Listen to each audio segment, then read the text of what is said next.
This is a friendship that'll never ever end. Welcome to Winning 2024 morning edition. It is 10:03 in the AM. What's up? Who's out there? Let me see. Slide in sideways this morning. Murph's Turf, what is up? Wolfroom, how you doing? Thank you guys for being here. And remember, do what the wolf says. Thank you, members. Go on the screen. I'm really sliding in sideways. So I've been to get up at 9 a.m. and I kind of just woke up. So it says it will begin shortly. So we got a second here. I'm gonna put on screen. I hope this is worth it. All right, there's that. It's rolling. So whenever they decide to jump on in, we'll be This good. hearing of the Committee on Oversight and Accountability will come to order. Want to Folks, welcome what's everyone up, man? here Let's today, eat. and I know we also want to welcome Let's Speaker nose Johnson, barbecue. I who love is it. also Morning. in attendance today. Without objection, the chair may declare a recess at any time. What's up? I now recognize myself. Let's get to the bottom of things. Let's go. I'm gonna go get my coffee started. Let's let making these an guys opening talk for a statement. minute. But Be first, right without back. objection, Representative Mills of Florida and Representative Miller of Ohio are waived onto the committee for the purpose of questioning the witness at today's hearing. Without objection to order. Good morning. Today's hearing is for the American people who are seeking answers about the attempted assassination of President Trump. A little over a week ago, Americans watched in horror as a shooter attempted to assassinate President Donald J. Trump at a campaign rally in Butler, Pennsylvania. The gunman nearly succeeded. The bullet that struck President Trump's head was less than an inch from taking his life. President Trump survived, but one rallygoer, Corey Comparator, tragically did not. Two others were seriously injured. It was a horrifying moment in American history. The horror was exceeded only by the bravery of the law enforcement agents who threw themselves in harm's way when shots were fired. The bravery of a crowd unwavering in its refusal to panic, and the bravery of a bloody President Trump refusing to run. While we give overwhelming thanks to the individual Secret Service agents who did their jobs under immense pressure, this tragedy was preventable. The Secret Service's protective mission is to protect U.S. and visiting world leaders and safeguard U.S. elections through protection of candidates and nominees. The Secret Service has a zero-fail mission, but it failed on July 13th and in the days leading up to the rally. The Secret Service has thousands of employees and a significant budget, but it has now become the face of incompetence. The committee has a long track record of providing oversight of the Secret Service. Our predecessors, both Jason Chaffetz and Elijah Cummings, among others, worked together to issue warnings and recommendations to address obvious shortcomings in the agency's makeup and operations. Unfortunately, those warnings and recommendations have gone unheeded. A former president and current candidate for president was shot in the head by a sniper within 500 feet of the podium. This is unacceptable, and we are concerned the Secret Service lacks the proper management to keep protectees safe from bad actors. Americans demand answers, but they have not been getting them from the Secret Service. We are instead learning about new facts about the events surrounding the attempted assassination every day from whistleblowers and leaks. Americans demand accountability, but no one is yet to be fired for this historic failure. Today's witness, Secret Service Director Kimberly Cheadle, is here under subpoena to answer questions about how the agency failed President Trump and the victims who attended the rally in Butler, Pennsylvania. It is my firm belief, Director Cheadle, that you should resign. However, in complete defiance, Director Cheadle has maintained she will not tender her resignation. Therefore, she will answer questions today from members of this committee seeking to provide clarity to the American people about how these events were allowed to transpire. We will ask these questions because the Secret Service and its parent agency, the Department of Homeland Security, have been unwilling to provide answers to the American people. DHS has sought to push this hearing to a different time. Secret Service has suggested the hearing occur without media presence, and both agencies have provided only shallow explanations to Congress about what happened on July 13th. Indeed, DHS and Secret Service's lack of communication with the Oversight Committee required me to issue a subpoena compelling Director Cheadle to attend today, and still DHS requested more time to prepare. It shouldn't take this much time or preparation, Director Cheadle, to tell the truth and to be transparent with the American people. I am thankful to the ranking member, Mr. Raskin, for joining me and insisting that Director Cheadle appear today. God knows the ranking member and I disagree on many things, but that does not matter today. The safety of Secret Service protectees is not based on their political affiliation, and the bottom line is that under Director Cheadle's leadership, we question whether anyone is safe. Not President Biden, not the First Lady, not the White House, and certainly not the presidential candidates. The July 13th assassination attempt is one of the darkest days in American political history. It represents the ugliest parts of what American politics has become: hatred of each other What's up, and a buddy? dangerous turn to extremism. Before we were Republicans or Democrats, we are Americans. If we place our political affiliations above our duty and love of country, we cannot maintain a country. We must ensure our republic is strong, and our republic cannot be strong when our leadership, our elections, our institutions, and our candidates are threatened by extremism and violence. Today, Director Cheadle will answer questions about why she deserves to continue to play a critical role in preserving this country's safety and, at the very least, what led to the catastrophic, deadly events on July 13th in Butler, Pennsylvania. Again, I do not believe Director Cheadle deserves to maintain her position as head of the Secret Service, but members of the American people will make their own decisions based on her answers today. I urge Director Cheadle to be transparent and forthcoming in her testimony today. Americans deserve no less. We have a duty to find out how this happened and to ensure it never happens again. I now yield to Ranking Member Raskin for his opening statement. Thank you kindly, Chairman Comer. Elijah Cummings, whose beautiful visage looks down upon us, taught us that the way to find common ground in a crisis is to look for the higher ground. And last week, Chairman Comer and I came together to reach for that higher ground. We made a joint statement condemning the mass shooting and assassination attempt against former President Trump as a grave assault on our democracy. As we wrote, we are united in condemning all political violence. I join the good chairman in expressing condolences to the family of Corey Comparatori and in sending healing wishes to the wounded victims also of this atrocious act of violence. Some are calling it a miracle that former President Trump escaped this AR-15 attack, unlike so many thousands of our fellow citizens who have been killed or seriously wounded in other AR-15 shootings. Whether this miracle is of divine providence or of an adventitious nature will be up to each of us to ponder, but our job in Congress is not simply to marvel at miracles or count on good luck, but to act as public policy legislators to do whatever we can to prevent future political violence, attempted assassinations, and mass shootings. The chairman and I are thus determined to get to the bottom of the stunning security failures that enabled this 20-year-old lone gunman who borrowed his father's AR-15 to perpetrate a mass shooting and assassination attempt at an event protected by the Secret Service as well as state and local police. We'll ask hard questions of Director Cheadle today in order to identify and understand the shocking security failures that occurred and to help transform the operations of the Secret Service to prevent anything like this from happening again.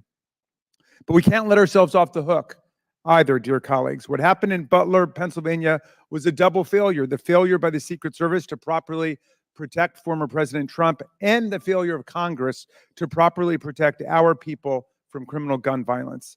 We must therefore also ask hard questions about whether our laws are making it too easy for potential assassins to obtain firearms generally and the AR-15 specifically.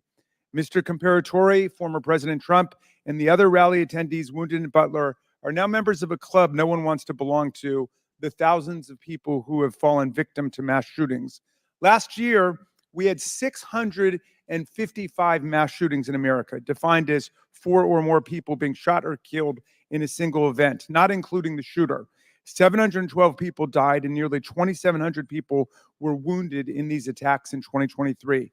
Mass shootings are commonplace. They happen at political rallies and constituent meetings, in our elementary schools, middle schools, and high schools, in churches, synagogues, and mosques, in movie theaters and parades, in nightclubs and grocery stores, in concerts, and on street corners. Here are the worst mass shootings in the last 11 or 12 years. The list is a grim reminder of the horrific damage and death wrought by assault weapons and the AR-15 in particular that have taken the lives of our children, parents, colleagues, and neighbors. This is a very partial list.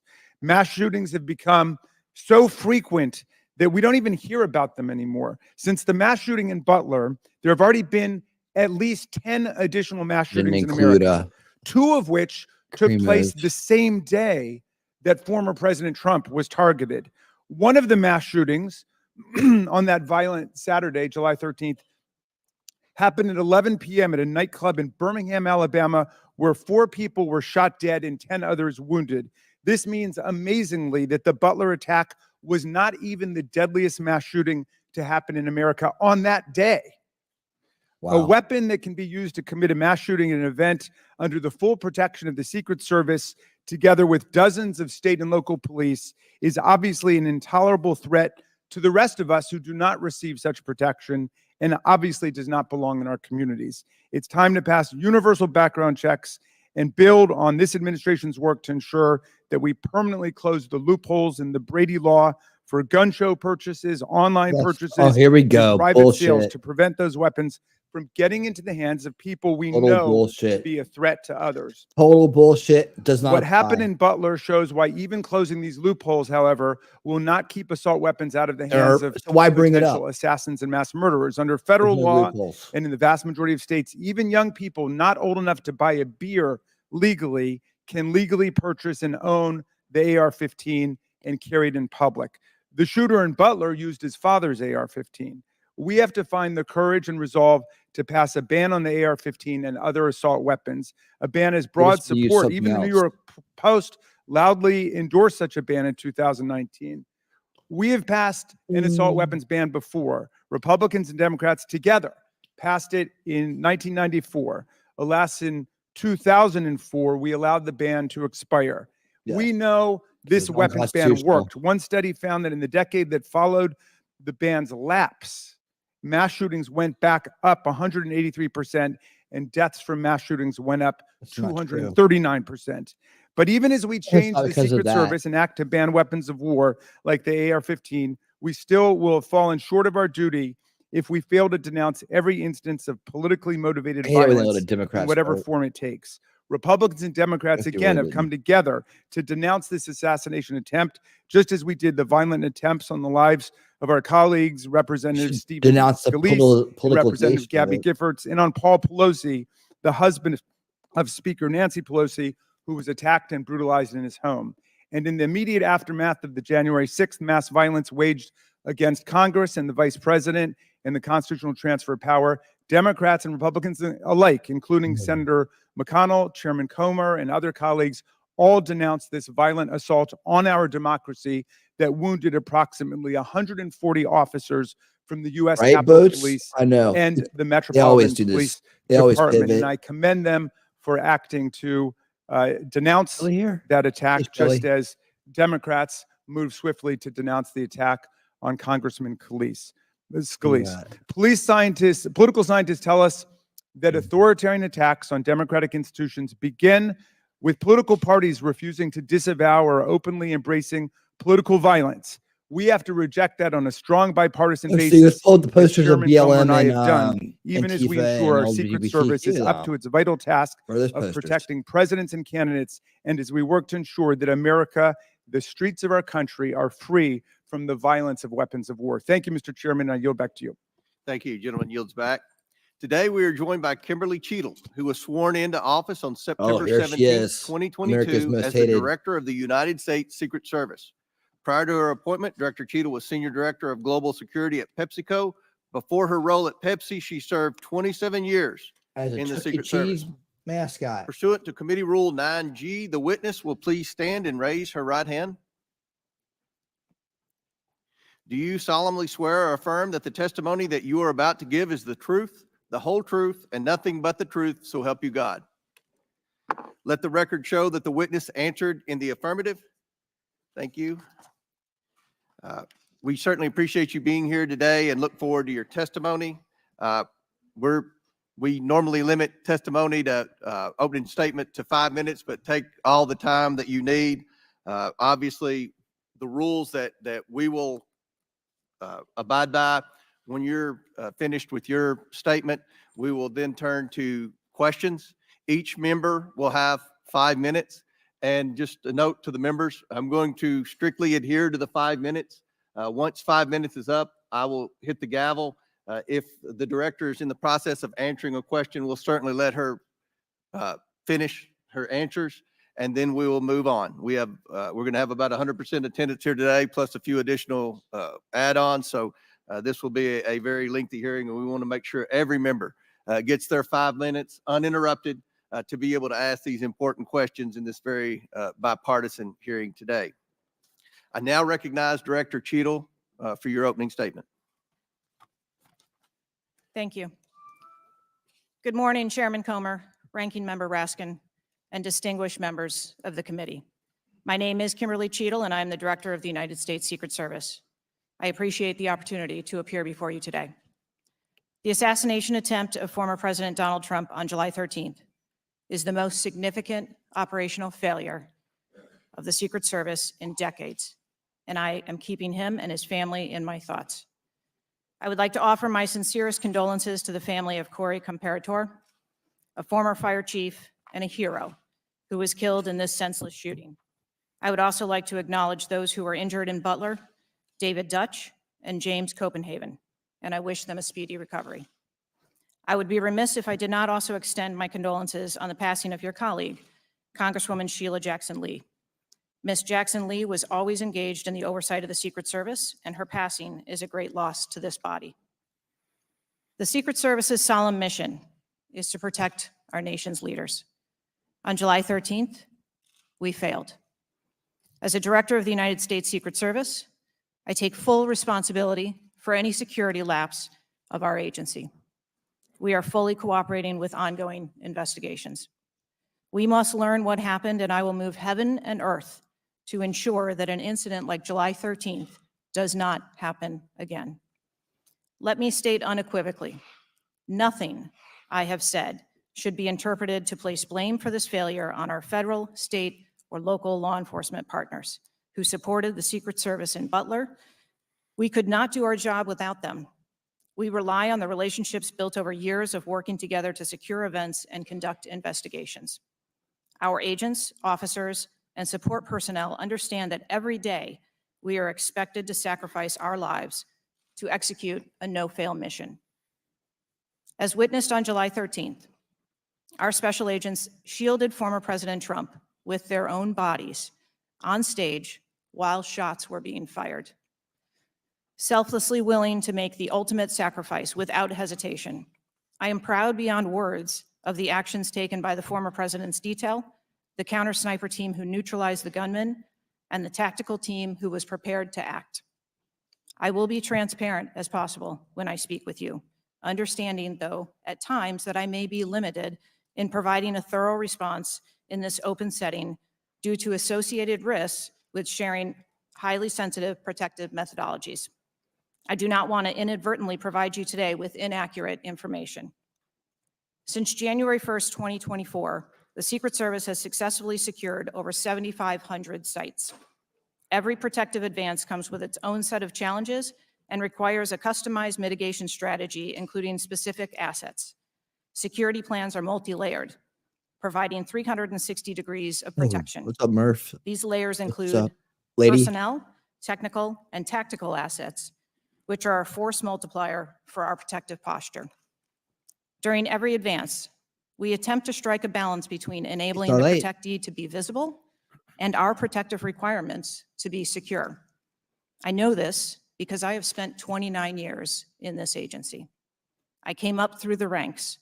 I've secured events for every president since President Clinton, supervised on Vice President Cheney's detail, led our training center, oversaw all of the investigations and protective visits in the state of Georgia, supervised on Vice President Biden's detail, and the agency's entire protective mission during the Trump administration.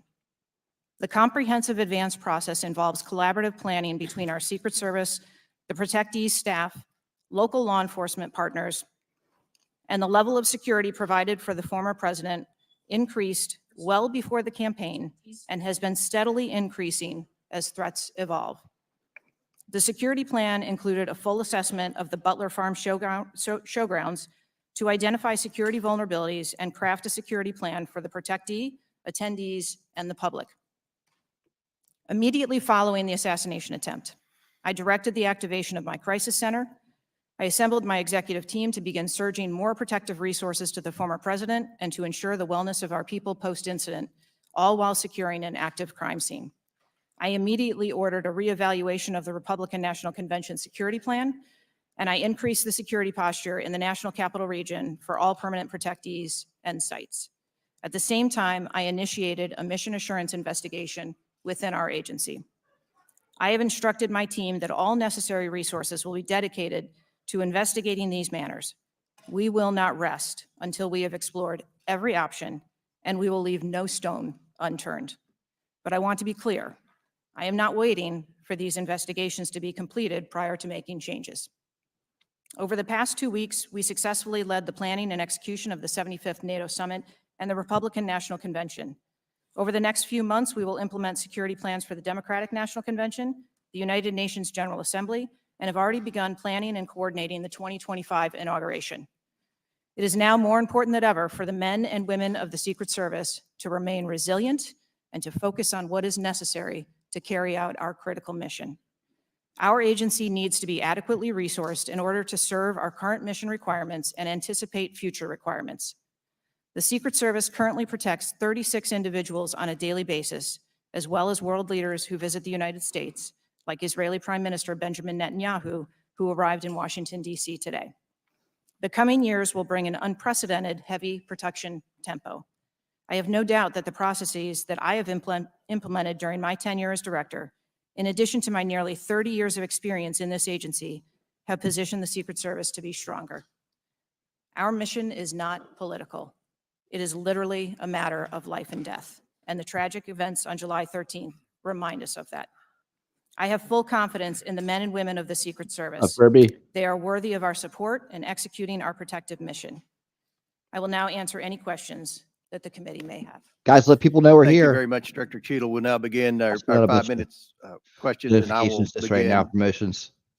Just Let people know for where the we're at. record, the Secret Service has an annual budget of around $3.1 billion, and I believe around 8,000 employees. Is that correct? Yes, sir. Obviously, there were many security failures on the day of the attempted assassination and leading up to that day. Let's start with the building that the shooter used to shoot President Trump from. At any point Saturday, did the Secret Service have an agent on top of that roof? Sir, I'm sure, as you can imagine, that we are just 9 days out from this incident, and there's still an ongoing investigation. And so I want to make sure that any information that we are providing to you is factual. Dude, there's Okay. nothing to hide. Why did the Nothing. Secret Service not, can you answer why the Secret Service didn't place a single agent on the roof? We are still looking into the advanced process. Oh, here and the we go, decisions that were guys. made. Well, okay, Worst okay. case scenario. Wasn't that building within the perimeter that should be secured? Do we agree with that? The building was outside of the perimeter on the day of the visit. But again, that is one of the things that during the investigation, we want to take a I knew look that. at and determine he? whether or not other decisions should have been made. One of the things that you said, I believe in an interview, that there wasn't an agent on the roof because it was a sloped roof. Is that normal? And do you fear that that immediately creates an opportunity for future would-be assassins to look for a slanted roof? I mean, this is a huge question that every American has? Why wasn't a Secret Service agent on the roof? And there have been I reports got that a guess about that, agents but I were don't have supposed to be real- on the roof, I don't but know it for was sure. hot that day and they didn't want to be on the roof. Can you answer any of those questions, Director? Oh, Lord. So I appreciate you asking me that question, Chairman. I should have been more clear in my answer when I spoke about where we place personnel in that interview.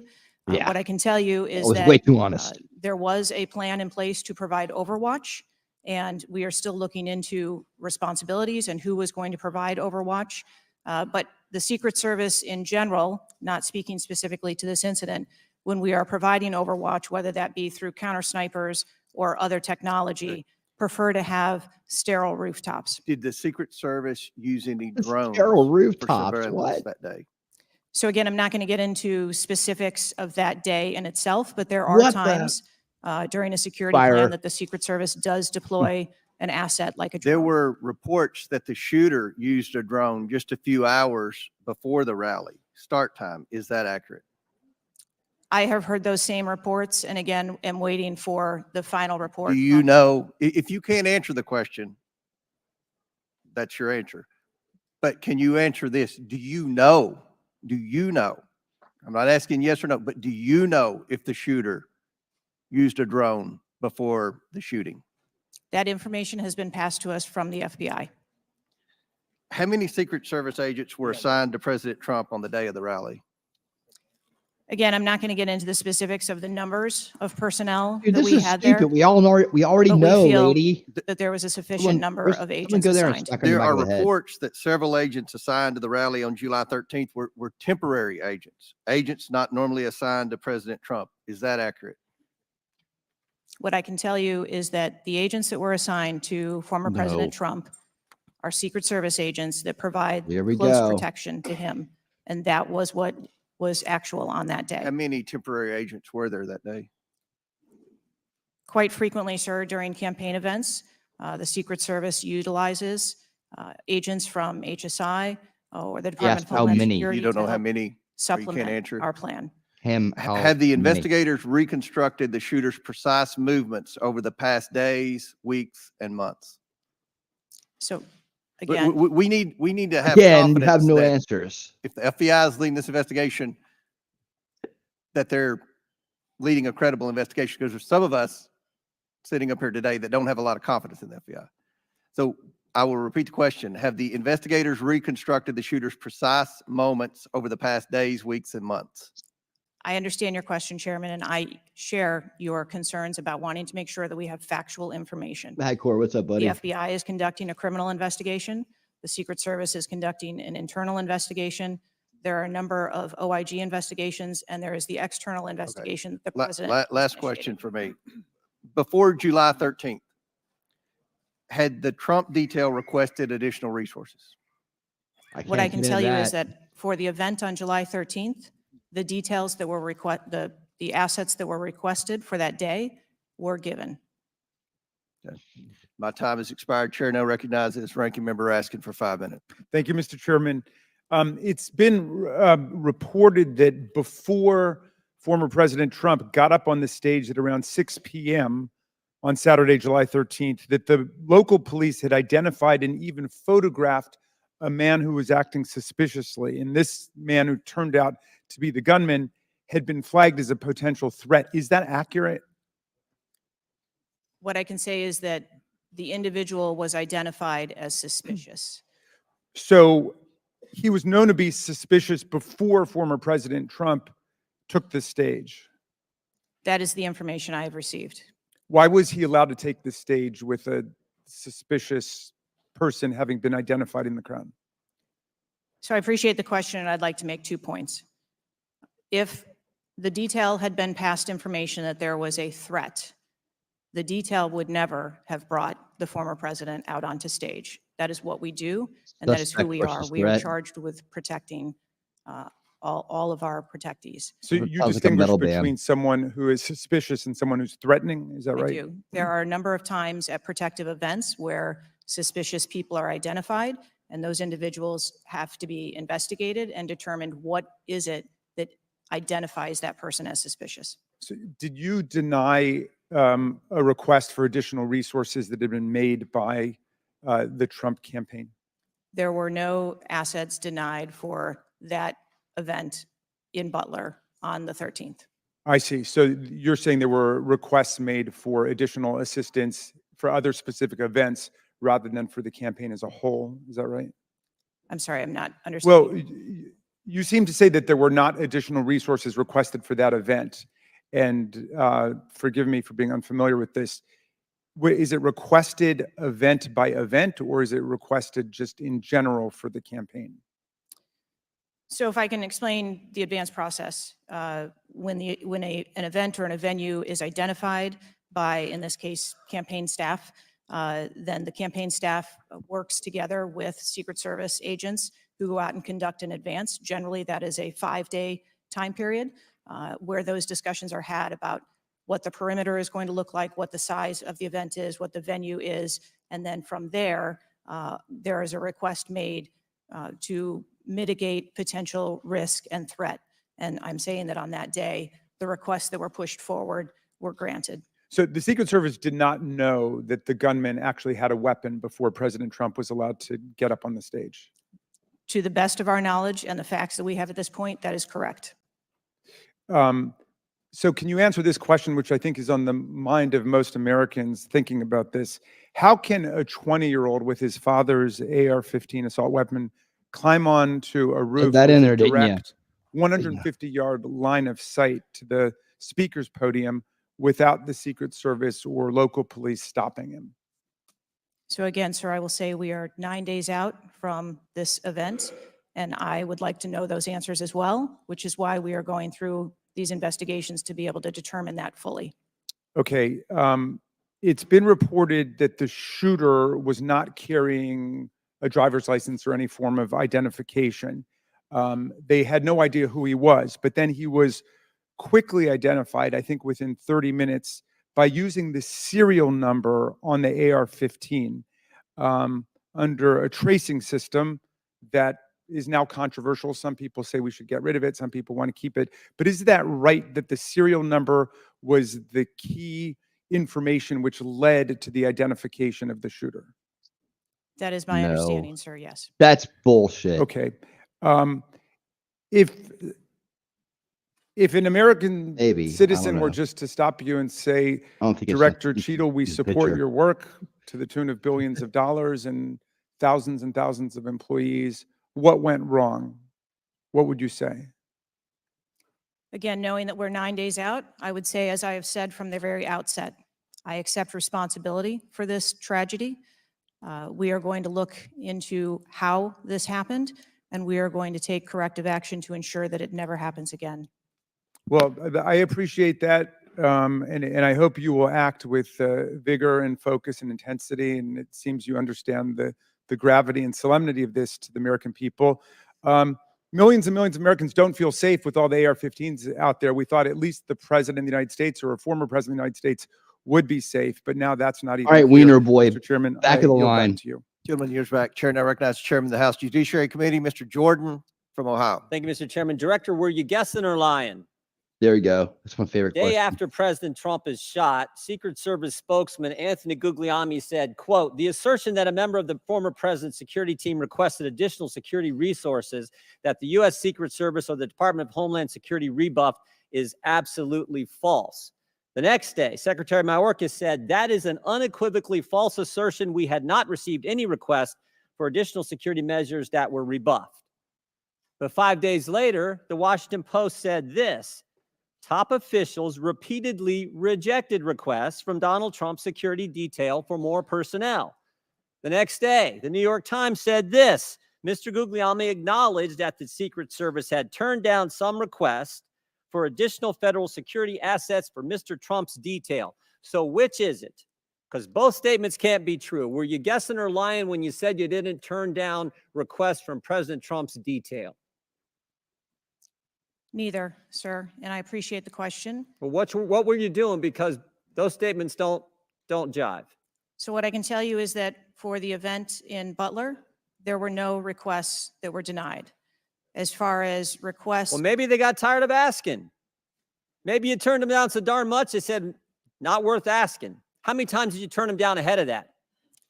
I think that it is important to distinguish between what some people may view as a denial of an asset or a request. Well, is does Mr. not- Guglielmi your spokesperson?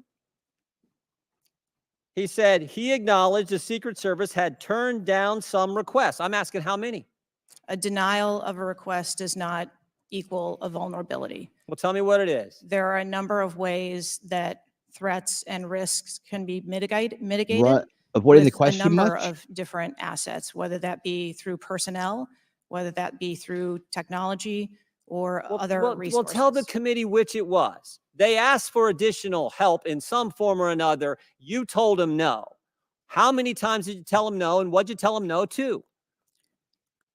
Again, I cannot speak to specific incidents, but I can tell you in general terms, the Secret Service is judicious with their resources based on, What does some requests mean? How many times? Some indicate requests is plural. So more than once they asked for additional help and you turned them down. What they asked for and how many times did you turn them down? Pretty basic questions. so again, without having all of the details in front of me, sir, what I can tell you is that there are times. You didn't get briefed on how many times you turned down the Trump detail when they asked for additional help? I'm sorry. You didn't get briefed on that before you came to this hearing, knowing you were going to get asked that question? What I can tell you is that in generic terms, when details make a request, there are times that there are alternate ways to cover off on that threat or that risk. But that's not what he said. He said they were denied certain requests, some requests. This is your spokesperson, not me talking. This is the Secret Service talking. And what a change from absolutely false, unequivocally false to, oh, by the way, there were some times where we didn't give them what they wanted. That's a huge change in 5 days. And the fact that you can't answer how many times you did that, that's pretty darn frustrating, not just for me, but for the country. I hear your frustration. Let me ask you this. Were any of those requests denied to President Trump's detail after you knew about the Iranian threat? What I can tell you, again, I don't know the specifics, is that there are times when we can fill a request. It doesn't necessarily have to be with a Secret Service asset or resource. We can fill that request with locally available assets. You and spoke to anyone at the resources. White House since July 13th? Yes, I have. Who'd you talk to? I have briefed the president and the vice president. Talk to the First Lady? No, I have not. Talk to the White House staff? Anyone in the White House communications? No, I have not. Have you talked to the counter sniper who took the shot that took out the bad guy? Yes, I have. And can you tell us about that conversation? I would not want to reveal conversations that I've had with my employees.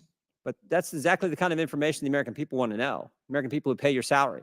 I understand this is an ongoing investigation, and I Who's want all to be doing the cautious. investigating at Secret Service? I know the Inspector General, but is there also an internal investigation in addition to the Inspector General? We are conducting a mission assurance investigation internally, yes. You know what it looks like, Director? It looks like you won't answer some pretty basic questions. It looks like you got a 9% raise and you cut corners when it came to protecting one of the most important individuals, most well-known individuals on the planet. A former president, likely the guy's going to be the next president. Looks like you guys were cutting corners. That's what it looks like to me. Is that true? I am here today because I want to answer questions, but I also want to be cautious. You might want to, but you haven't answered. I don't think you've answered one question from the chairman, the ranking member, or me. Well, we got a lot of other people asking. We'll see if your record improves. But right now, you haven't answered, I don't think, any questions. I yield back. Gentleman yields back. Chair now recognizes Ms. Norton from Washington, D.C. Thank you, Mr. Chairman. In the summer of 1963, as a law student, I traveled to the South to work in the civil rights movement. When I arrived in Jackson, Mississippi, I was met Nobody cares. by a civil rights activist who showed me around town and Nobody tried to cares. convince me to work in Jackson that summer. I recall talking with him and his wife about the raw atmosphere in Jackson. Later turned us that off. day, he took me to the bus station for my trip to my assignment. That night, he was assassinated outside his home. His name was Medgar Evers. I condemn the political violence. It is a threat to democracy. I want to discuss one of the roots of political violence, guns. For years, see? Republicans, including a member of this committee, have All she can introduced do- legislation and amendments to repeal or block the District of Columbia gun violence Got it. protection laws, including its bans on assault weapons and large capacity magazines.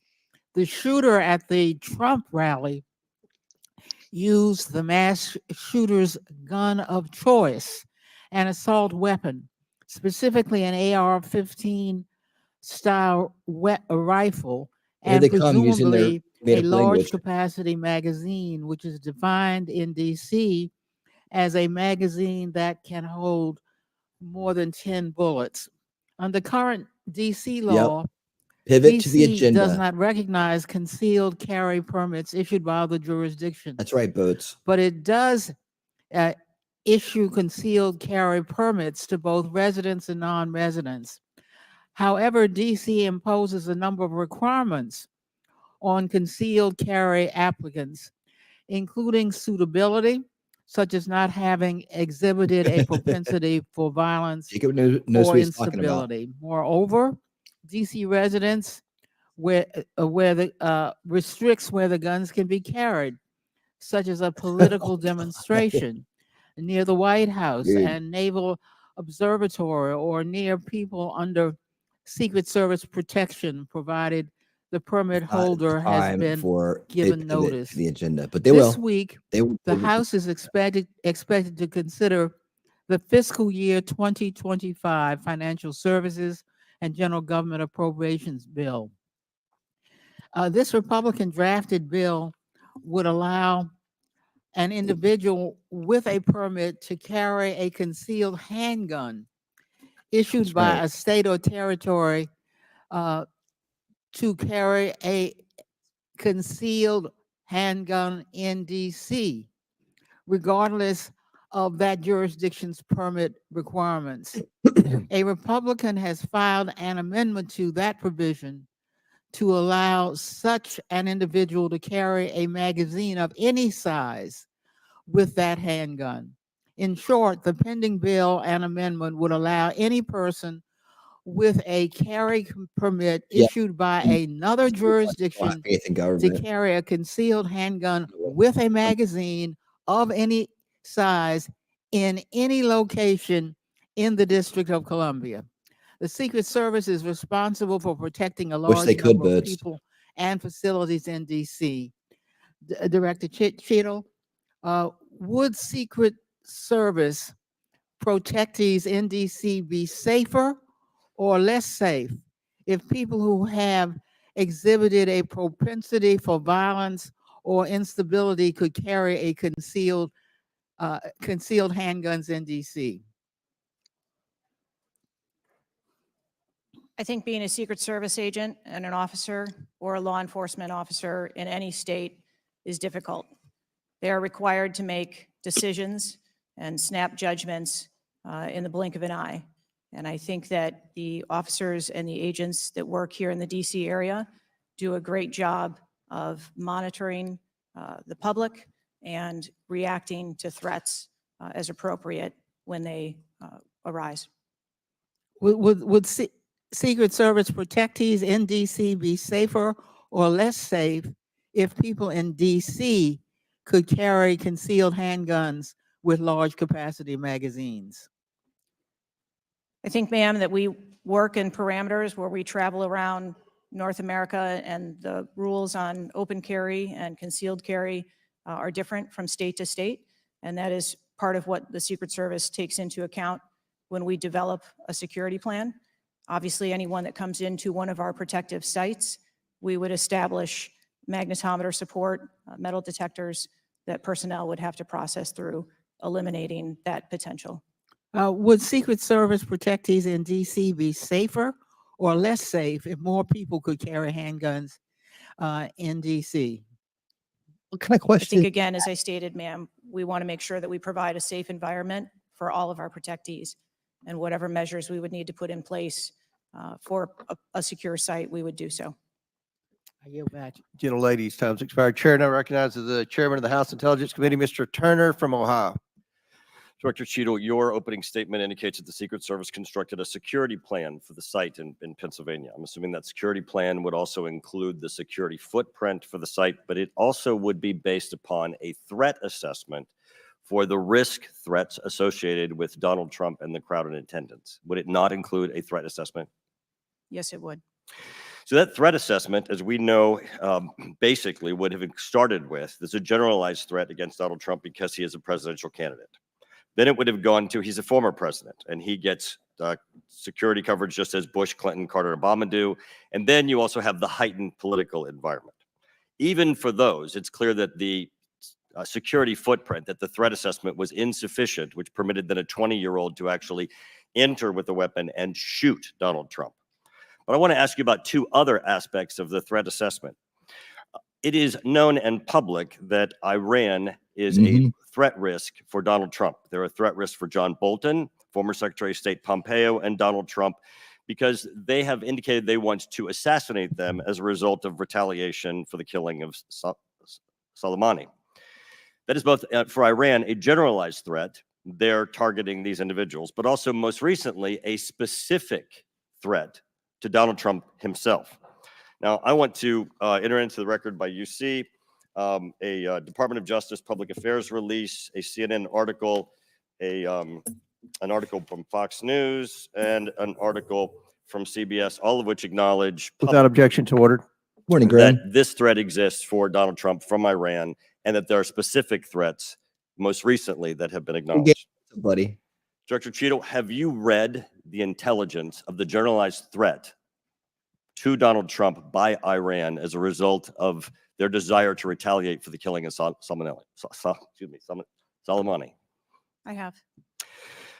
Have you read or been briefed about the intelligence of the specific recent threat to Donald Trump from Iran? Yes, I have. Director Wray, when we were getting our briefing, indicated that he thought the threat assessment should have included this threat from Iran. Is it your testimony today that the threat assessment, since you've read this intelligence, was sufficient to protect him from this threat from Iran? My testimony today is that the information that we had at the time was known. Was it sufficient? Director Cheadle, was it sufficient for the Iranian threat that you said you have read the intelligence briefings for? That information was passed to. Well, I'm not asking the Hotel? bureaucratic issue of who did it get passed around to. Director Cheadle, was it sufficient for the specific and generalized threat to Donald Trump's life from Iran? Yes, I do believe it was. Director Cheadle, is an Iranian assassin more capable than a 20-year-old? Sir, I think we've acknowledged that there was gaps and a failure that day. When I raised this issue with Director Wray, he was incensed. He was shocked that the threat assessment of Iran did not seem to be, as we and I discussed, baked in to your security footprint and your threat assessment. And he went on to say that the generalized threat that he has told the whole country that we are under from a potential terrorist threat. He has said we're under the highest threat level since 9/11, that the lights are flashing red. And he has specifically indicated that people have crossed the southern border as a result of the Biden administration's policy, and that there are in our country today terrorists and individuals who are affiliated with terrorist groups and organizations. That would be a heightened threat environment, Director Cheadle, would it not? Yes. In his public statements, he has said he is making these statements because he wants people to take them into consideration in threat assessments, specifically. Now, that would be a threat not just to Donald Trump, but it would also be a threat to the crowd there, wouldn't it? Yes. Are ISIS terrorists and Al-Qaeda terrorists and international groups and terrorists more capable than a 20-year-old in pulling off their mass shooting or an assassination of Donald Trump? Sir, again, there was clearly a breakdown and a failure that day. Have you read the intelligence of the terrorists that are currently in the United States that Director Wray speaks, and those individuals that are here that are affiliated with terrorist groups and organizations that are in the process, as Director Wray said, of representing a significant threat of a terrorist attack occurring in the United States? I have read reports that apply specifically to the Secret Service's mission. Director Cheadle, because Donald Trump is alive, and thank God he is, you look incompetent. If Donald Trump had been killed, you would have looked culpable. There is no aspect of this that indicates that there has been any protection to Donald Trump. The threat was identified before he took the stage, and the shooter was only killed after Donald Trump himself was killed.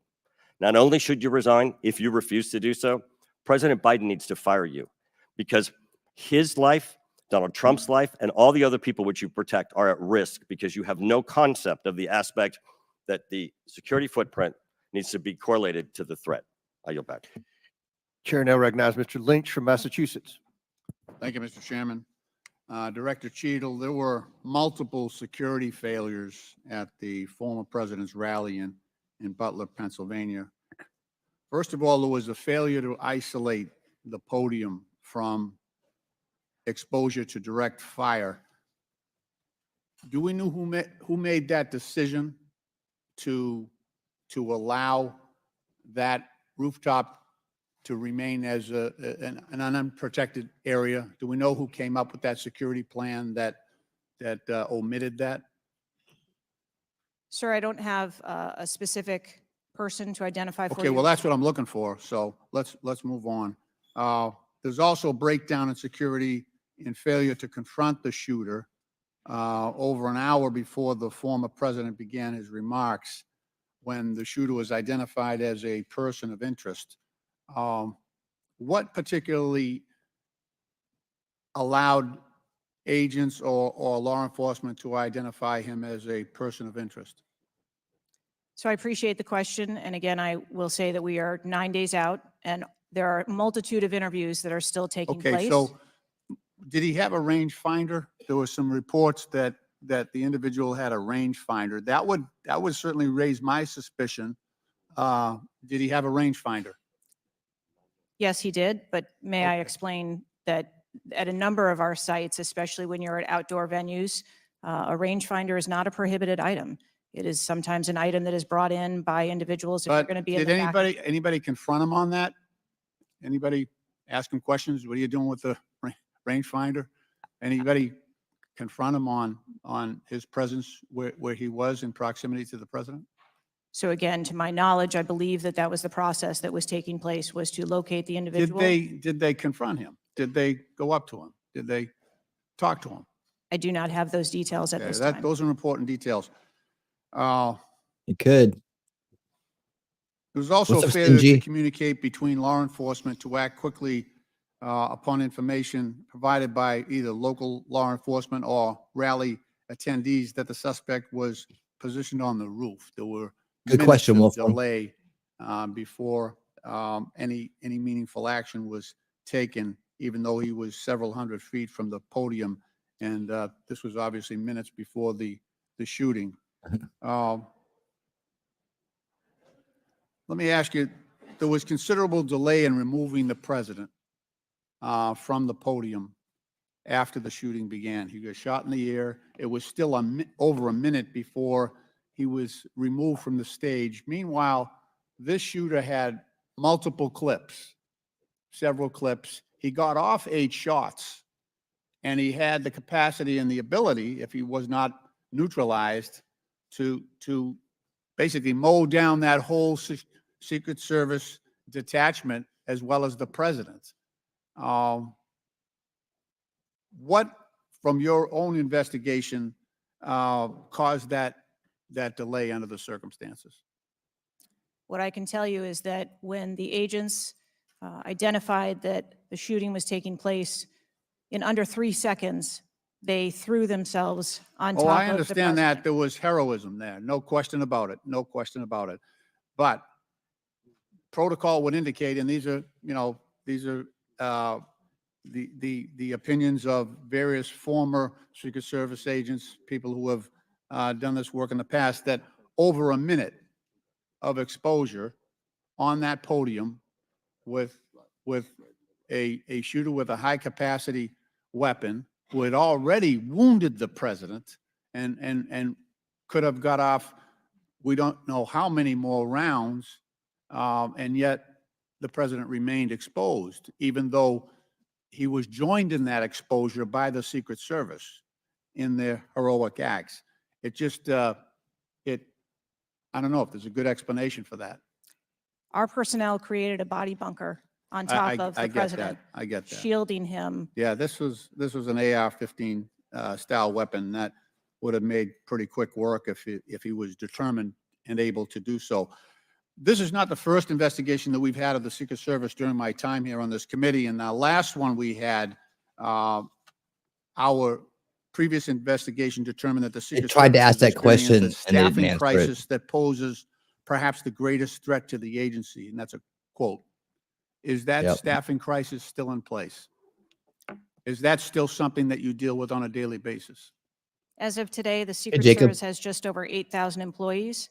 We continue to hire, knowing that we need to ensure that we keep pace with What would be the full complement of, And gentlemen, time's expired, but please answer the question. I'm sorry. what would be the full complement that you're looking for? You've got 8,000, and how many would be a full complement for the service? So With we are still striving towards a number of 9,500 employees approximately in order to be able to meet future and emerging needs. Okay, thank you, Mr. Chairman, for your courtesy. I yield. back. Chair Astro, did you hear that recognizes Dr. comment about Fox the from North AR-15 Carolina. going through Thank body you, Mr. armor? Chairman. Director much. Cheadle, what grade would you give the Secret Service's performance an in AR-15, Butler, there's no way- Pennsylvania on July 13th? Body armor would have helped. Nope. As I've stated, ma'am, this was clearly a failure. I would grade the agents and officers who selflessly threw themselves in front of the president and neutralized the threat an A.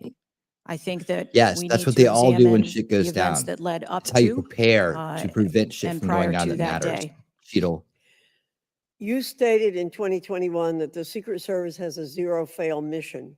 It's clear that the events of July 13 show a cascade of failures that cost Corey Comparator his life, nearly cost former president his life, and injured David Dutch and James Copenhaver.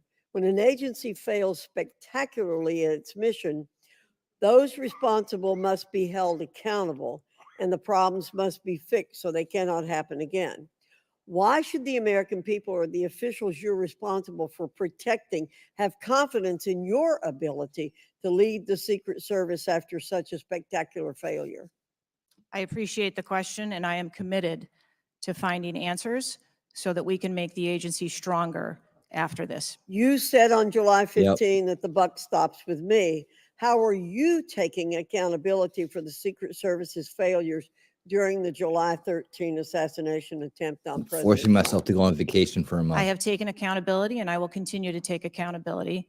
I am responsible for leading the agency, and I am responsible for finding the answers to how this event occurred and making sure that it doesn't happen again.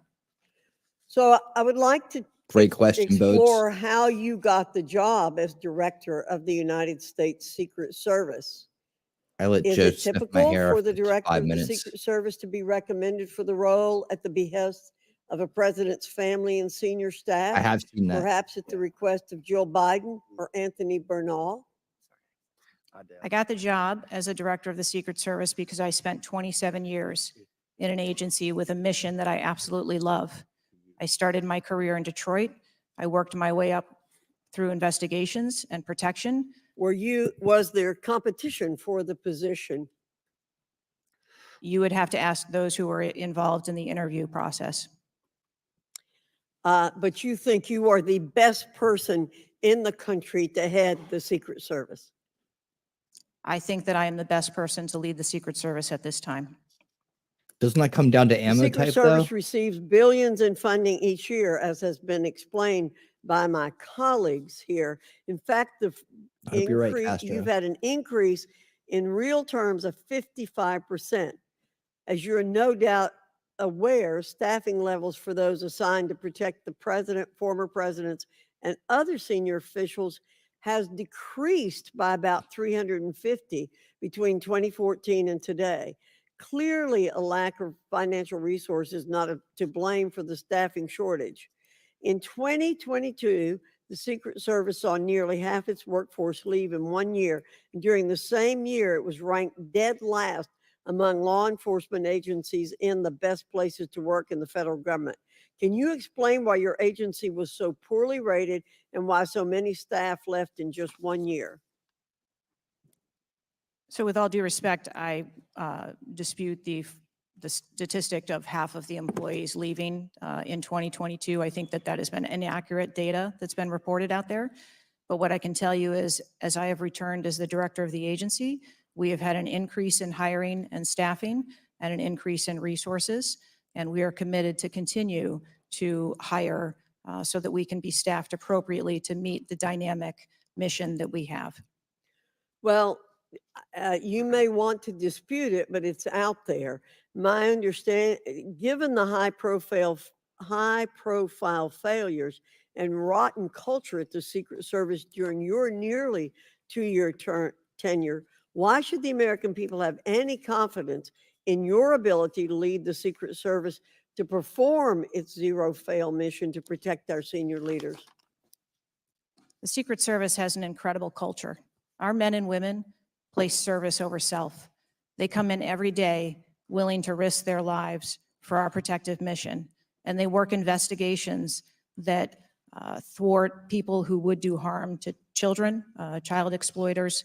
We have an incredible mission, and our The one in the culture White is House? we will get the job done no matter what. Well, those on the front line certainly have a great culture, and they were willing to risk their lives for President Trump. But I'm not sure the leadership at the agency has this right kind of culture. I yield back, Mr. Chairman. Chair now recognizes Mr. Conley from Virginia. Thank you, Mr. Chairman. Right? Well, I hope the American people do appreciate the incredible daily risks Secret Service agents take on our behalf. You mentioned there are 36 regular clients you've got that you protect constantly, but I was participating in the NATO summit just 2 weeks ago. We had 32 armors heads for of government and handguns? heads of state, plus visiting heads of state and heads of government. Presumably, you provided protection for all of them. That is correct. Just saying. Help us understand, however, I will stipulate that there's an ongoing investigation. You don't want to go into too much detail on that until you've been able to ascertain all the facts and Mhm. analyze what they mean. You can understand, however, the anxiety we and the American public have about how could this happen and how can we ensure it can't recur. Now, there are some things my friends on one particular side of the aisle don't really want to talk about, like AR-15s and access to them by a 20-year-old or anybody for that matter. Presumably, Director Cheadle, the ubiquity of weapons, guns in America, especially assault weapons or semi-automatic weapons, that's helped your job and the mission of your agencies, right? It's made it less complicated. Isn't that true? I'm sorry, I'm not understanding your question. Real simple. More guns, especially dangerous ones, have made your job protecting people easier. Is that not right? I think from every Director state- Cheater, this is simple English.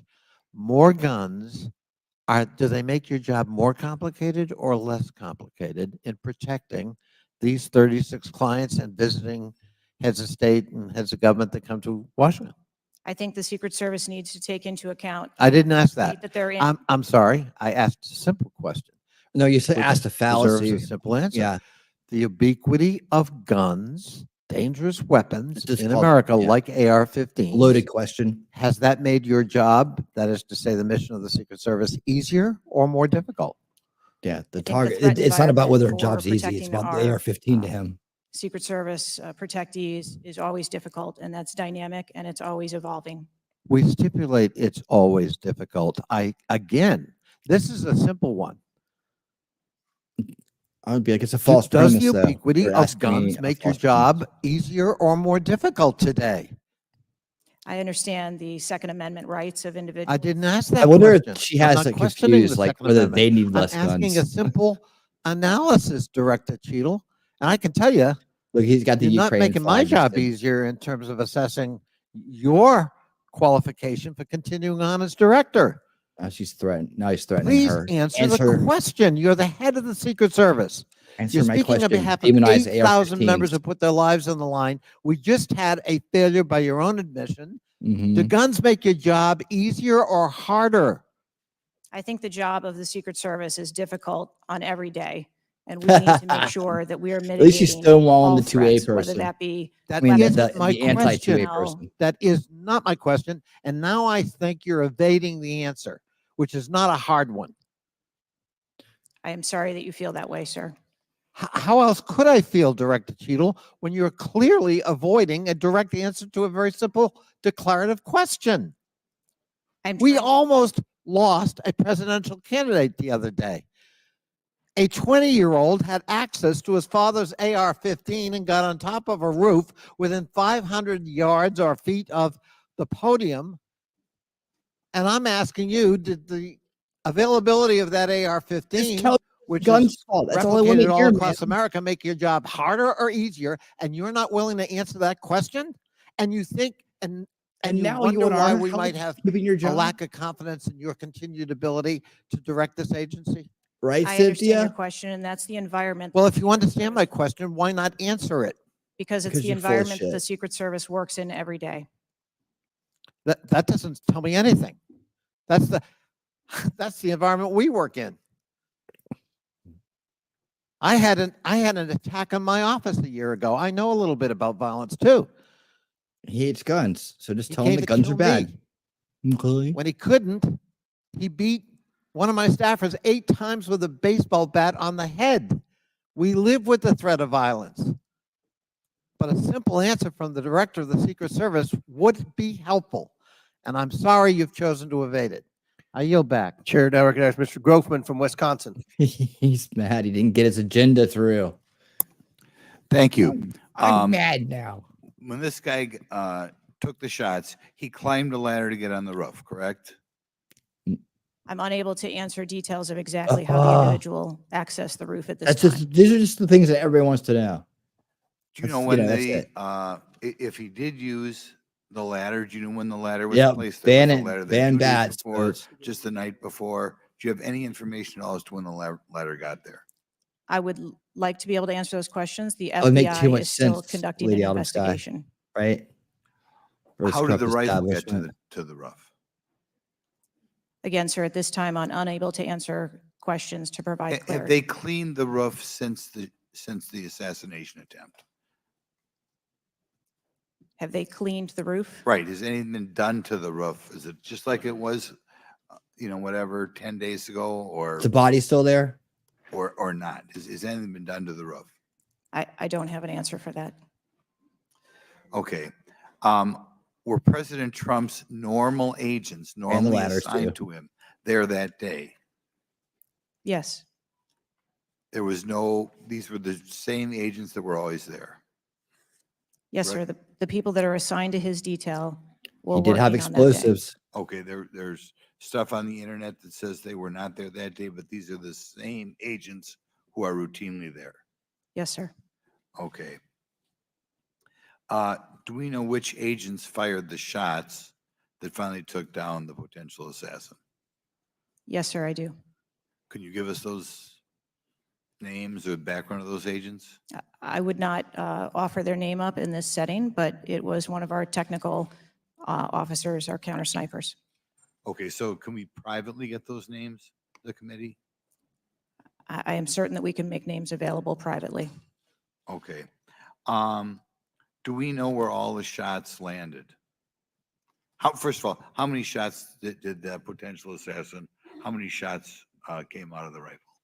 So again, I would hesitate to offer that information as the FBI is conducting an investigation. Have we got the bullets from all the shots? Again, that would be the responsibility of the FBI to collect that evidence. Okay. Do we have the correspondence from the shooter? Has that been recovered from his phone, whatever? Again, I would have to defer you to the FBI for details on that investigation. Okay. You've spent some time trying to change the makeup of the Secret Service. Okay, you feel there are whatever, too high a percentage are men. Does this affect at all who you are hiring for the Secret Service? I've spent my time as the director trying to increase the number of You know people what that you've we been up hire to. in the Secret Service You've seen it. so that we have the best and the brightest, and that's been my concentration as the director. Okay, you ever yeah, hiring, I don't think so. not hiring men because of your desire to hit certain targets? I am hiring the best qualified candidates that put in an application that want to work for our great organization. That happened to have a vagina. Yes. Okay. Next question. The shooter obtained a direct sight of President Trump from the position on the rooftop. I assume that is not something that should ever happen. It should never happen. Do you want to elaborate a little on how that happened, or what you wish you had done differently or would do differently next time there's a Trump rally? Again, sir, the facts of this particular event are still unfolding. 9 days, there have been a number of reports that have been out there. So I do not want to provide information that perhaps would contradict something that has been erroneously reported or is not factual. But there clearly was a mistake, and we will take every effort to make sure that this never happens again. Could you elaborate why that's you want cute. 1/3 of the Secret Service to be women? I've never stated that I want 1/3 of the Secret Service to be women. 30% or something. You had some Didn't target. wasn't there a video made by her?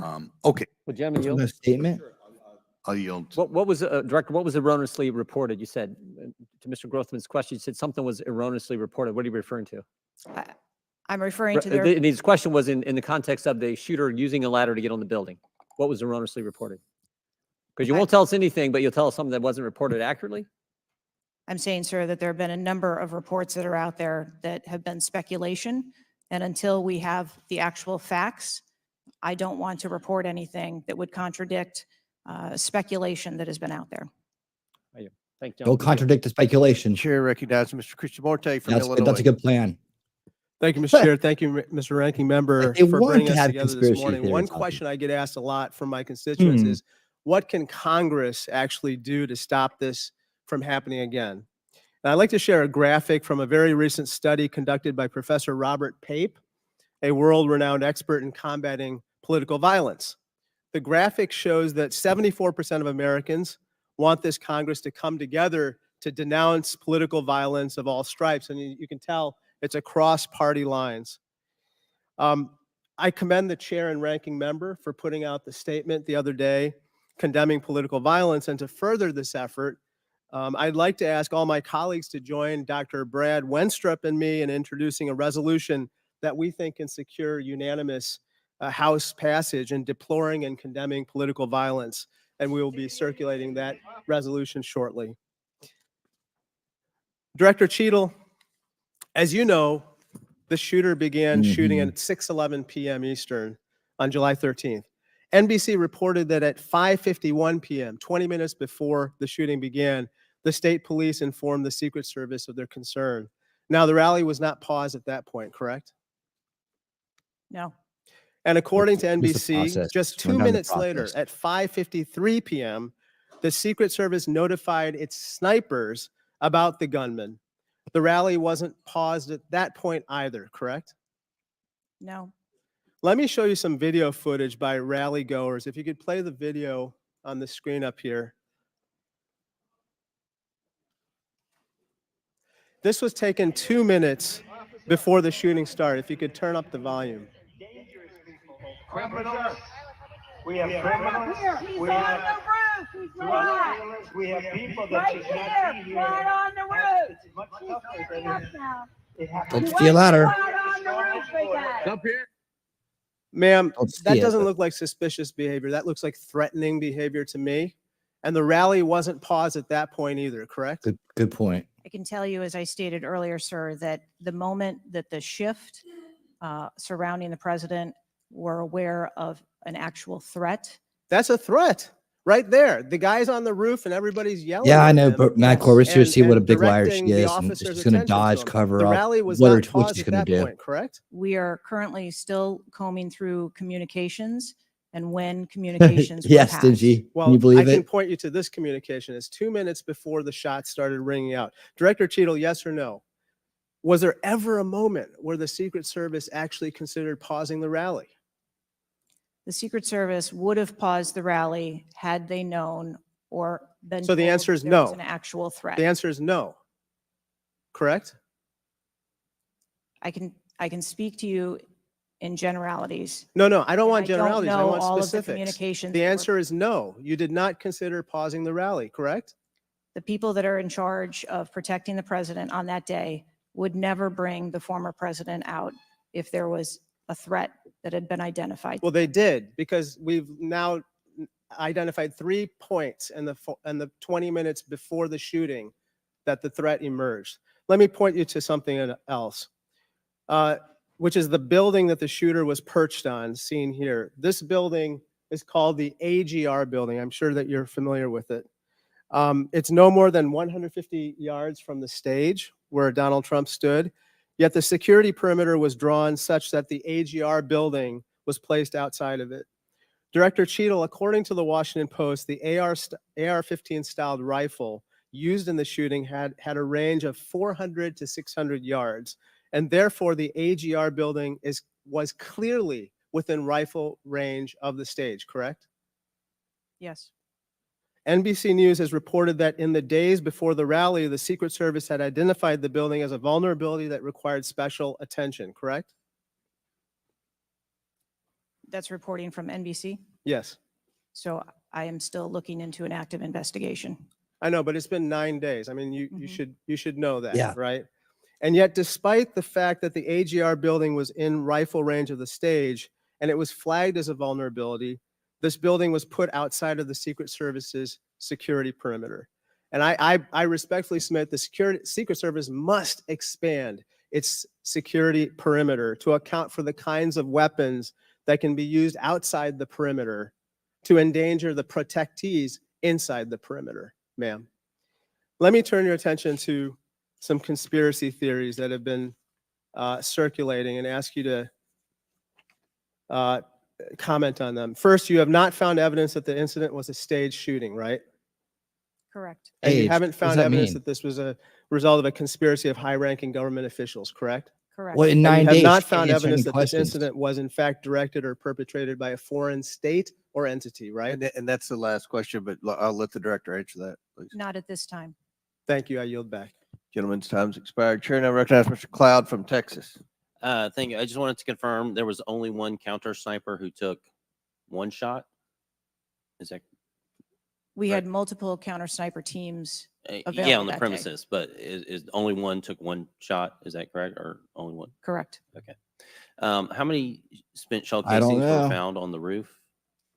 Again, I would have to defer you to the FBI's criminal Yeah. investigation. Okay. Word is that the car was rigged with explosives. Again, sir, I'd have to defer you To to the the FBI. FBI's Hearing that- investigation. Another group took another Okay. shot. You're not curious about, you don't communicate with them? No. Maybe a local guy. Okay. CNN reported that the Secret Service did not sweep the building the shooter was used to shoot President Trump and other attendees. Is that true or false? So we are conducting a mission insurance investigation and will depend on the information that we obtain from our investigations. Okay. The Secret Service knew there was a suspicious person anywhere from 8 minutes before President walked on stage to 30 to 60 minutes. We have different reports. Was President Trump or his team notified of the threat?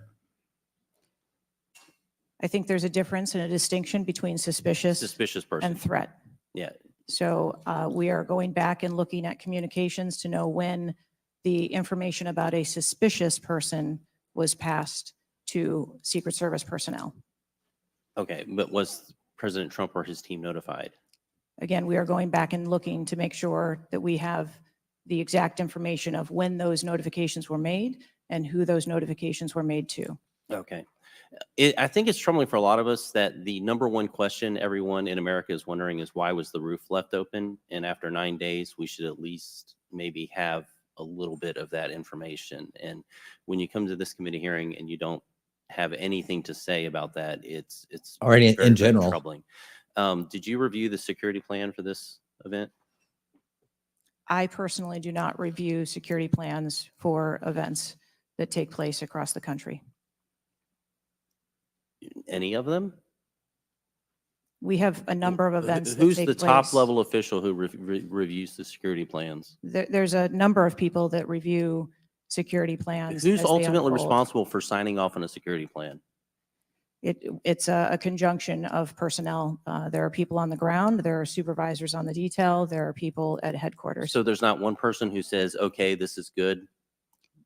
It's copacetic, we're going for it. I think much in the way that we build our security plans, where they are No doubt there's multi-layered. teams working different aspects of it, but ultimately, isn't there an individual who signs off on the plan? Much like how we design our security plans, they're multi-layered. There are multiple layers. So there's of no people. accountability. There is Is- accountability, sir. There's, this is whether it's the FBI or Fauci or anything, it's time after time after time, these multiple layers of accountability turn into layers of plausible deniability, and agency after agency after agency. That's got to be fixed, because you keep coming here and expecting, yes, you're saying I'm responsible, but, and you're accountable for it, but then there's nothing. What do you Mhm. mean by that? I mean, Right. you're saying you're going to keep your job, right? I assure you, sir, that if we determine through the course of our investigation that someone or people need to be held accountable, we will do so. I think we see one right What there. level of, if President Biden, God forbid, had been shot and killed, would you think that was worthy of resignation? I would do the same thing that I'm doing here, where I would want to make sure that we are conducting an investigation, that there is continuity in that investigation, and that we could find the You answer do to not Tatum think what jumped an the happened. gun. assassination of She's somebody not under retiring. under your She's not details worthy stepping of down. resignation? I think that this event was Now I tragic have to and walk deserves that back. answers. The thing that you've said so far is that you want to make sure that this never happens again. The thing is, everyone in America knows that's not the job description that you're tasked with. The job description you're tasked with is to make sure it never happens, period. One of your goals in the strategic plan is to champion diversity, equity, inclusion, and accessibility. You've accomplished the Well, accessibility what a target. WEF Um, thing to say. What standards, What a do you UN keep thing the to same say. standards for all applicants and all? Champion Does every diversity. Secret Service agent meet the same qualifications, or do you have different standards for different people? Yes, sir. Everyone who moves through the application process has to meet the same standards to become a special agent. Do tell. Okay. How low are the The standards now? trouble I think we're having with right now, so far, you gave a lame excuse for sloped roof. You said that local law enforcement's job was to cover up the building before backtracking on that. We were told that President Trump's team did not ask for security before you backtracked on that. You haven't provided the audio recording that this committee, the chairman, requested that it was due Thursday. You didn't give us an advanced copy of your opening statement, but yet there was reporting on it somewhere else. More failures. There seems to be more More information from processed YouTube failures. videos than you're able to provide for us. And Yep. it begs the We're doing a question better to job. anyone, you're in charge of the investigation of your own failure. So how is anybody in America supposed to be able to trust the results of that investigation as being anything transparent and genuine? That's the last question, but please feel free to answer the question, Director. Sir, I've been a Secret Service agent for nearly 30 years. I have led with integrity, and I follow our core values of duty, justice, honor, loyalty, and courage. And I am doing that in this case, and I assure this committee that I will provide answers when we have a full and complete report, in addition to cooperating with all of the other investigations that are ongoing. Chair now recognizes Mr. Khanna from California. Thank you, Mr. Chair. I want to thank the chair and the ranking member for convening this hearing on a bipartisan basis. I join them in condemning the horrific assassination attempt on the former president. I am relieved for the sake of the country that he wasn't seriously hurt and that he survived, and my thoughts with him and his family during such a traumatic event. I also want to express condolences to Corey Comprator's family and recognize his heroism in saving his daughter's lives, and to the victims of that awful event. Now, Director Cheadle, would you agree that this is the most serious security lapse since President Reagan was shot in 1981 of the Secret Service? Yes, sir, I would. And, you know, Do you know what Stuart Knight did when he was in charge at the time of the Secret Service? Do you know what he did afterwards? He remained on duty. He resigned. He resigned. And Stuart Knight was not a Democratic appointee or a Republican appointee. Look, I'm not questioning your judgment. I just don't think this is partisan. If you have an assassination attempt on a president, a former president, or a candidate, you need to resign.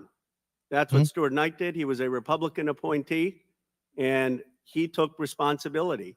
Yep. And I think you need to reflect. This is not a question of you. It's a question of the American people. You cannot go leading a Secret Service agency when there is an assassination attempt on a presidential candidate. I would say that about anyone who is running. And so I guess my question to you is, what's the difference between your position and what Stuart Knight did? What I will tell you, sir, is that I am dedicated to finding the answers to what happened. And like every Secret Service agent, we don't shirk from our responsibilities. I will remain honest and be responsible to the agency, to this committee, to the former president, and to the American public. But is there a reason you wouldn't just do what Stuart Knight did after the Reagan assassination attempt? I believe that I provided an answer.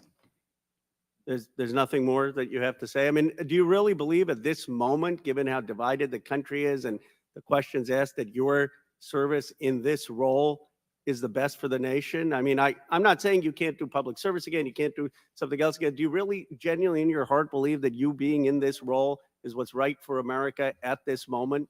I mean, do you think there are people who are Trump supporters who have confidence in you? The one thing that we've got to have agencies in this country that are transcend politics, that have the confidence of independents, Democrats, Republicans, progressives, conservatives. Do you really believe that the majority of this country has confidence in you right now?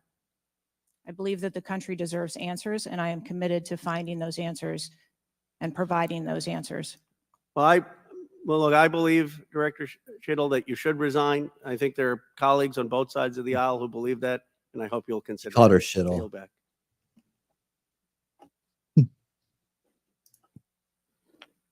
Chair now recognizes Mr.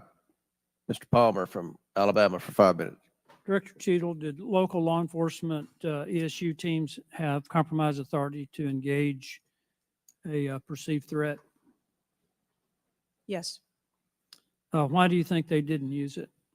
I believe that they follow the same use of force that our agency. You don't, when you have compromise authority, you don't have to get permission if you perceive a threat. And there were not just the ESU units, but there were local law enforcement that had line of sight on the shooter before the shots were taken. So one of my questions is there was supposed to be a briefing with the Secret Service sniper units, your counter assault team members, with the contract team, with the local ESU teams. That didn't take place. Why was that? So I have been told that there has been a briefing. There was a briefing that took place. I've been told that there wasn't one. And again, we are still looking into the facts of the investigation. So Let that me we ask can- you this. When were you informed that there was a credible threat against President Trump, former President Trump? When did you learn of that? Sir, the former president has a number of threats. I didn't ask you that. There was a credible threat from Iran. When were you informed of Put her in her that? place. Answer the question. We have been monitoring the threats. You For the knew former before, president. you knew before the rally, okay? Right? The site security plan is generally drafted by the site supervisor and the site agent, probably out of the Pittsburgh district office. Did they take into account the credible threat against President Trump? Our personnel take into account the threats that are Then out why there. would they leave a building? And I will correct the distance that's been quoted. It was about 140 yards with clear line of sight to the president. Why was that building not occupied on the roof? I mean, you could have put Barney Fife on the roof and kept somebody from getting up there. So why wasn't that done? The plan that was Barney- developed Barney that would get day the job done. encompassed a number ma'am. of security mitigations. The issue is the site supervisor, the site agent, and the special agent in charge, who I think signed off on the plan, did not include that in the inner perimeter, and they didn't have a plan to secure the building. As I understand it, the Butler County ESU unit was situated on the second floor of a building next to that, but they didn't have a clear line of sight of the roof. The angle was too severe. The photograph that was taken of the young man, of the shooter, when he had the rangefinder, was taken at 5:15. It wasn't until 5:38 that photograph was transmitted to the Secret Service sniper units. I don't understand the lack of interoperability here in the communication process. I don't understand why people didn't perceive that as a credible threat. The video that Mr. Christopher Morphy had shown there They don't was mean clearly jeans. a credible threat. So how is it that all of these mistakes could be made? How many explosive devices were found on or near the site? Again, I would have to defer you to the FBI. Madam, I believe Details they of were that. in his car, and I think there might have been one near a main gas line. It wasn't just the fact that he had a rifle. It was the fact that he had the ability to inflict enormous harm, enormous numbers of casualties had those devices exploded. I want to know also, when your agents conduct a site review, are they fully informed of all of the threats that are being made against the principle that they're protecting? What I can tell you is that when our agents go out to conduct an advance, their whole goal is to ensure I the safety understand and what the goal security. is. The failure to secure that building not only put the former president's life in danger, it put the lives of individuals in the crowd in danger as well. I mean, the Reagan shooting, there were other people shot at that time as well. And the Secret Service members' lives were in danger. So I don't understand how you can continue to stay in the position you're in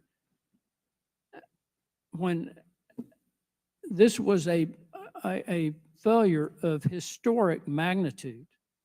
43 years without anything like this happening. And you failed in this case in a spectacular way.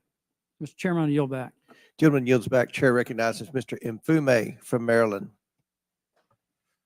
Thank you, Mr. Chair. I want to commend you and the ranking member on your joint statement and for holding this hearing that we might all at least attempt to try to get some answers. Some of us, Ms. Cheadle, grew up in an era not too unlike what we see today in terms of political violence. And some of us remember I know where this is the going. November 22nd, 1963 assassination of President Kennedy. Some of us, like myself, remember 2 days later when Jack Ruby on live TV shot and killed Lee Harvey Oswald. We've seen over and over and over since that time these kind of attempts, whether it was the assassination of Martin Luther King or Bobby Kennedy, or the attempted attack on George Wallace in Laurel, Maryland, the shooting in 1981 of Ronald Reagan, our friend and colleague Steve Scalise shooting here in DC, and the unfortunate attack on Paul Pelosi, and now this matter regarding former President Trump. Paul Pelosi is not let me try, if I might, to take another political figure. Walk at this. People just assume that whoever is in charge takes full responsibility when there's never been, at least on this magnitude and scale, this sort of failure. So when members ask you, are you going to resign, and you say you have no intention to, they are perplexed, like many people who watch what's going on. And there's some things I just don't understand. Why was the building, the ARG building, placed outside of the perimeter when clearly it was close enough for someone to launch an attack? So again, sir, we are looking into all of the details of how the advance was comprised, but I can tell you that there was overwatch on that building provided that day. By a drone? They could have boxed it in with gates. I'm not going to get into the And specifics still of not have people go technology there. or assets that were used in Well, this forum. I think it's fair to say the Overwatch failed. because the shooter got up on the roof and stayed there for a while, and people had pointed him out. So do you think that your overwatch was a failure in that case? I think that we need to know the full details to understand how this occurred. And why was the rooftop left naked to begin with? Can you tell us that, considering it was within yeah, the there's line details of for sight that. and so very close? Again, I can't speak to the specifics of this particular event site, but what I can tell you is that when the Secret Service develops an advanced plan, they take into account a number of factors when they're building their advance. If there are buildings or areas of concern, and Overwatch is one of those mitigations that they want to put in place, then they will cover off areas of responsibility. I understand that, but the shooter came to the attention of your agency 52 minutes before the former president got to the stage.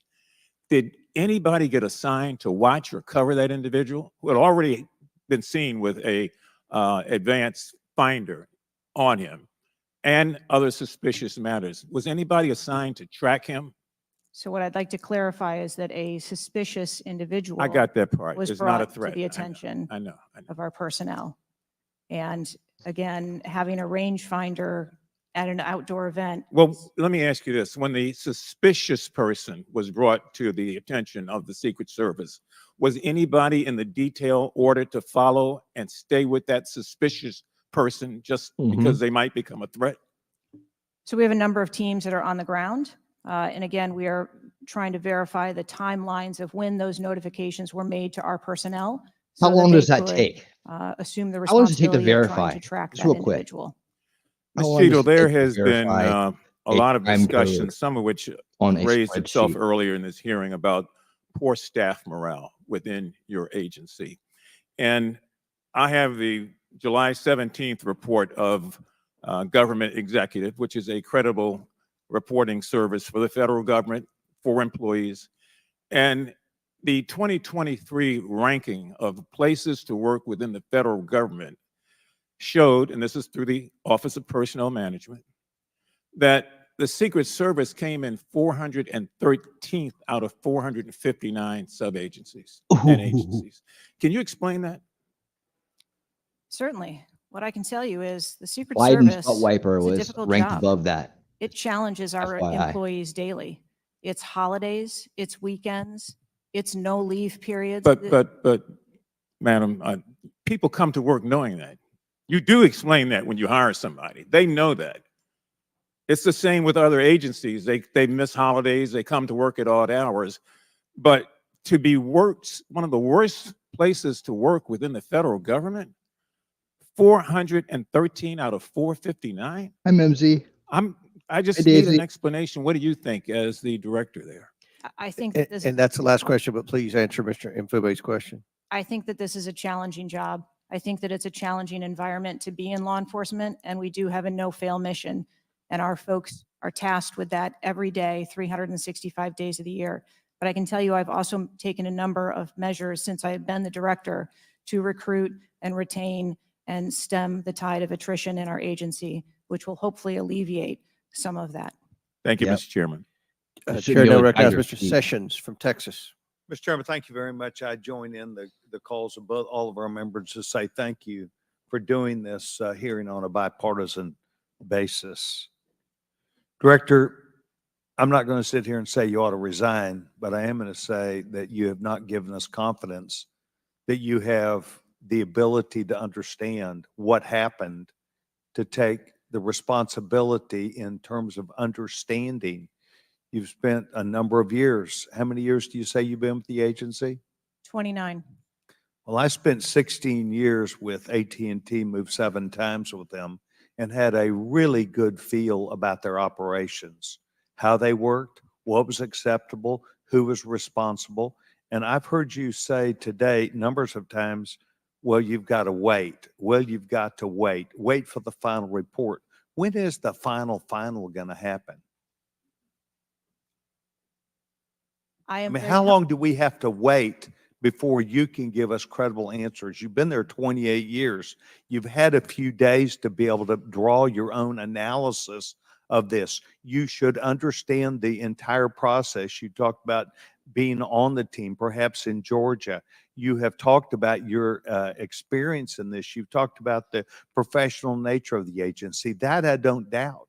But the director, just like it was when I ran my operations at AT&T, was responsible for making sure they I do worked. see that. And in business, it either works Kamala Harris is supposed or to it be doesn't speaking. work. There's no in We'll between. look at that after It either this. works or it does not work. And your job as the, in essence, administrator, the director, is to make sure it looks right and works. And I've not heard you say one thing about my analysis is, I have asked these questions. It's always, I've got to sit back and wait for someone else to decide that. So I'm going to ask you Yeah, a what exactly question do you that maybe do? you can answer. Have any employees been disciplined for their role in Butler, PA incident? No, sir, not at this time. I am asking those questions. I gave all the women a No raise. employee has been disciplined and no employee has been placed in any position that would place their job in jeopardy nor their standing in the agency. We are still in the process of That's interviewing not what I people. asked. You're the person that runs the place. You're the person that knows right from wrong, good from bad. You've had a number of days and now you come before this committee knowing you're going to be before us and you've got to slough it off to someone else. Do you see where there was something that went wrong as a professional at an agency with 28 years, or do you have to count on someone else to give you the final report? I see that something went wrong, and I've acknowledged that something went Then wrong. what went wrong? I Was need the to- special agent in charge not doing their job? Was the shooter was the shooter given extra time? Was the sniper doing their job? I mean, these are things that people who've been around for 28 years can analyze quickly. I watched it live on TV and then within minutes saw a number of facts and factors that would have and should have been known by people who were there. You've got 28 years. You're showing up here telling us and the American public, well, I've got to wait for the final answer. What is your evaluation? I'm asking those same questions. Well, no, you're before the And I committee. Tell us what went wrong. A special agent in charge, the person who was there. Tell us and don't try and play a shell game with us. Do you have the ability to effectively, as the director of this agency, to understand what went wrong and at least tell us, I do or don't know what I'm doing? And we come away with, and I'm not asking for you to resign. I'm asking for you, if you've got this experience, then you should be able to say to us, we know what we did wrong. It was a failure in our system, and we're immediately making these corrections. That's why you're having a difficult time with this group of members of Congress, because we saw it too. We've seen the things, but you are the 28-year expert. You are the person that, and only you, that can make the changes. And I hear you say, well, I've got to wait for a final report before I, at 28 years experience. That is why we think what you're doing, the answers you're giving us are not correct, and you are not using your professional expertise. Mr. Chairman, I will allow her to respond. I am asking those same questions, sir, and I assure you, when I have a full and complete report of exactly what happened, there will be accountability, and we will make changes. Before I recognize the question, just out of curiosity, Director, it's been 9 days. Every American wants these questions answered. Do you have a ballpark estimate of what Mr. Sessions asked you would be able to answer? So I can tell you, Time-wise? I can tell you on our mission assurance internal me. investigation, we are targeting to have that completed within 60 days. There's also an external investigation that is going to be taking place. There are a number of Office of Inspector General investigations as well, and we are working in concert. And then, of course, there's the Department of Justice, FBI criminal investigation. Chair recognizes Ms. Ocasio-Cortez from New York. Oh, Thank you, Lord. Hey, Mr. what's up, Chairman. buddy? Director Cheadle, respectfully, what you had just laid out about 60 days. We are currently in the midst of an especially concentrated presidential campaign in the moment. That is also paired with, of course, elections happening across the country that are happening in about 100 days. So the notion of a report coming out in 60 days when the threat environment is so high in the United States, irrespective of party, is not acceptable. And I think it's very important to understand that. This is not theater. This is not about jockeying. This is about the safety of some of the most highly targeted and valued targets internationally and domestically in the United States of America. So the idea that a report will be finalized in 60 days, let alone prior to any actionable decisions that would be made, is simply not acceptable. It has been 10 days since an assassination attempt on a former president of the United States, regardless of party. There need to be answers. Again, this party, this committee, this is not a moment of theater. We have to make policy decisions, and we have to make them now. We do. And that may be and that may require legislation. That may require policy that we must pass in the immediate term. And without that, we are flying blind.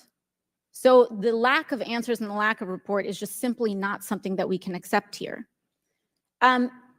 Director Cheadle, is there a standard perimeter that the Secret Service establishes around an event, or are those perimeters independently determined per event and scenario?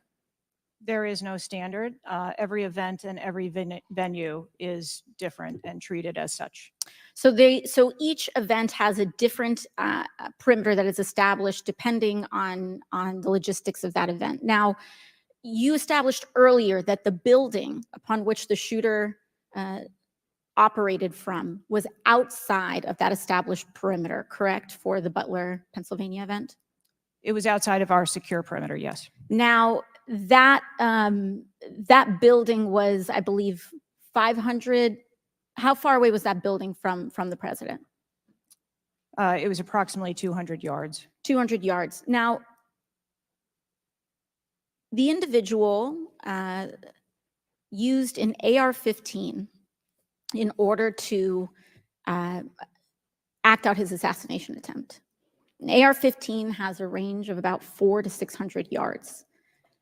My question is, why does the Secret Service perimeter, why is the Secret Service protective perimeter shorter than one of the most popular semi-automatic weapons in the United States? There are a number of weapons out there with a number of ranges. Again, an advance was completed. Really? on Wow, the I didn't know determination of that. the perimeter. I'm not going to speak to specifics, but there are a number of factors that are taken into account when we determine our perimeter. Some of it has to do with terrain, some of it has to do with buildings, some of it has to do with assets and resources that are available.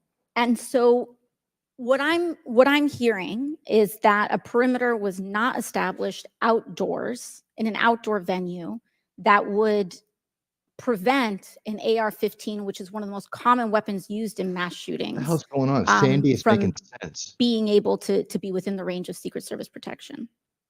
A perimeter was established, and even though there were buildings that were outside of that perimeter, it wasn't just that building. There were a number of buildings in the area, and there was overwatch that was created to help mitigate some of those buildings.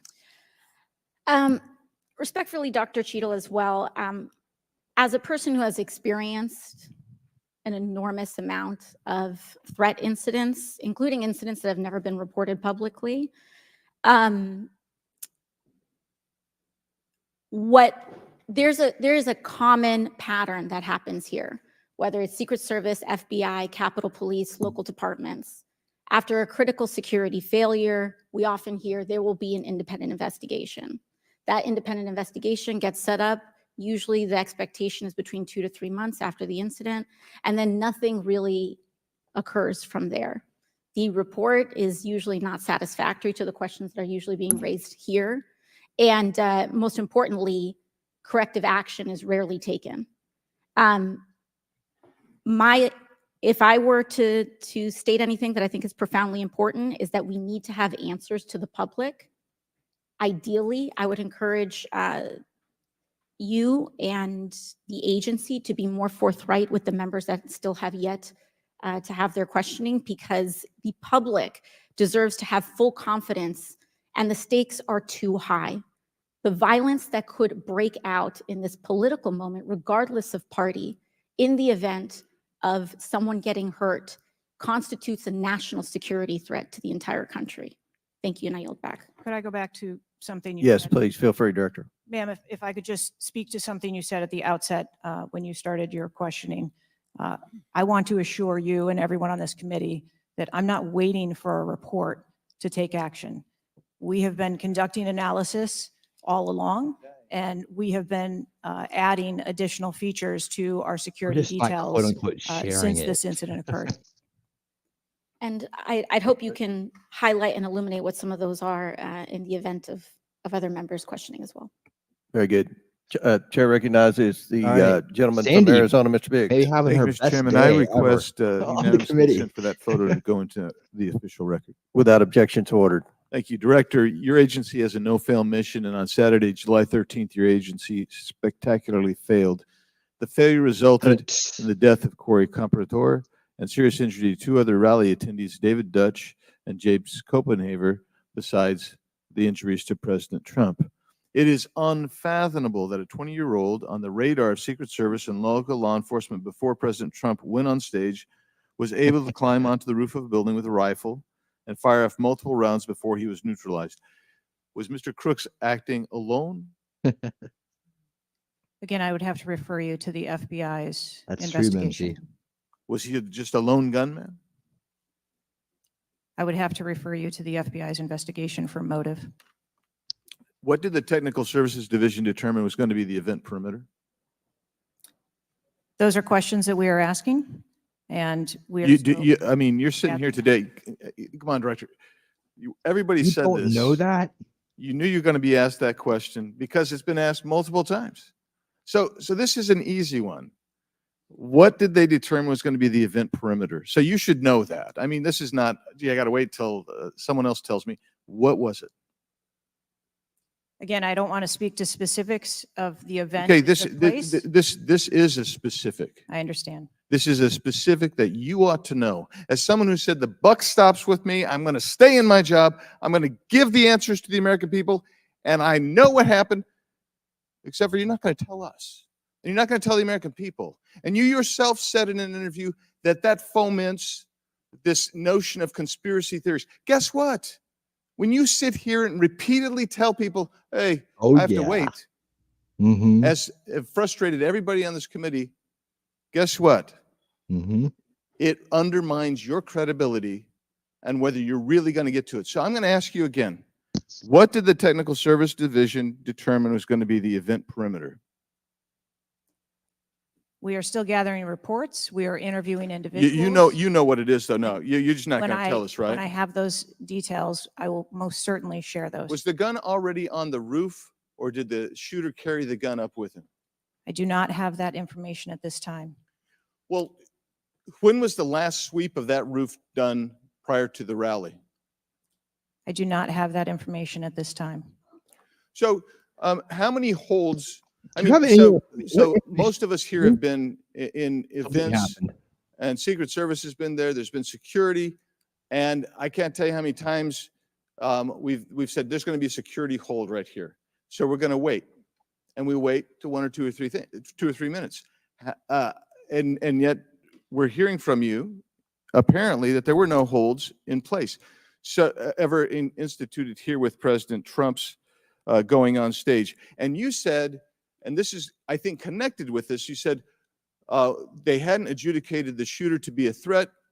He was adjudicated to be a suspicious person, even though we've got some dynamic video that Mr. Krishnamurthy put on the video for us. So I guess my question for you is, and I think you answered this, I just want to see if you're consistent with what you said about an hour and a half ago. What do you do if a suspicious person is identified by the agency? So at a number of our events, it is not unusual. I know it's not unusual. What do you do? Those individuals that are identified as suspicious, we will send teams out Was a team sent out here then? There were teams that were sent to identify and interview that individual. They were sent to interview the individual who they? scampered up in camo on top of a roof We didn't within have camo 130 on. yards Let's not lie. of his target. And did your team get there? When did your team get there to conduct that interview? I don't have the details on the timeline. It is my It should have happened at the gate. So if they did send a team and they're going to interview him, and you described that earlier as an investigation, why didn't they put a security hold on President Trump going on stage at that rally? At a number of our protective sites, there are suspicious individuals that are identified all the time.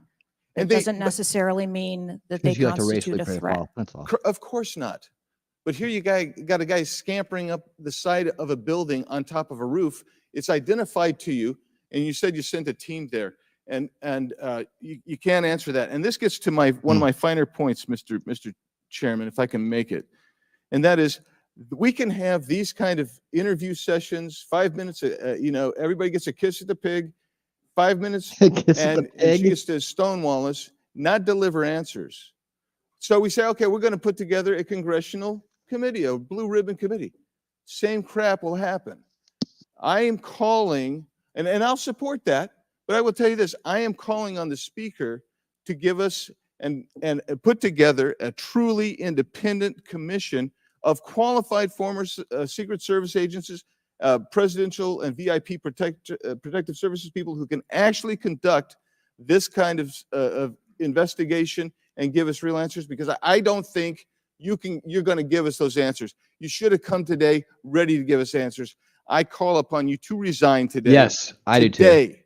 And I Today. also would say I've got a bunch of UC requests if I can go. Because you're not ahead, doing your Mr. job. Chairman. You're not here to help. Proceed with the Yeah. request. Go home. Thank you. I Don't come back. apologize. It might take, That's all right. Go ahead. it might take a moment. Very important. So Anthony Guglielmi, the Secret Service spokesman, one from him. Without objection, so ordered. Article, U.S. Secret Service says it previously denied Trump requests for additional resources, New York Times reports. Without objection, so ordered. Secret Service says it denied earlier Trump requests for more federal resources. Without objection, so ordered. Secret Service acknowledges denying some past requests by Trump's campaign for tighter security. Without objection, so ordered. Preliminary findings by Senator Ron Johnson and his committee. Without objection, so ordered. He said, "Ever gets to kiss the Articles pig." entitled, Notice Anything Different About Trump's Secret Service Detailed. Next, former Biden official corrects herself after saying Dems must turn their fire on Donald Trump to beat him. Secret Service director says buck stops with her, but she will not resign. Disney Star Wars Mark Hamill cracks joke about Trump's ear bandage following assassination attempt. Biden, I haven't engaged in inciting rhetoric. Trump has. I'm just talking about threat to democracy. Piece called Who is Secret Service Chief Kimberly Cheadle? Charlemagne the God says Trump solely responsible for violent rhetoric that led to attempt on his life. Video actress Amanda Seales pushes conspiracy theory Donald Trump assassination trip was staged. Report Secret Service identified rooftop as a potential vulnerability days before the rally. Watch BlackRock removes ad showing former President Donald Trump's would-be assassin. Why does the Biden administration have 100% confidence Secret Service after assassination attempt? Secret Service director, we didn't put snipers on the roof because it was kind of sloped. Here's what Thomas Matthew Crooks did in the days leading up to Trump assassination attempt. Secret Service director under scrutiny for diversity initiatives after Trump assassination attempt. The official story on Trump shooting makes no sense at all. Andrew McCabe says Trump assassination. Mr. Chairman, point of order. I'm happy to assent to all of them. I think it's just reading down X. You don't want me to read? Proceedings. Is it too tedious? Well, we're not even really hearing them anyway. So if we could, it's up to you, Mr. Chairman. You would like me to slow? I'll slow it down. I was probably going too fast. Secret Service's explanations for security failures ahead of Trump assassination attempt are not adding up. U.S. reportedly received intel of Iranian plot to assassinate President Trump. What WTH? Secret Service now saying that they didn't put any agents on the roof because slight slope was too dangerous. Report, U.S. officials received intel of Iranian plot to assassinate Donald Trump before Crooks' attempt. Exclusive GOP rep cloud. Homeland Security Agency is interfering in House's assassination investigation. Why Trump's raised fist after surviving assassination attempt is triggering the liberal media. Questions swirl over the security lapse at Trump rally, reviving old concerns about Secret Service. Secret Service scrambles to shift blame after Trump shooting as backlash hits hard. Nobody contacted me. Must see 6-camera split screen of assassination attempt captures everything shooter was in open 2+ minutes. Murillo, 5 reasons you should be angry. Breaking, shooter spotted up to 30 minutes before firing, reported multiple times. Pictures taken, no one stopped him. Cheadle calls the 30 minutes between Thank you, noticing Zach. and neutralizing shooters very short. Thank you for the $5 shooter, super chat. A very short period of time. Secret Service director says buck stops with me on Trump assassination attempt, but won't resign. Mr. Biggs, we'll stop right there. We can retake them on the next one. I know there are more, Okay. but without objection, we'll enter into the record all of those, and we'll take up the others after the next speaker. Chair now recognizes Ms. Brown from Ohio for 5 minutes. Thank you, Mr. Chairman. I first want to highlight I want to certain read this, comments but from I don't want to Ranking talk Member over people. Raskin, Why y'all my picking on this colleagues poor on innocent both women? sides of the aisle, President Biden Is it and her Vice time of the President month? Harris, and that is Not political her. violence It's not is her fault. completely Fix that. unacceptable in this country. Full stop. It is an assault on our democracy itself, and I am devastated by this attack on a candidate for the president, for the office of the highest office in the land, and continue to pray for the victims of this shooting and their families. As someone who has known gun violence firsthand, no one should have to experience the pain of losing a loved one to weapons of war. It is deeply unfortunate political violence has become far too common. Whether it is the deadly attack on the Capitol on January 6th, the assault on Speaker Pelosi's husband, or the threats of violence against election workers, we all must work to condemn political violence and tone down the rhetoric.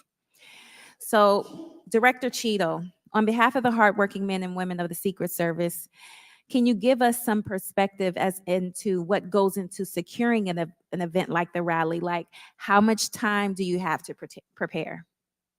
Thank you for the question.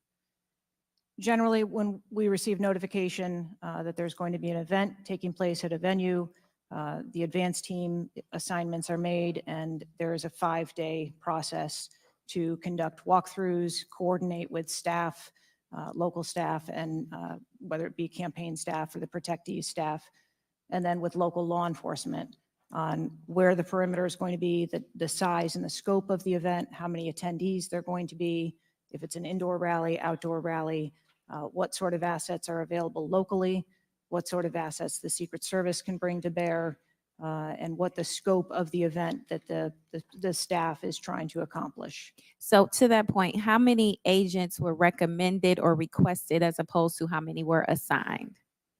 So I'm not going to get into specifics of how many were assigned, but those numbers that were requested were provided.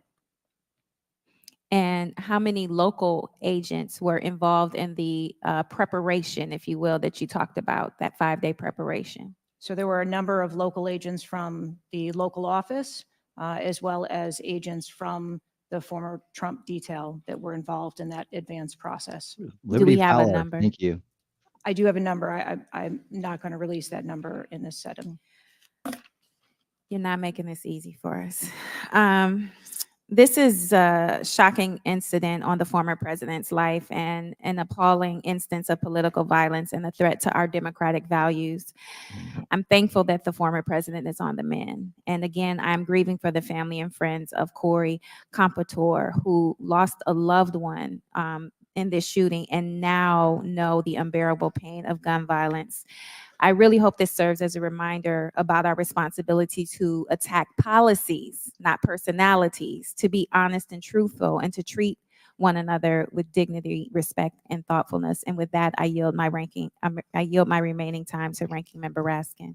Thank you, Ms. Brown, for those Mods very powerful and in Rumble, can you moving check remarks. on Mean Gene to see if it's a real Director person or a Cheadle, bot? we don't want to lose a presidential candidate to an AR-15 attack. We cannot lose a presidential candidate to an AR-15 attack, and we can't lose any more citizens to AR-15 mass violence, mass shootings. And we certainly don't want an attempted AR-15 assassination or assassination attempt to set off political violence or riots in America. So this is deadly serious business. The vice ranking member pointed out that a report in 60 days won't do it for us because we have a responsibility. Members of Congress have a responsibility to take action now if there's anything we can do to prevent this. So my question for you is, what is informing your operational decisions right now that you've invoked without a report? Can you tell us what are the preliminary judgments, or if you don't want to foreshadow the report, fine. What are your personal professional I think we judgments all know the answer to that. informing the operational decisions you're making Hey, right now? Alphys, why does he get to ask Certainly, more and I questions? appreciate that question. I don't want to make any preliminary judgments on what happened on this particular day, but I can tell you that we have looked at, as we did immediately in the aftermath, what the security plan for the Republican National Convention was going to be, and we made adjustments to the interior of the perimeter there. We looked at the protectees that we have here in the Washington, D.C. area and our protective sites, and we did make some adjustments to their security posture. And as we continue to move through the next several weeks, even yesterday with the announcement of the Jacob. president no longer running, we have made adjustments to the vice president's detail. We are already prepared for an eventual VP nominee, and we continue to make those assessments. I think it just shows how dynamic the environment is that this agency works in every day. So you've made the same kinds of common sense judgments and intuitive recommendations that members of the public and members of Congress are asking about right Yes. now. Yes. Okay, thank you. I yield back, Mr. Chairman. Thank And the before I gentlelady. recognize Ms. Mace, I have to say, Director, we're pretty close to the halfway point during this. You answered more questions with an ABC reporter than you have with members of Congress. We have a lot more questions. The American people are demanding that we get answers to those questions, and that's what the purpose of this hearing is today. So I'm sure a lot of the questions that have already been asked are going to be asked again, and hopefully we can get some answers to those questions. I strongly implore you to answer those questions. You're here with a subpoena, and we expect you to answer the questions. Chair now recognizes Ms. Mace from South Carolina. Thank you, Mr. Chairman. Director Cheadle, the American people are watching, and they're wondering if there are any questions you can answer honestly today. So, Director Cheadle, I have a series of questions, very specific questions. I want very specific answers. Most of my questions are going to demand a yes or no answer. Do you understand? I do. Okay, my first question. Both sides of the aisle today have asked for your resignation. Would you like to use my 5 minutes to draft your resignation letter? Yes or no? No, thank you. Was this a colossal failure? It was a failure. Yes or no? Was it a colossal failure is the question. Yes or no? I have admitted this is a terrible. This is a yes or no series of questions. Was this a colossal failure? Miss Yes Mace. or no? Yes. Was this tragedy preventable? Yes or no? Yes. Has the Secret Service been transparent with this committee? Yes. Would you say the fact that we had to issue a subpoena to get you to show up today as being transparent? Yes or no? I have always been. Yes eager to or no? come You didn't and want to talk answer to the committee. question. We had to issue a subpoena to get you to show up today. That is not transparent, by the way. You stated earlier, Secret Service is not political. Is that correct? Yes. Okay. Would you say leaking your opening statement to Punchbowl News, Politico's Playbook, and Washington Post several hours before you sent it to this committee as being political? Yes or no? I have no idea how my statement got out. Well, that's bullshit. So, Mr. Chairman, I would like to ask unanimous consent to enter into the record articles by Punchbowl News, Political Playbook, Washington Post, all done at 5:24 a.m., 6:12 a.m., 6:34 a.m., a solid 3 to 4 hours before this committee got your statement. Without objection to ordered. Okay. Is the Secret Service fully cooperating with our committee? Yes. Okay, you say you're fully cooperating with this committee. On July 15th, this committee sent you a list of demands of information that we wanted. Has the Secret Service provided this committee a complete list of all law enforcement personnel that were there that day? Have you done that? Have you provided a list to the Oversight Committee? Yes or I no? will have to get back to you on that. That is a no. Have you provided all audio and video recordings in your possession to this committee, as we asked on July 15th? Yes or no? I would have to get back to you. That is a no. You're full of shit today. You're just being completely dishonest. Mr. Chairman, Completely Mr. dishonest. Chairman. Yes. I want to Come on. we have to maintain decorum in this committee, no matter Have how you provided upset we any and get. all memos to this committee that we've asked you on July 15th? Have you provided all memorandums within the Secret Service? I would have to get back to you on That is a no. You are being dishonest or lying. Like you're being dishonest here with this committee. These are important questions that the American people want answers to, and you're just dodging and talking around it in generalities. And we had to subpoena you to be here, and you won't even answer the questions. We have asked you repeatedly to answer our questions. This isn't hard. These are not hard questions. Have you provided us all communications from the Secret Service related to that day and that rally? Have you provided this committee? We've asked for this information on July 15th. Have you provided any of this information that this committee has asked of the Secret Service? Any of it?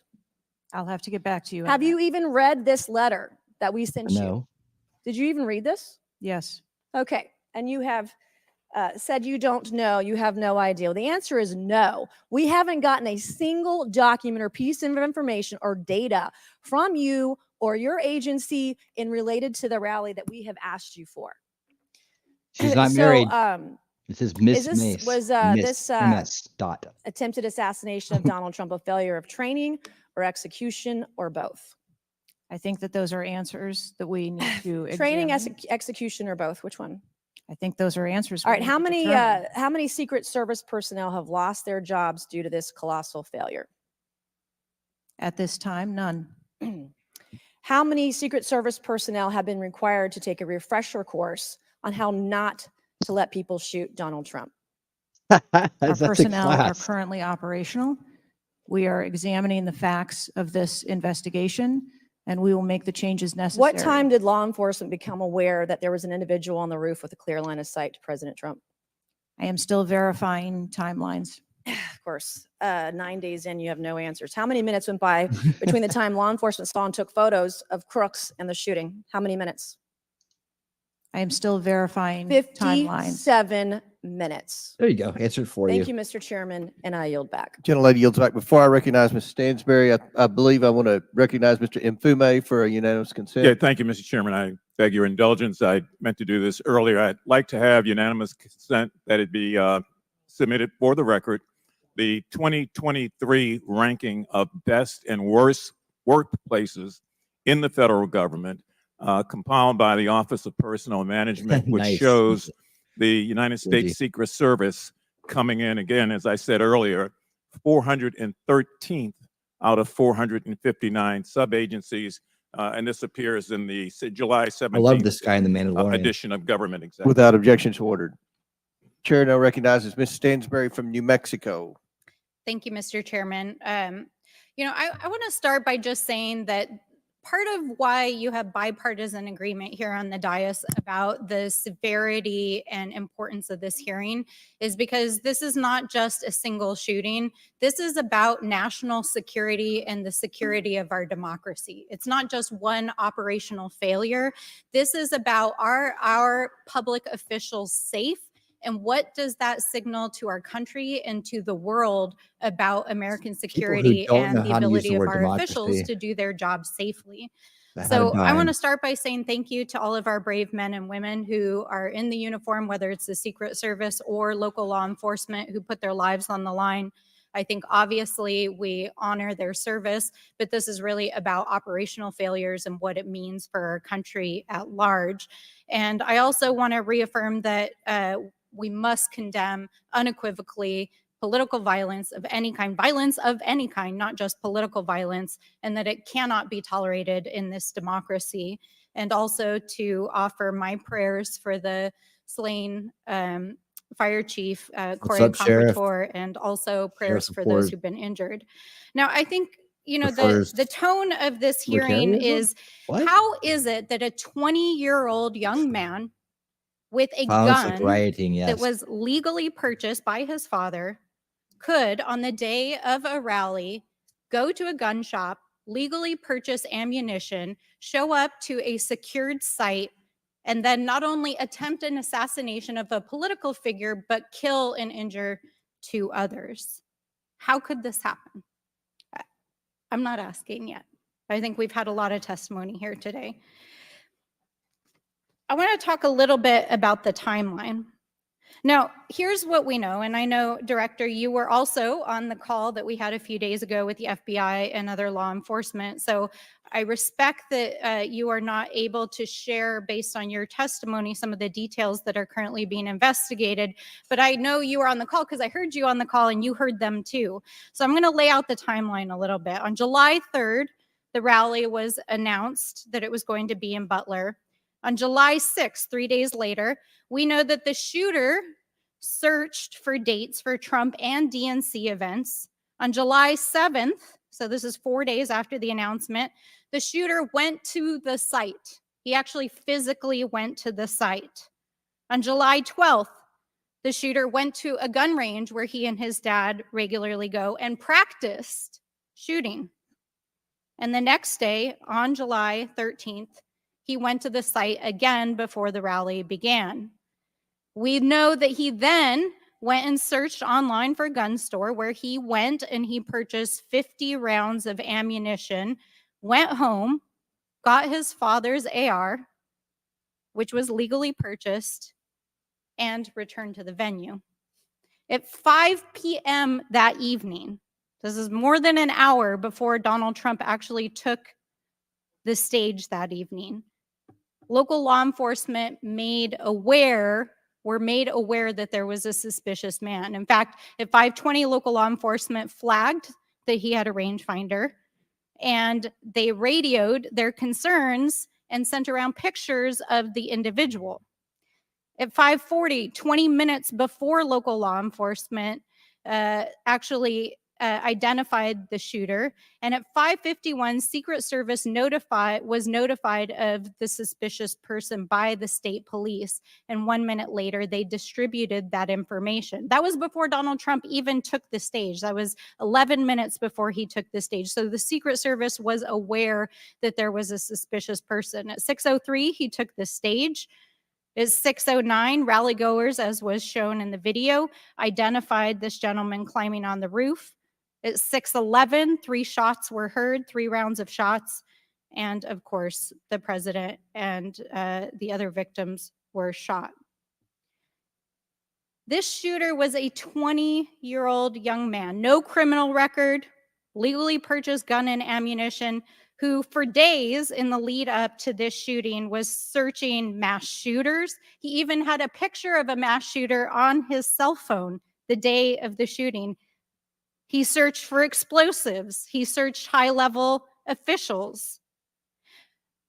So the American people want to know, how did a 20-year-old young man with access to a military-style weapon actually bring it onto an unsecured perimeter, who for days had been planning a mass shooting event?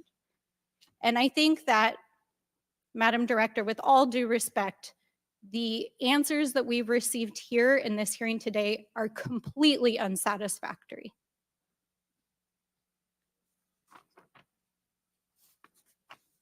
How could this happen?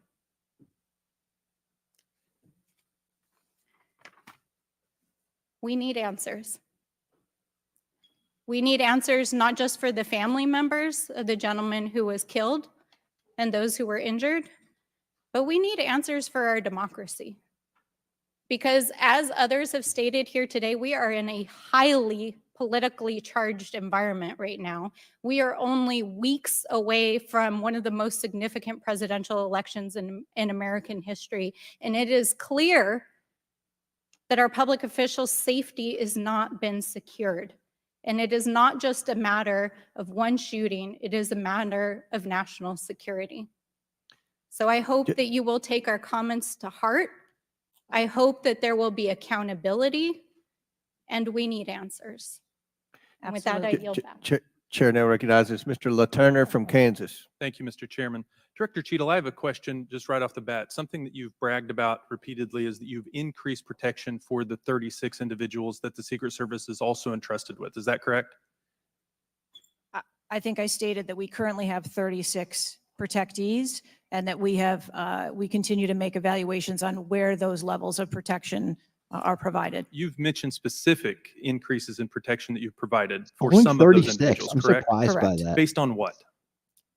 Well, some of it has been as a result of the tragic incident that occurred on the 13th. We went back and reassessed where we were at in providing protection and wanted to make sure that we were not, overlooking someone has to anything, get shot before you guys considering look this, into your this own most recent incident. So the Secret Service organization. needed to learn that allowing a rooftop 150 yards away from a protectee, not putting that in a perimeter, not having someone guarding that roof, that information is new to you and it's caused you to increase protection to other folks that are under your care? I think it is prudent after any incident that occurs to go back and take a look at your current practices and see if there is anything that needs to be done differently. It's inconsistent because what you said earlier to Mr. Turner was that the protection Pretty that you were much, offering to the- President Trump was in line with the current threats, him being a former president, him being a nominee of a major political But party, maybe it'll the get her threats from hand. Iran, the protection that you're providing him was adequate. Do you stand by that statement? Yes. Okay. Do you think it's a problem that the Americans' trust in the federal government is an all-time low? Do you think that's a problem? I think that it's unfortunate. I don't know why you're quibbling with my word. Is it a problem or is it not? I think the American public deserves to have trust in their federal government. Okay. I don't know why you're being difficult. I'm just, it's a simple question. Are you concerned about the increasing prevalence of conspiracy theories going on out there right now? Yes. I am too. You've been incredibly inconsistent with your answers before this committee today and what you were willing to reveal. You've acknowledged that the shooter was identified with a rangefinder, that President Trump's detail was sufficient for the threats he faced from Iran, that certain details were erroneously reported, in your words, but you haven't been willing to provide any information about the decision to place the building in question outside the perimeter, the explosives placed in the shooter's vehicle, the use of a drone by the shooter, or when exactly the Secret Service identified the shooter as a threat rather than merely suspicious. What is your standard today for what you are willing to answer and what you are not? Because you've been inconsistent. I'm certain that you can understand that some of the information that's been provided to you thus far has come from the FBI's investigation and has come from information that we have released. I want to make sure that information that is being provided to this committee is consistent and is factual. But the question about the drone that the chairman asked at the beginning of the hearing, he said, do you know this information? And you acknowledge that, yes, you do know the information, you just don't want to tell us. I guess my question is that if you wanted to wait till the end of the investigation to draw conclusions, which you've acknowledged you're not, you're drawing conclusions right now and making changes. But if that was your standard, that you want to wait till the end of the investigation to draw conclusions, okay, at least you would be consistent in that. But what we're wanting to know today and what would dispel some of the conspiracy theories out there, what would increase trust with the American people is for you to let facts love the out, fact for that you he's to tell us talking about what this. you know. And I want to understand from you, why is that a problem? Why is it inconsistent with a quality investigation to so release to the target. American people today, Over- at least the information that you know for sure? Because you certainly know for sure more information than you're willing to give us today. I have released that there was a failure and that there are gaps that we need to make sure that they don't happen again. That's not acceptable. That's not enough. That doesn't quell any conspiracy theories out there. In your 27 years of experience, would you have been concerned about an elevated location within 150 yards of a protectee that did not have a Secret Service presence? Just based on your experience. What I can tell you is that every site and every venue No. is I'm advanced asking differently. for your experience. Looking at this situation, would that have been of concern to you? Or would you have agreed that it's fine, it doesn't need to be covered?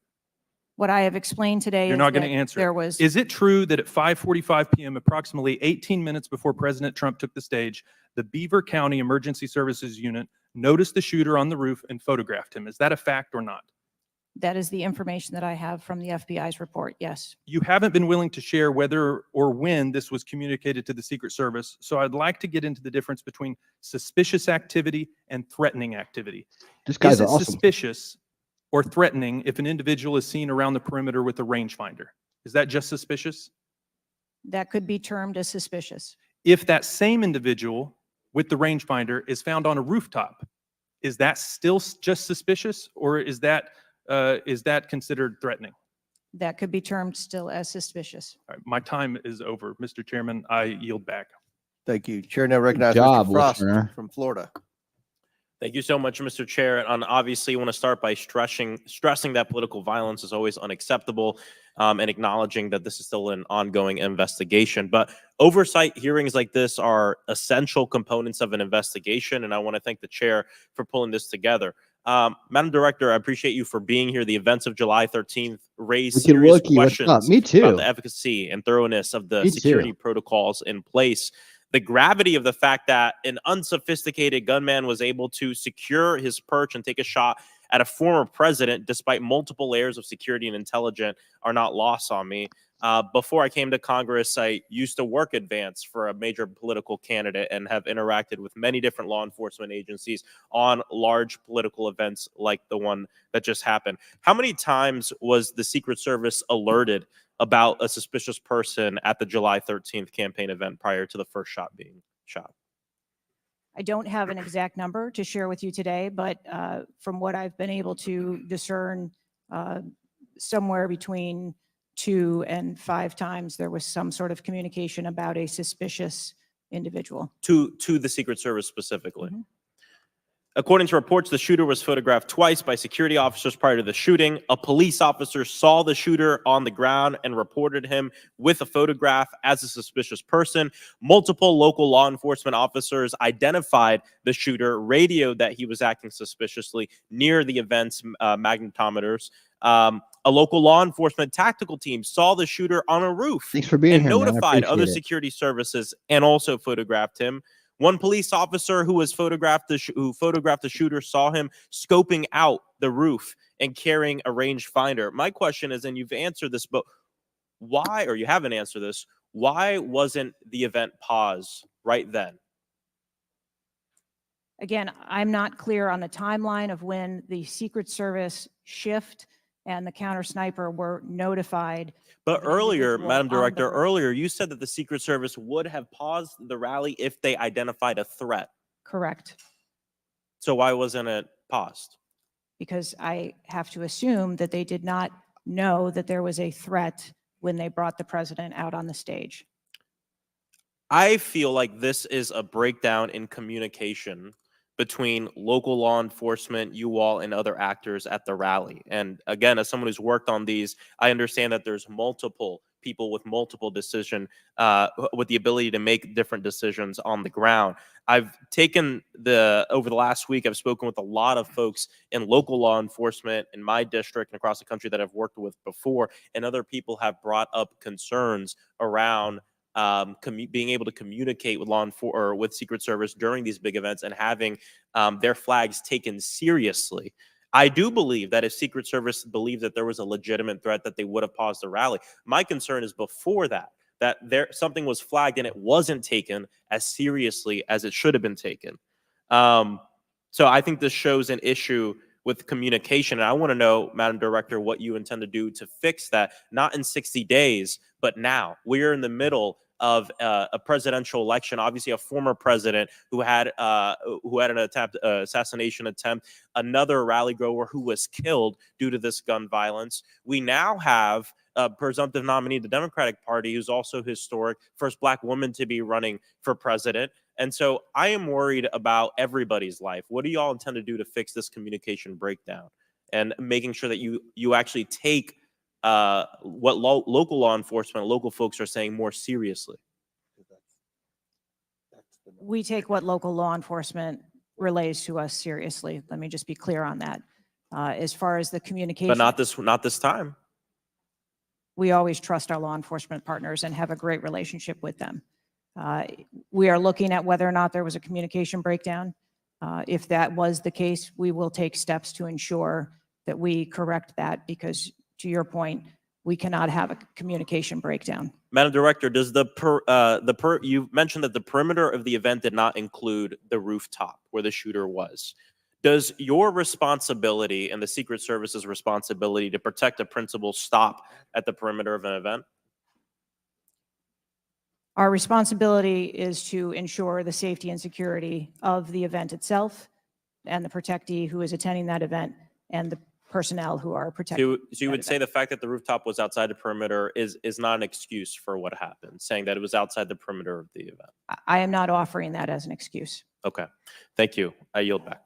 Gentleman yields back. Chair now recognizes Mr. Fallon from Texas. How did a 20-year-old loner with a week's notice pick the absolute best location to assassinate President Trump when the entire Secret Service missed it? Director Cheadle, in your leadership, your agency got outsmarted and outmaneuvered by a 20-year-old. How can we have any confidence that you could stop a trained professionals from a nefarious nation state? Those are absolutely questions that we need to have. I know they're answers questions, to. but the fact of the matter is we can't have that confidence. Director, do you have the ability personally, and do you have the authority to beef up security of any of your protectees? Yes, I do. Okay. So were you also aware there was a credible threat President Trump was facing? He was facing a heightened security threat to a foreign adversary? Yes. So given that there was an increased threat to President Trump's life, was he provided a full security complement akin to what a sitting U.S. president would receive? He was provided a full complement of security based on the threat assessment that we had. That's not my and question. the venue. My question is, if he'd been the sitting president, would he have had the same security he had on July 13th, or would have been beefed up? There is a difference between the So sitting he didn't. president So your answer is he didn't. and continuity of government and the So responsibility he that we did have. not. Okay, there wasn't a CAT team, the full CAT team on site. There wasn't counter surveillance teams on site. But this is the thing. You just said you had the ability to beef up the security. You knew about the threat, and you didn't. And that's as telling as it is chilling. We have satellite images from the Butler Fairgrounds. Have you visited the site? No, I have not. 9 days and you have not visited the site. You should have been there that night. Did you talk to, that evening, did you talk to the team, the heroes that surrounded the president? Did you call them that night? They were still operational work. So that's an answer is no. Did you call them the next day? President. Yes, I spoke with. You called them the very next day, not the day of, or was it 72 hours after? I don't know the timeline, but I spoke with Okay, them because you're under oath. immediately I following. think it was 72 hours after you waited 3 days. What is immediately clear is that there are a number of structures that need to be secured. Of these, Director, other than the first, immediate 4, what's the most dangerous site that should have been secured? Because security 101, you got to mitigate the high ground. Yes. Okay. Do you know what the next most dangerous site? What was the closest structure to the president, other than the 4 immediate ones that you had your counter sniper teams on? There are a number of structures around that event site. You know who the shooter knew? The shooter has visited the site 2 more times than you have, and he had a drone, and he picked the AGR building. So you said, do you remember in an ABC interview you did that you didn't have people on the roof of the AGR building because you were worried about safety because of the slope? I recall that statement. Okay. Does the Secret Service have written policy you can share with us about slope roofs? Yes, yes, that wasn't her. So why'd you act like there was one? Because is it your practice to comment on enormous events of enormous national implications when you're ignorant of the facts? That's rhetorical. So here's this thing with the slopes. You go all up to like 1812. You can go to a 112, which is about as flat as you can get without it being completely flat. And you're saying that there was a danger, safety concern there. But the problem is, Director, you put your counter snipers on a 312 roof, which is steeper than the 112. And by the way, the 112 is ADA compliant. You can build a ramp for a wheelchair on a 112 roof. So these are nothing but pathetic excuses, and they make no sense, and they're a bunch of cow dung.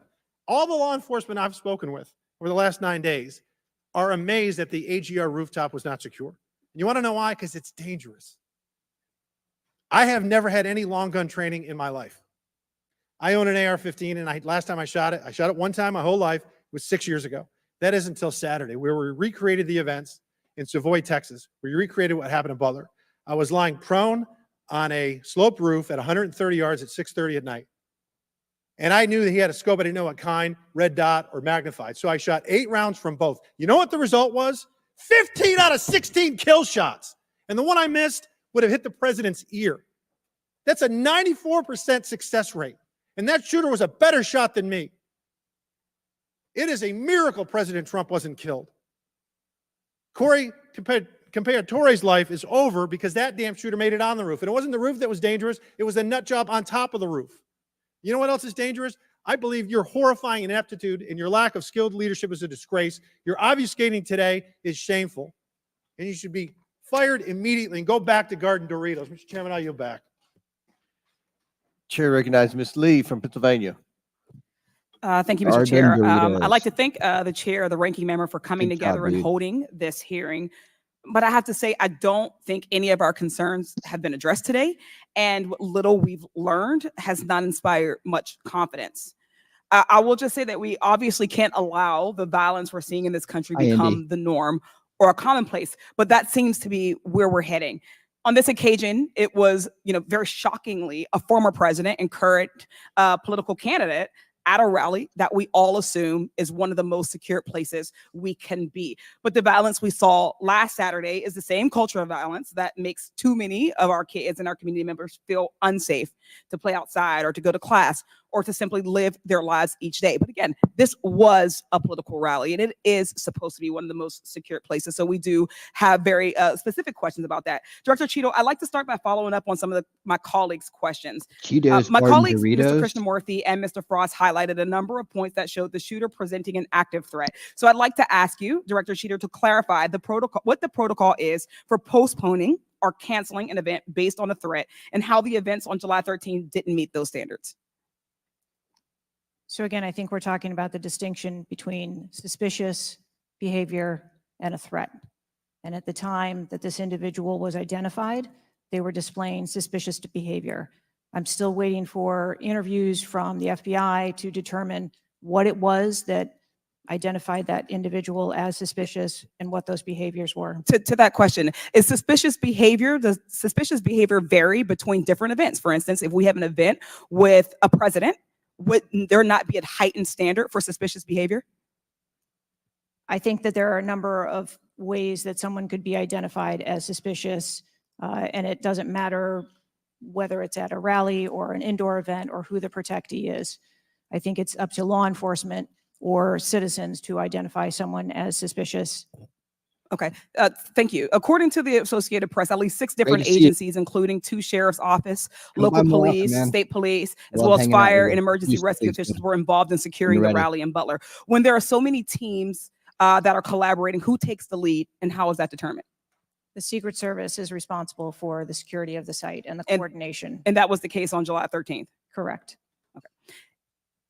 Changing gears, in 2024's appropriations budget, the Secret Service was given a little over $3 billion, which was about $78 million above what was requested. For 2025's budget, you've requested yet another increase. How much of these funds goes towards training and improving protection procedures?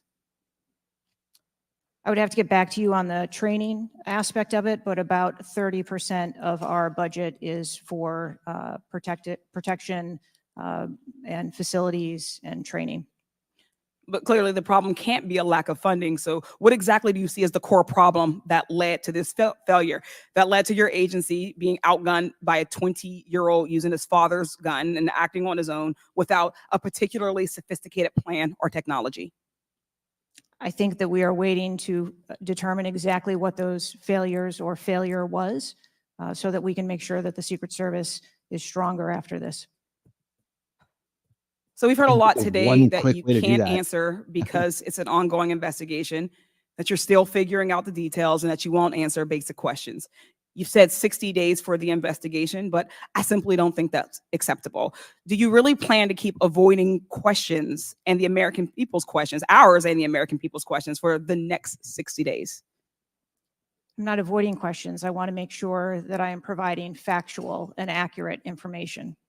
Certainly, but is there no in between, right? Between what is obviously a fact and what you can surmise from the details that you already have? I assure you, when I have a full and complete report of what took place on that day, I will certainly come back and make that available. Certainly. Studies indicate that the United States is experiencing increasing levels of political violence and tension. Does the Secret Service see increasing political violence as a threat to its work? And if so, how is the Secret Service adapting its strategies and protocols to account for increasing political violence? We are constantly evaluating the threats that we receive and monitoring that, and we make adjustments on a daily basis to our protectees based on what those threats are and what actions we need to take. Yes or no? Do you believe that stricter controls on the availability of assault weapons would make it easier for the Secret Service to fulfill its missions of protecting public officials? I think the Secret Service is tasked with providing a safe environment, which is why we put into place a number of mitigation factors. Certainly, but do assault weapons make it easier or harder for you to do your job? I think that any weapon God, makes here's it my difficult for us question to do our again. job. Okay, I yield back. You're going to deal with bats. Okay. Chair so you now guys do recognizes assault Mr. weapons Donalds for from the Florida. Secret Service. Thank you, Chairman. Director, real quick, at what time was Secret Service aware of the active threat against President Trump? Director, what time? So the Secret Service was aware that there was an individual who had been identified as suspicious, and that individual was attempting to be tracked down. At what time? I don't have a specific timeline other than to tell Director, you, it's been 9 days. I At understand what that. time? I want to make sure that I give you factual information, sir. Director, have you talked to the agents on the ground that day? Mass.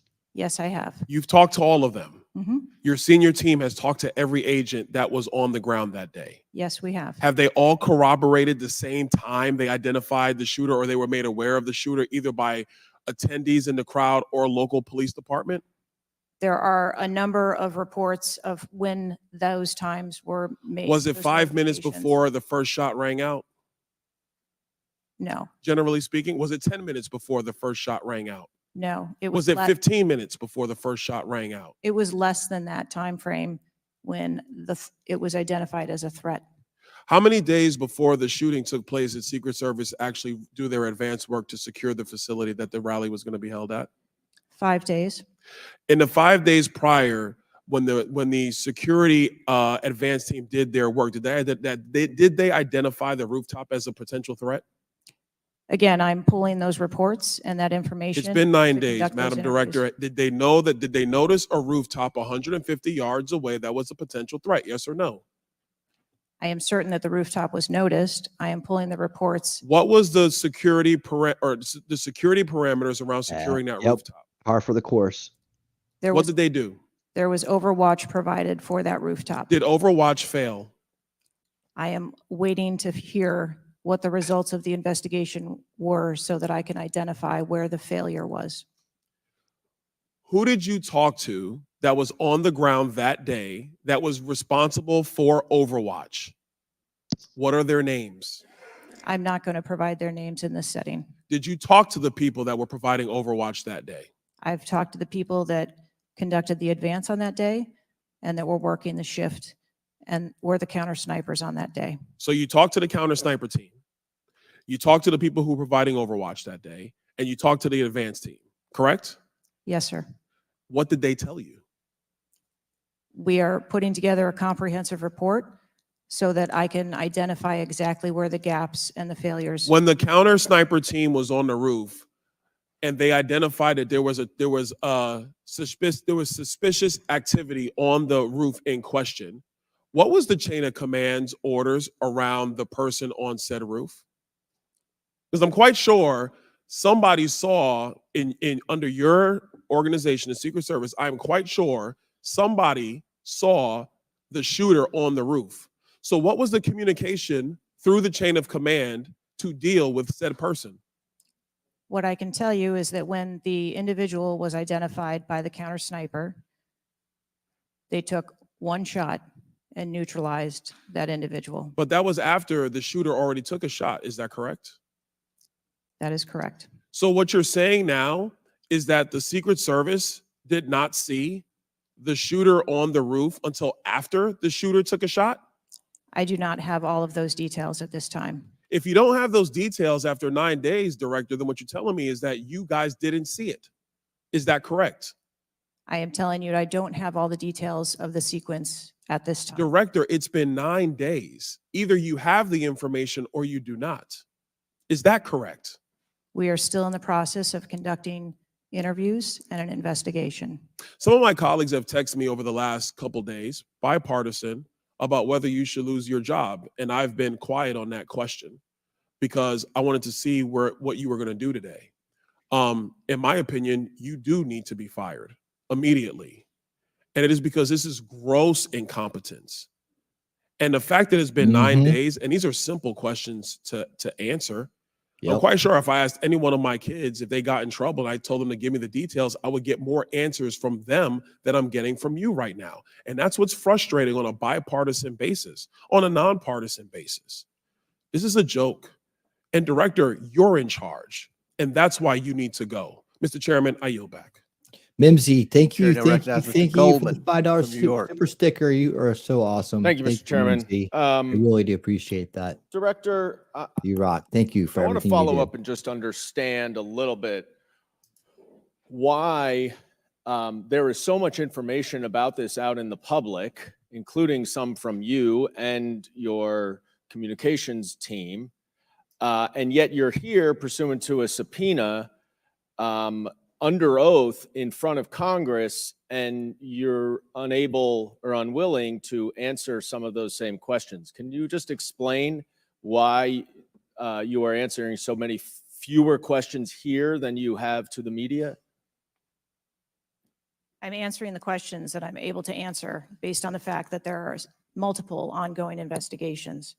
But you have answered some of these questions previously, correct? To the public, to the media. Which questions? Well, did you have an interview with ABC News? Yes, I did. Okay. And did you explain the interaction between local law enforcement and the Secret Service, and that local law enforcement was responsible for securing the perimeter of the building where the shooter was? I said that the Secret Service is responsible for designing and implementing and executing the security plan, and that we rely on the assistance of our local law enforcement partners to assist us with that plan. Let me ask you something. Were you given any instructions about what you can and cannot answer here today? My ability to answer questions is solely reflective of the fact that there are multiple ongoing investigations, and I want to make sure that I provide accurate information that doesn't conflict with any of those investigations that are going on. So is it your view that you can't talk about anything that happened that day until those investigations are completed? My view is that I want to make sure that this committee and the American public gets correct and actual information. And so is it your view that that can only happen after the completion of the investigation? It is my view that when the investigations are complete, that we will be able to share that information. And how about before that? If I have factual information that I can share before that, I absolutely will. I'm guessing you have factual information as to when the suspicious photograph of the suspicious person was relayed to the Secret Service. There's a timestamp on that text message or whatever it was, correct? Sir, I'm sure you can understand that when you're dealing with text messages, emails, and other communications, the timelines don't always match up. Talking trash Not to really. you. If Thank they're you for being a member for timestamped, 15 but months. let me move on. Because you have acknowledged that this was a major security All right, failure. Is that right? Yes. Do you acknowledge that it was a major security failure not to secure the rooftop of the building that the shooter shot from? I believe at this time that the rooftop Morning, T-Rex. was provided Overwatch. I acknowledge that we are unaware at this time how the individual was able to access the roof. Overwatch meaning from other counter sniper, other higher points? Correct. And so was it a failure then that Follow up, when Indy. that shooter was on the rooftop that Overwatch did not identify him before he fired his shots? I don't have the timeline of how the individual accessed the roof, where they accessed the roof, or how long they were on the roof. Let me ask a couple things quickly. You have testified here about all the resources that the Secret Service needed to deploy to protect the NATO summit and all of the leaders here. Is that right? Yes. Did you have to rely more on local law enforcement because of the NATO summit for this event? The Secret Service routinely works NATO with summit. local law enforcement at every event. It doesn't matter whether it is a NATO summit, NSSE, the RNC in No, but that's not my Milwaukee. question. Obviously, there's a natural give and take as to, I'm sure, how many agents you deploy and how much you rely on local law enforcement. Did you have to rely more on local law enforcement because there were fewer Secret Service assets available because of the NATO summit? No. I hope we get answers before the completion. I don't like the fact that the media has received far more answers than Congress has. If this is a function of getting your ducks in a row, I assume you have access to a lot of these reports and a lot of this information, and you should have come prepared here today. And I would just want to flag, Mr. Chairman, before I yield back, that I want to just point out one thing that my colleague from Texas was talking about when he said he recreated the shooting twice with an AR-15, and he had a 94% success rate, 15 out of 16 shots. I don't know why that doesn't convince him that we should get rid of AR-15s, but clearly we need to do something about the prevalence of AR-15s and weapons of war on our streets. And I yield back. Chair now recognize Mr. Perry from Pennsylvania. Thank you, Chairman. Director, I guess 60 days is the time of the investigation. Is that the information that you've put out, or where did that come from, 60 days? Or is that just information that the committee members are talking about? I stated that earlier today. I've asked Okay, my 60 team- days. So are you receiving regular updates? You're in charge of the Secret Service. This is about your organization, what happened 9 days ago. Are you receiving regular updates from the FBI on their investigation? Yes, I am. So you know some things are true, some things are probably not true. We want to talk to you about the things that we're hearing about and find out if they're true. You've been in contact with the FBI, then you're getting updates on a daily basis, right? Yes. Based on what you said. Okay, so, and are you confident that the person in question, Mr. Crooks, was the only person firing that day against the president or the crowd? Is he the only one? I'm not asking you yet if he acted alone, but is he the only one, or can you say that with certainty to the American people? That is the information I have at this time, yes. Okay, does it appear he acted alone? That's the information we have at this time. Okay, now let's talk about the fact that he was noticed as a person of interest, of concern, suspicion, as you say. Your PI team, how do they stay in? There's a sea of people. How does the PI team get to that individual that's in question in the sea of people? How's that individual tracked? Our protective intelligence teams that work at our sites are paired up with a local police counterpart. And so they work in conjunction together. So they just follow them around, or let me ask you this. Looking at the site, you have multiple perimeters, right? You have the secure perimeter, the inside perimeter, you have multiple perimeters. Was the AGR so-called building the highest location affecting the site of the rally? Was it the highest location? I believe the highest location at the site was where our counter snipers were. What about the water tower positioned. adjacent? What about how high is the water tower? I don't have the height on the water tower. Okay, seems like water towers are pretty high, at least in the photo. It looks like there might be actually be a building right behind the AGR building that is even higher than the building that Crooks fired from. You're familiar with cover, concealment, and defilade, right? You're familiar with those terms? Yes. So how would your sniper team or your PI team track the individual and give vectors to Secret Service on the PI team to get to that individual to question him? And how would you cover the defilade, the cover and concealment of low areas that you can't see from where your sniper team immediately adjacent to the president were sighted? How would you do that if you're not up on the high ground?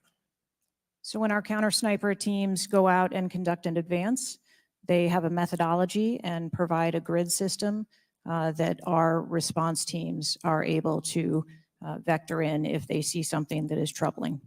So when Mr. Jordan asked about the assets that were requested, let me just ask you about assets requested. Were aerial assets requested for this event from either the Secret Service or state police or anybody else, drone, manned, otherwise? Aerial assets, were they requested? I can't speak to what the local Just asking police if they were may have requested. conversations with the local police, but I can tell you that the assets that were requested from the Secret Service for the site that day were all granted. But were aerial assets required? I didn't ask if you used them or what you used. Were they requested? Overwatch was requested and that was Aerial. provided. Is that aerial? Because Overwatch could mean on the water tower or not on the water tower. Can you be specific, ma'am? I'm running out of daylight here. I understand. If you're asking me about specifics, whether or not there was. Is it not clear what I'm asking you? Were aerial assets requested by the president, by Secret Service, by anybody? Were they requested? The Secret Service, we felt that we had a good plan in place. Okay, fair enough. How about K9 assets with bomb sniffing or explosive sniffing capabilities? Requested. Didn't say they were present. Were they requested? Those requests were fulfilled. They were requested and fulfilled. Mhm. So was the Crook's vehicle inside any of your perimeters? No, it was not. It was not. How did you? So it was What's up, not within. Ballstrom? It was not. So How you what doing, buddy? was there a device located on Mr. Crook's body to detonate the vehicle? That is the information that I have. So what would be the point of detonating the vehicle if it was not inside the perimeter? I have no idea what Mr. Crook's motivation was. Ma'am, the fact that you haven't, I'll close with this, Mr. Chairman, haven't even visited the site. I understand there are other things going on, but the culture of your organization, the culture that doesn't, do you know how tall the president is? How tall is the president? President Trump, how tall is he? I don't, he's over 6 feet tall. I don't. have the Okay, so exact- do you assign agents based on their ability to cover physically and carry, if necessary, the president of the United States when you assign them to this mission? Is that a parameter that is considered?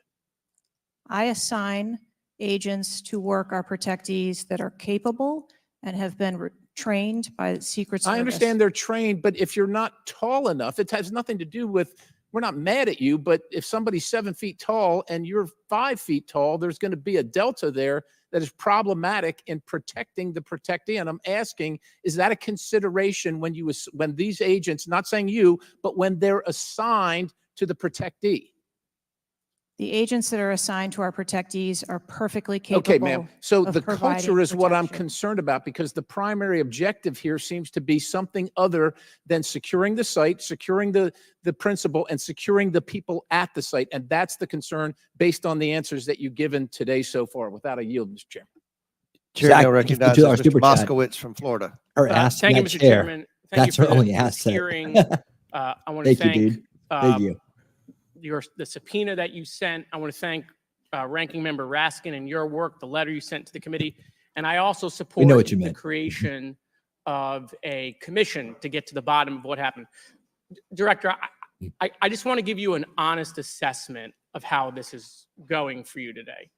Did you happen to catch the hearing many months ago in education where there were a bunch of university presidents and Elise Stefanik asked a very easy question and couldn't get an answer?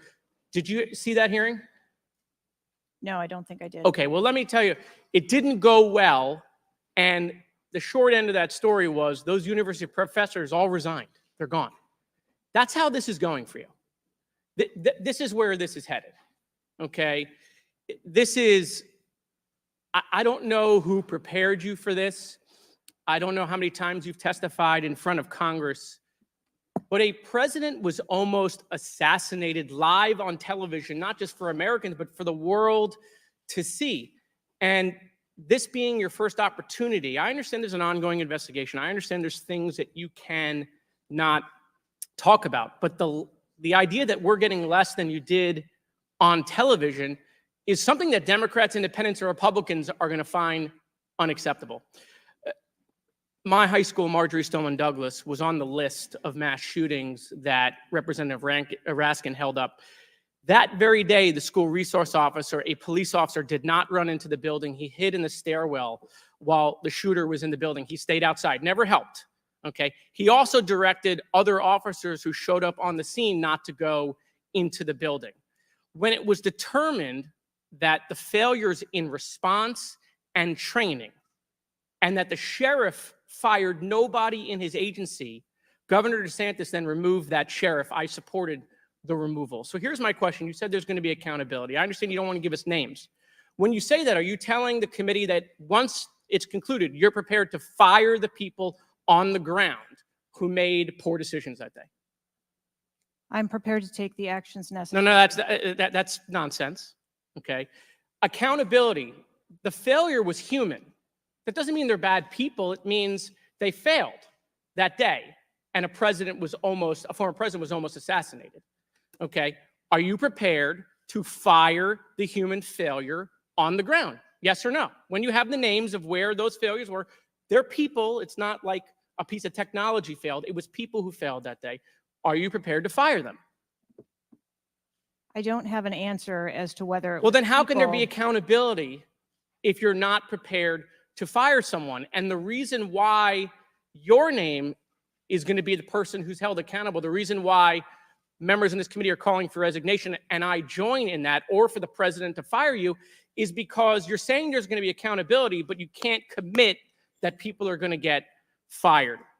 Let me ask this question a different way. If Trump had been assassinated that day, if the gunman had succeeded, okay, would you have come and tendered your resignation? I would still be sitting here because I would want to ensure the integrity of the investigation. Totally that would move understand. forward. That's a fair answer, that you would have set up that process. But would you have had the honor to come in front of the committee and say, former president was assassinated on my watch, there should be new leadership? I think that I have admitted that there was. No, that's what I'm asking. grave Would you have failure tendered your resignation if he had been killed? that occurred on my watch, and I am accountable for that. Okay, but would you have tendered your resignation if he had been killed? I think that I've admitted that I've taken accountability and will take responsibility. Okay. Well, let me ask I want to follow up on Representative Connolly's question, in which he asked about guns, and you were not willing to commit that makes your job harder. This is not about the Second Amendment. If there are over 400 million guns on the streets, if all of those guns were machine guns, would that make your job harder to protect people? Again, I think weapons that are out there. If all of make our those job guns were rocket-propelled grenades, would that make your job harder? Yes, sir. Yes. Okay, thank you. Perfect. This is not a trick question. Thank you. Okay. I won't ask the other 15 things I was going to do. I was going to do drone strikes, but it's okay. So that's all we were asking. It creates a challenging environment. It has nothing to do with the Second Amendment or people's rights, but it does make your job harder. So credit to Representative Connolly for asking that question. One last thing, Mr. Chairman, and I'll conclude. You know, there was a question asked, is an Iranian assassin more capable than a 20-year-old? And I have been tough on Iran. I probably have more resolutions on Iran than almost anyone in Congress. But I can tell you it isn't Iranians walking into schools and grocery stores and movie theaters and churches. It is 20-year-olds, right? And some of them are mentally unstable. And they have access to guns. And they're domestic terrorists. Someone talked about Christopher Wray. Christopher Wray has talked about domestic terrorism. And so, yes, we collectively come together on foreign threats. And I am not at all debasing the fact that there are foreign threats here and abroad. But there are domestic threats. And we have to get to the bottom of how we stop domestic terrorism. Because it was a 20-year-old who walked into my high school and killed 17 people. He was plenty capable, and he was an Iranian. Thank you. Chair now recognizes Mr. Timmons from South Carolina. Thank you, Mr. Chairman. Director Cheadle, we've asked you a lot of questions and haven't really got a lot of straight answers. I have intentionally created a line of questioning that I think that you can answer. So the first question is, do you agree that the allocation of Secret Service resources should correspond with the risk profile of any given event? A higher degree of risk at one event should get more resources. Is that fair? That is fair. Okay. And when two events occur, at the same time in the same geographic vicinity, that the risk profile of each event should be taken into account, and whichever event is greater risk should receive greater resources.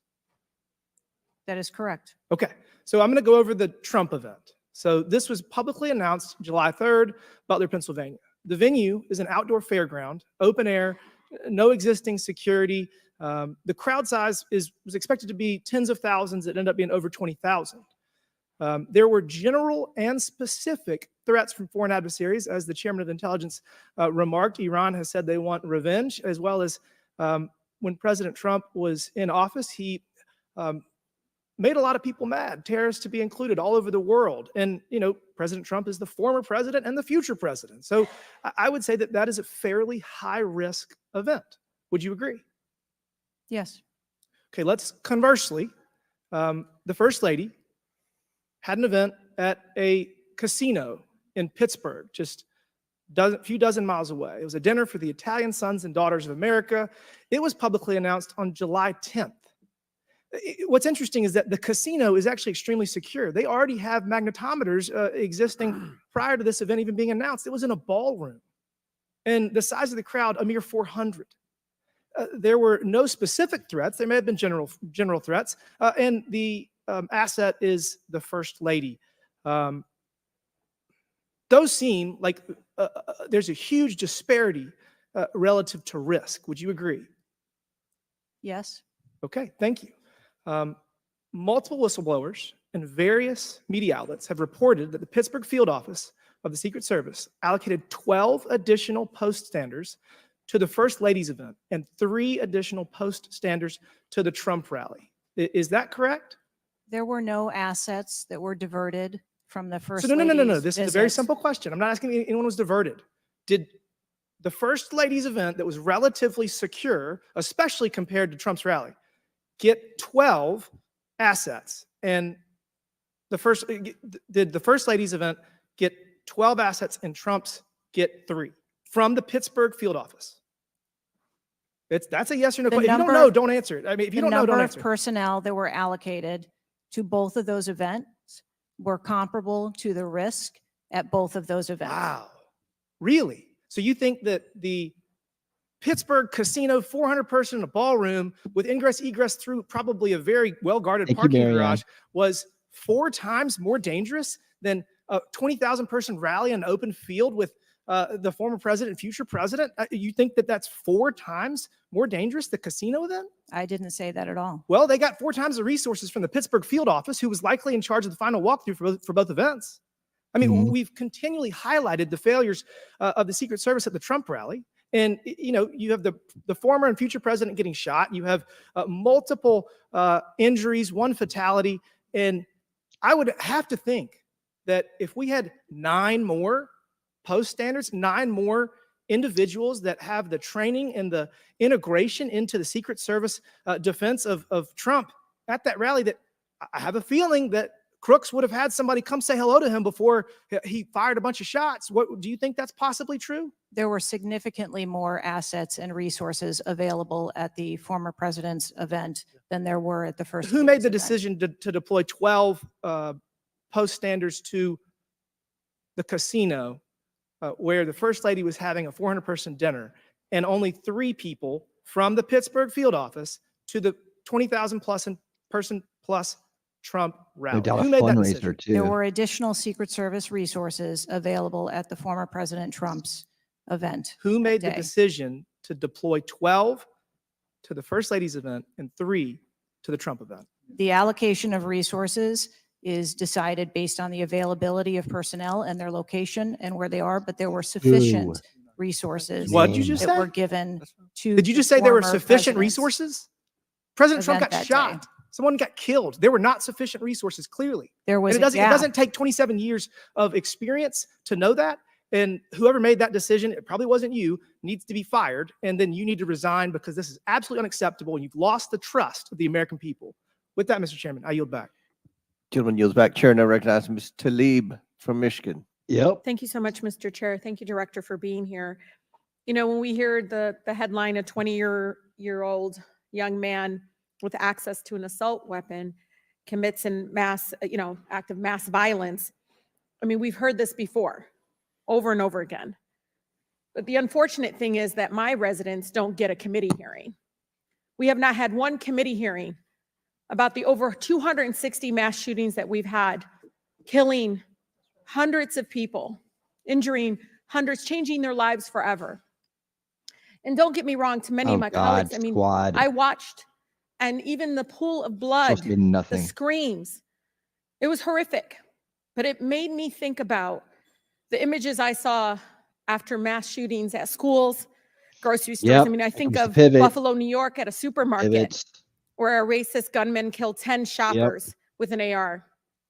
In El Pivots. Paso, So AK-47 predictable. style Never assault stops. rifle killed Here comes the 22. pandering. Here comes the In Florida, anti-2A in Parkland, rhetoric. Florida, 17 students and Pull on those teachers murdered, emotional again strings. with an AR.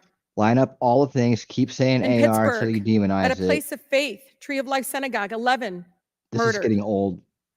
Well, And don't it is get me old. about Newton, Connecticut. They always go back. which Yeah, still you know breaks in my their heart. establishment when they're 26 doing murdered, this. Oh, including it's 20 about the elementary agenda to school her, not those children. people she's talking This year about. in She doesn't give Michigan, a we've shit had, about them. Mr. Chair, She 2 doesn't mass care. shootings. 21 shot in Detroit. Yeah, we're Biggest- talking large- about one of the what most today? horrific Not this. shootings we've seen. 2 killed at a splash pad Useful in idiot. Rochester Stop it. Hills, Mm-hmm. Michigan.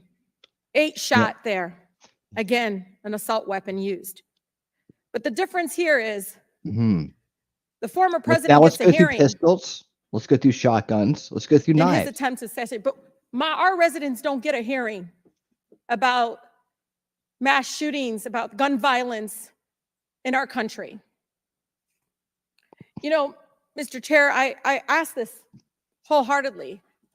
You know, they don't have Secret Service. Thank to you for being a protect member them. for 11 months. They T-Rex don't. trucking and more. I don't have Throw a pack of these gum at mass you. That's agencies assault protecting our weapon. kids Mhm. in the schools or the supermarket, movie theaters, or So, but going this is to a block party in Detroit. I don't have that. We don't have that. this is the I don't mind speaking over this But I woman. can't She's believe not we're just saying going to anything. focus on that and not the fact that we're hearing yet again in the headlines a 20-year-old young man having access to an assault weapon, a weapon of war. Many of my A veterans say weapon they have to be it's trained to it's a use, rifle.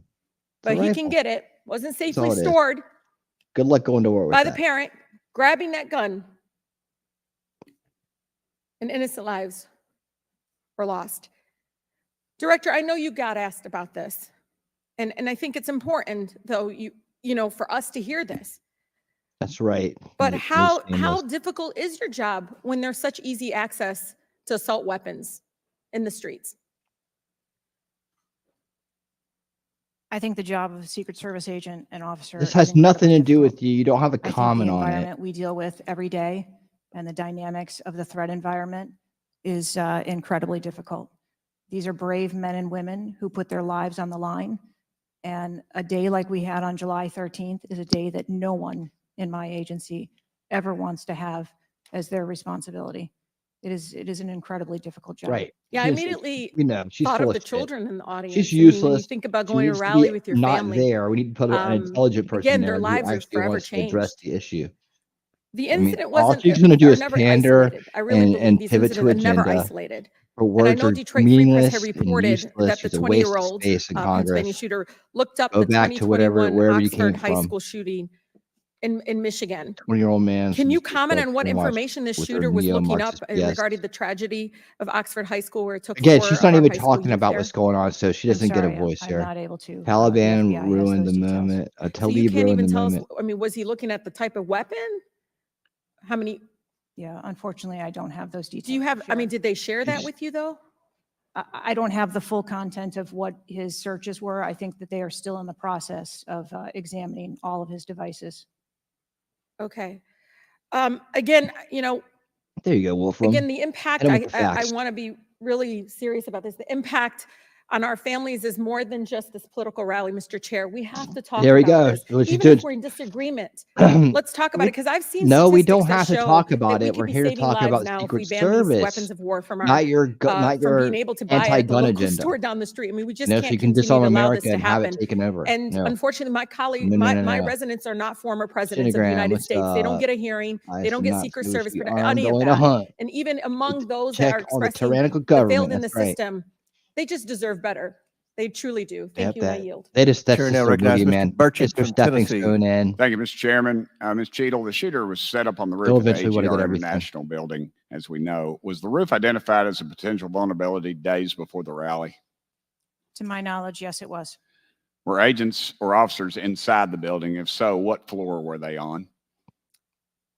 We had local police officers inside the building. The roof looks like it's a tin roof. How did no one inside that building hear someone moving on top of a metal roof? I don't have the details of all of the interviews that have been conducted yet. When will you have those?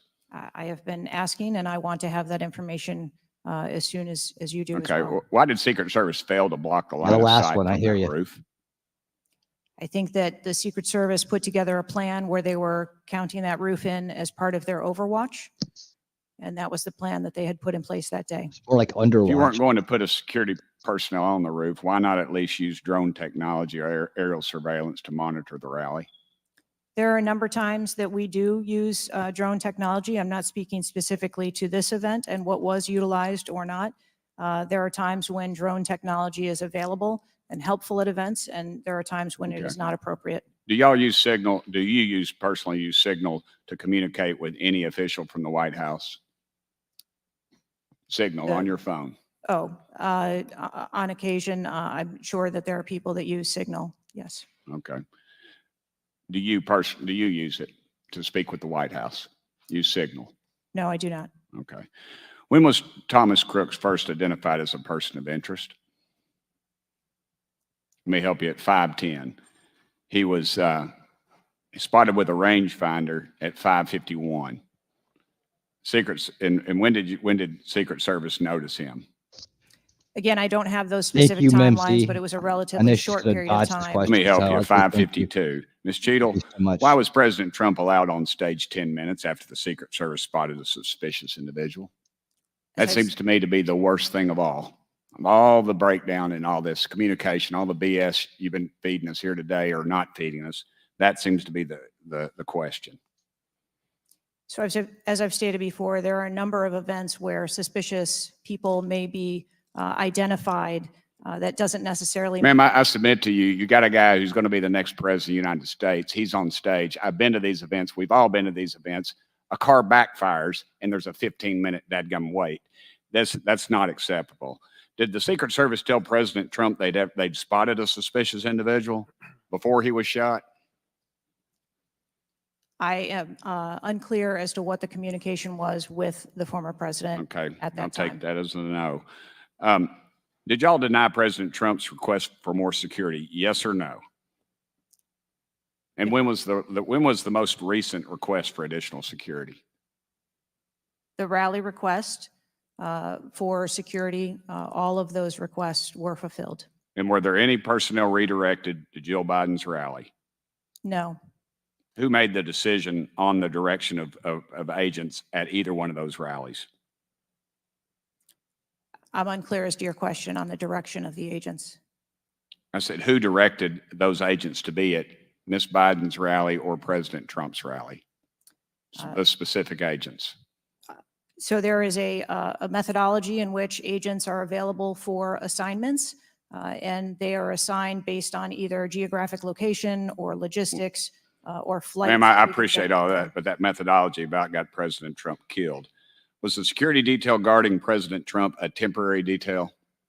The personnel who are assigned to the former president's detail are assigned to him. Why was there a different detail on the opening night of the convention than the detail that was guarding him in Pennsylvania? The president has a very large permanent protective detail assigned to him. They work shift work. And so it could be that people you saw at the rally were not working the same shift the day that he was. I can assure you, ma'am, somebody that's a lot shorter than the president was not at the convention, and the people that were cowering down behind the mass of agents that were on top of the president were not in the convention hall. At least I didn't see them. You can't seem to answer a single question about an ongoing investigation, ma'am, and you don't know when the information will be released publicly. Are you waiting for the administration to sign off? No, I am waiting for the results of the investigation, at which time. Okay. Let me ask you one more question. You found explosives in the shooter's possession. Is that correct? The FBI found explosives. Do we know who directed this young man how to make those explosives? I believe that the FBI is still looking into that on their investigation. Ms. Cheadle, you said that the buck stops with me, and I agree. I don't think you should resign. I think you should have been fired. Ma'am, you are a DEI horror story. I've told my daughter multiple times, my wife and my daughter, we talk to her all the time about how she's going to succeed in life. She'll succeed in life by achieving. Ma'am, you have not achieved today. You've let the American public down. If it was up to me, you'd be gone. Thank you, Mr. Speaker, Mr. Chairman. Chair now recognizes Mr. Crockett from Texas. Thank you so much, Mr. Chair. And let me just pick up where my colleague from Tennessee left off. Director Cheadle, was the incident on July 13th due to DEI, or rather systemic failures in communication and potentially safety protocols? Both can be true. Both can be Incident on the true. 13th has nothing to do with DEI. The incident on the 13th has to do with a failure or a gap, either in planning or communication. Thank you so much. In fact, I have a few articles that I will enter into the record once I wrap up that actually acknowledge a number of women specifically for their valor in their service, whether it's been in various levels of law enforcement. But, you know, I want to stick here for just a second, because earlier you had a conversation in which there was a discussion about training. And I want to talk about training, and I want to talk about the fact that there's been a little bit of dancing around as it relates to this being a suspicious person and this being a situation that was perceived to be a threat. And it seems as if there's a different analysis that takes place. One of my questions has to do with if you have any bias training that your officers undergo. And the reason that I ask that, because as a civil rights lawyer, I have learned so many times in having to deal with law enforcement that there usually is not a perception of a threat when it is a young white male, even if they are carrying a long gun. Yet a lot of times, at least in this country, when it comes to law enforcement, there is a perceived threat just by somebody having a little bit more melanin in their skin. So I'm curious to know, because a lot of times, one of the things that we have consistently pushed for on my side of things, and when I say my side, is once we are looking at a tragedy in which law enforcement made an error, is the bias training and whether or not our officers are getting it. So I'm curious to know, in some of the training that you talk about that is part of your budget, has bias training been part of that? Yes, it is. Okay, thank you. I know that today is a rough day, and on that day in Pennsylvania, it was a rough day. And the reality is that I understand it, and you may or may not know the answer to this question. In the space in which this event took place, it was an open carry space. Is that correct? That is correct. Okay.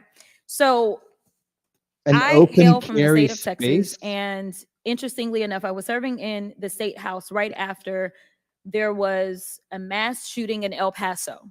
We had an opportunity to do right by our citizens in Texas, but we did not. Instead, they passed permitless carry. And what my colleagues kept trying to get you to answer, because we want to come up with solutions, we don't want to keep pointing the finger. And right now, you've got a bunch of fingers that are pointed at you. But our job is to solve problems for the American people. And to be perfectly honest, the numbers are clear. I had, I think, almost every major law enforcement agency come forward and say that they were against permitless carry because they said that their jobs would be made more difficult. Unfortunately, my colleagues on the other side of the aisle in the state of Texas decided that they would ignore those warnings, and they passed the law instead. And right after they passed that law, we ended up with Uvalde. And we heard the stories of those officers that were scared to go in and save those babies because of the firearm in which the kid knew about the law. That, in that case, 18-year-old had in his hands. They also were given an opportunity to say, hey, raise the age and make it to where at least you have to be 21 before you can possess this type of weapon. And they chose not to. And we have the facts. It shows, and I'll enter this into the record as well if there is no objection, deaths from firearms keep climbing in Texas decades after lawmakers began weakening gun regulations. That is from the Texas Tribune. Without objection, so ordered. Thank you so much.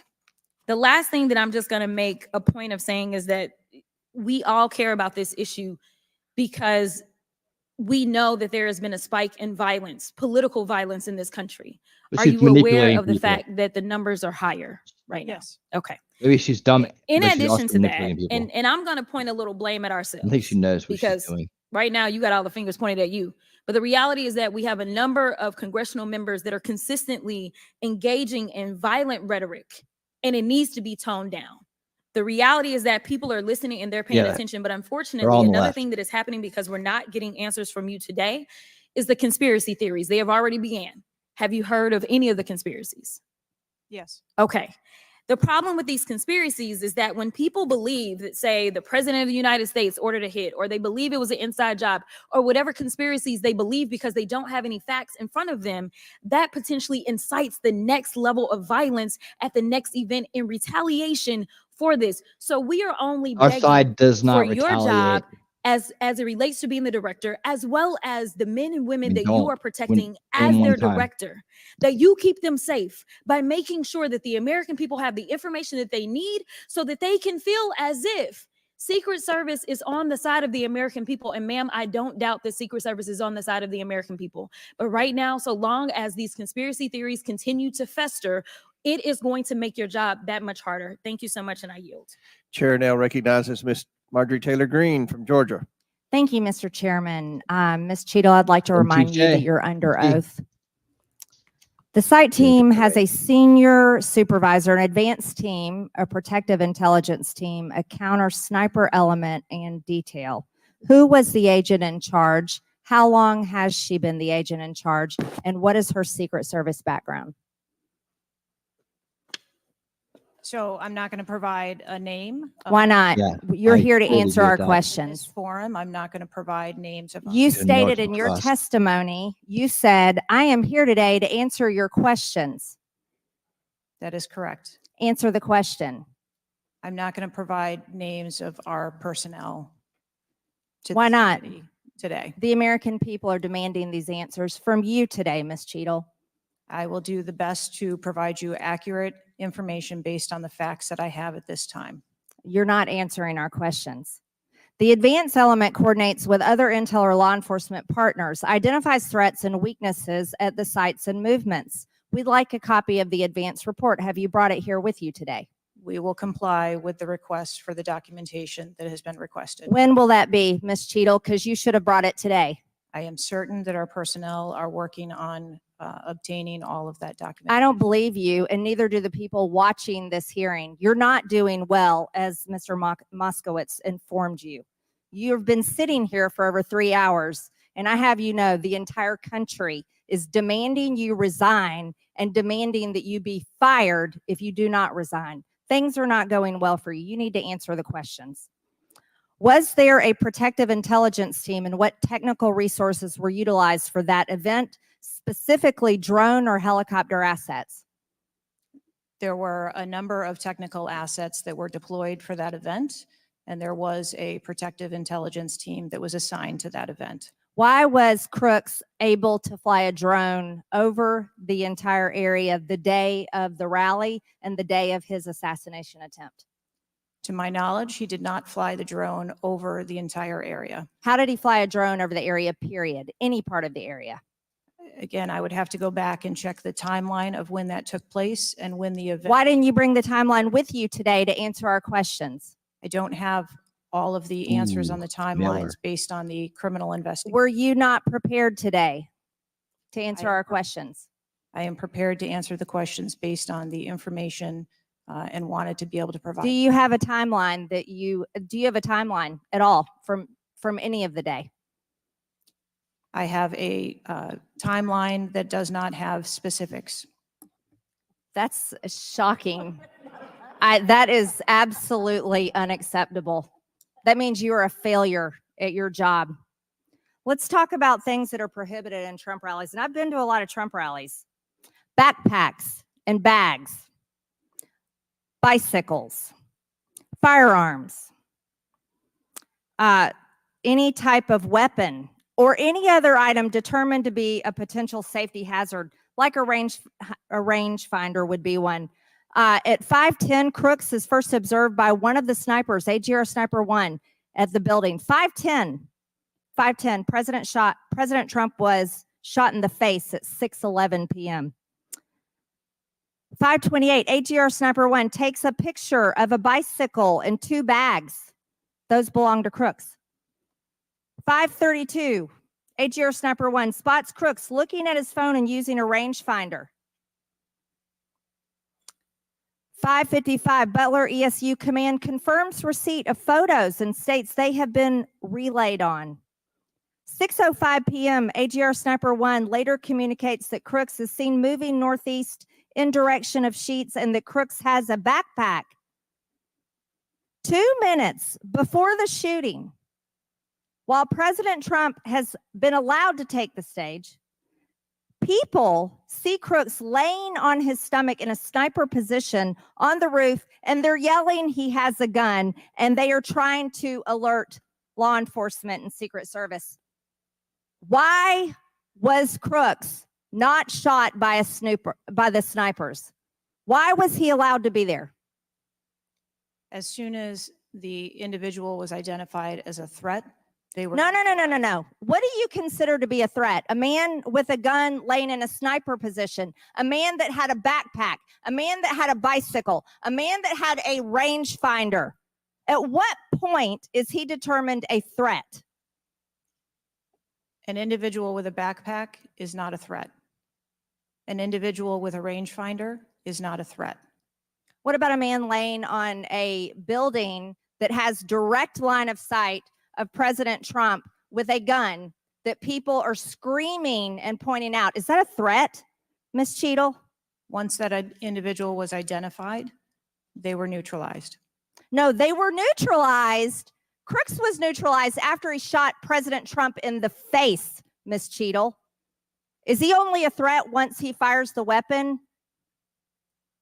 As soon as the counter sniper identified that individual, they were able to neutralize them. How were people in the crowd? Okay, then let's just take it this way. People under your command did not consider him to be a threat, yet people in the crowd knew he had a gun and considered him to be a threat. That means that you are a complete failure as the director of the Secret Service, that people under your command don't perceive a man laying on a roof with direct line to the president with a gun. They don't perceive that to be a threat, yet the people in the crowd do. How is that possible? That's the last question, but please answer the question, Ms. Director. I'm not certain at this time how the information from the people in the crowd was relayed to any law enforcement personnel. No, you knew that everyone knew. The people there knew that there was a danger. They knew there was a threat to President Trump, and it was allowed to happen. Was there a stand down order, Ms. Cheadle? Was there a conspiracy to kill President Trump? Absolutely not. Then how did this happen? And why are you still sitting here not turning in your letter of resignation? Last question, but please answer, and then I'll recognize Ms. Presley. Please answer the question. That is what we are investigating to determine. We're waiting for your letter. We are waiting for your letter of resignation, and you really need to consider doing that before you leave today. Chair now recognizes Ms. Presley from Massachusetts. Thank you. No one, absolutely no one should fear for their life at a political rally, in a classroom, in a faith house, or in their home. We must do something about political violence in all its forms and gun violence in all of its forms. Now, Director Cheadle, you have noted that numerous investigations are ongoing related to the Secret Service response and that we can expect a report in the next 60 days. With the election nearly 100 days away, that is an unacceptable timeline, and it makes people less safe.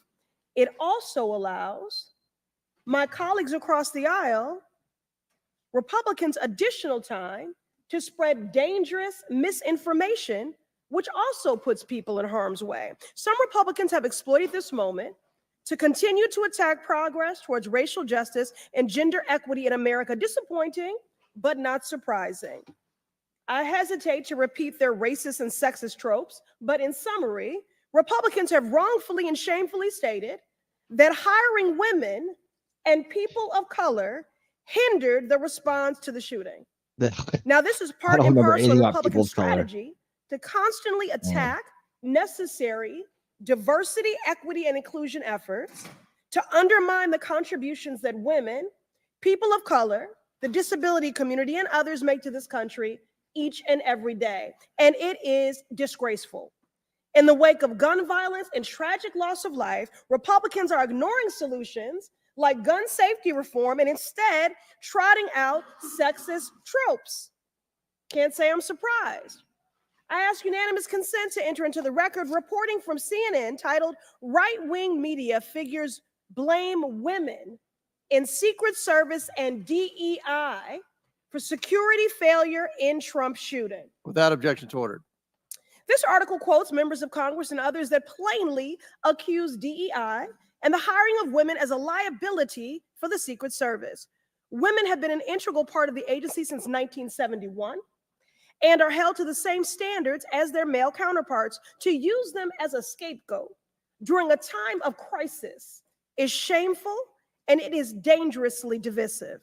In fact, based on recent publicly available demographic data of the agency, the largest demographic groups among special agents are white and male.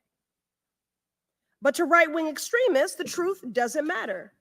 The lies they tell to advance their anti-diversity agenda, which is a key theme throughout Project 2025, will only make the American there public it less is. safe Mhm. and more divided.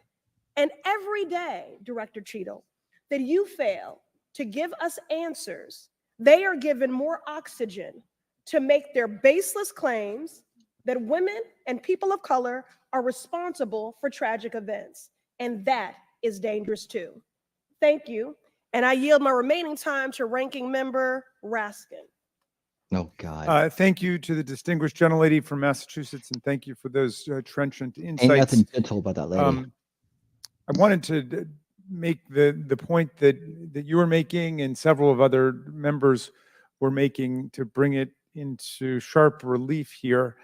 The very same day that Donald Trump narrowly escaped an assassination attempt, but an honored firefighter was gunned down and killed and other people were injured. There was another mass shooting that day, just several hours later in Birmingham, Alabama. 4 people killed and 10 wounded in a nightclub shooting. And you might think, oh, that's some kind of freakish coincidence. Not at all. We have more than one mass shooting a day in America. They are so commonplace now that they are barely reported in the national news. It's, of course, local news in Birmingham, Kind of a Alabama, that demoralized 4 people were society. killed Icons. and 10 other people were shot and seriously wounded, being treated at the hospital.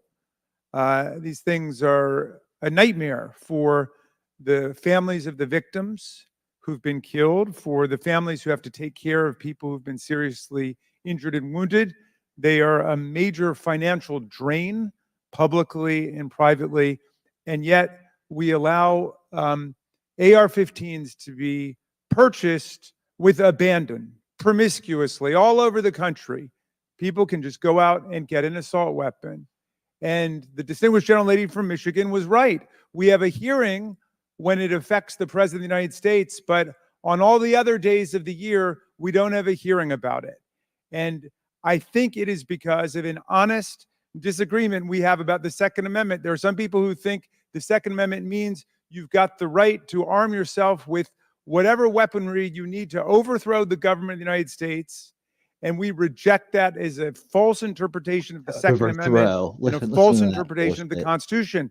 We can ban assault weapons. We did it back in 1994. It dramatically reduced these mass shootings. And when that ban was lifted, the mass shootings went up through the roof again, and we've shown it. And so just like we're demanding real answers and real action from the Secret Service, let us demand real action and real answers from ourselves about the nightmare of mass gun violence, which puts America into a category all its own when you compare us to the countries in the European Union or Canada or other similarly situated countries. There's nothing like what we're going through. So we've got to act on the Secret Service to protect ourselves against political violence, and we've got to act as a Congress to protect ourselves against AR-15 violence in America. Oh, Chair God. recognizes Ms. McLean from Michigan. so Thank you, transparent Mr. Chairman. in And his first of all, I want to version thank the Secret of the Service Constitution. agents, those who work tirelessly to protect our president, and specifically those agents who did not hesitate to jump in front of President Trump. And my heart goes out to the family of the Comptoir family and the people at the rally who are still recovering. On the other hand, the Secret Service has a leadership problem, and it falls on you. And although I appreciate your hollow words that the buck stops here, I was actually hoping for some answers. Director Cheadle, you must answer to the American people if you want to stay in charge. It's really, really simple. You want to keep your job, right? Absolutely. Okay. The best way to keep your job is to answer the questions, not play this shell game, not sing the Slim Shady song. Wasn't me. I mean, come on. How long did you prepare for this hearing? Isn't Slim Shady I've been Eminem? preparing for this hearing over the weekend and into last week. Okay, 5 days, 6 days? As soon as I was notified And how long was that? about this hearing, Okay, 4 days, I began preparing. 4 days, 3 days? I'm not sure the date that I got the letter asking me to be here. What are you sure of? Are you sure the color of your hair? Are you sure the color of your suit? I'm just like, tell the American people, what are you sure of? You don't even know when you started preparing for the hearing? I mean, the biggest hearing of your life, and you have no clue? You can't remember when you started preparing for this hearing? Can you understand why those words seem hollow to the American people who are supposed to entrust their faith in you? I assure you, the moment I received notification. But you can't remember. You got a little Alzheimer's, dementia going? I mean, what, you can't remember. I have several active investigations going on and an operational agency to run. Okay. All right. But you want to take accountability, right? The buck stops with you, right? I am taking accountability. Super. Then let's start with trying to answer some questions. You keep referring to the FBI. When asked how many shell casings were on the roof, you referred to the FBI. When asked if there were explosives in the car, you referred to the FBI. When asked if Crooks was acting alone, you referred to the FBI. See a common theme here? I can go on and on. My question is, who at the FBI should I speak with? Wait for it. Wait for it. The FBI is responsible for the criminal Is there a name? I'm not certain. I'm not certain. Who at All the right, here we go. FBI I'm is not running the certain. I don't know. Let me ask a different question. Have you been in communication with the FBI? Yes, I have. With whom? I speak with the director and the deputy director. Okay. And what have they shared with you about this investigation?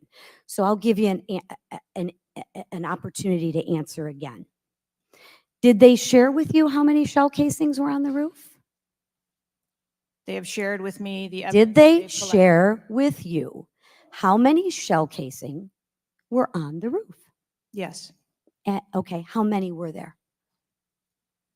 I would refer to the FBI for How their investigation many were there? and their information that they need to share in their investigation. So they've shared the information with you. You just don't want to share the information with us, correct? We have concurrent investigations that are going on. So they have shared this information with you.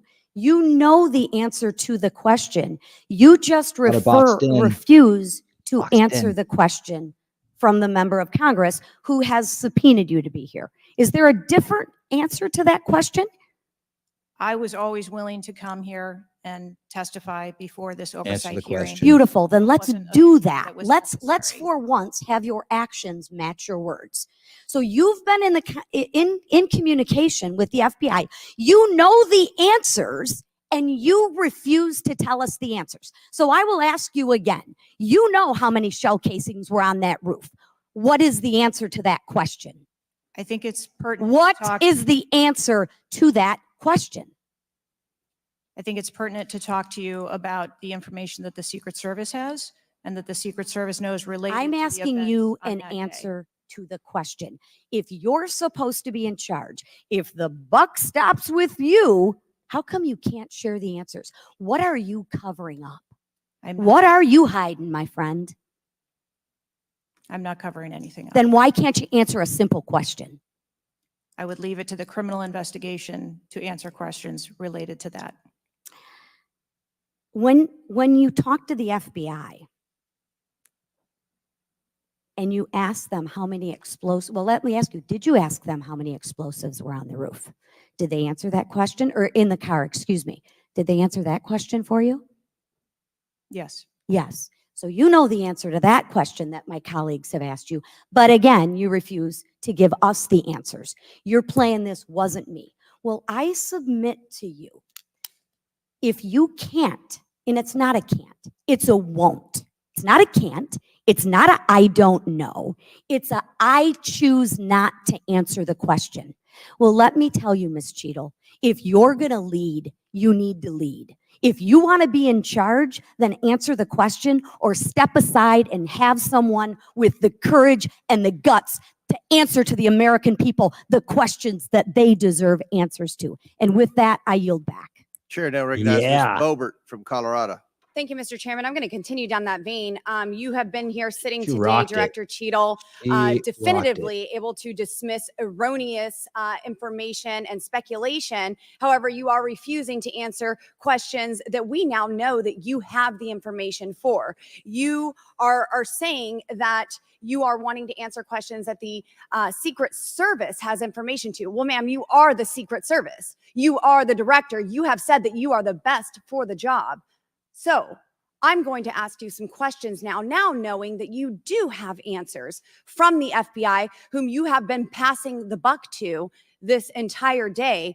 And I'll start with something that, maybe the FBI doesn't know because it has to do with you personally. You said you spoke with President Trump after the assassination attempt. And I want to know, did you apologize to him directly for nearly having President Trump killed?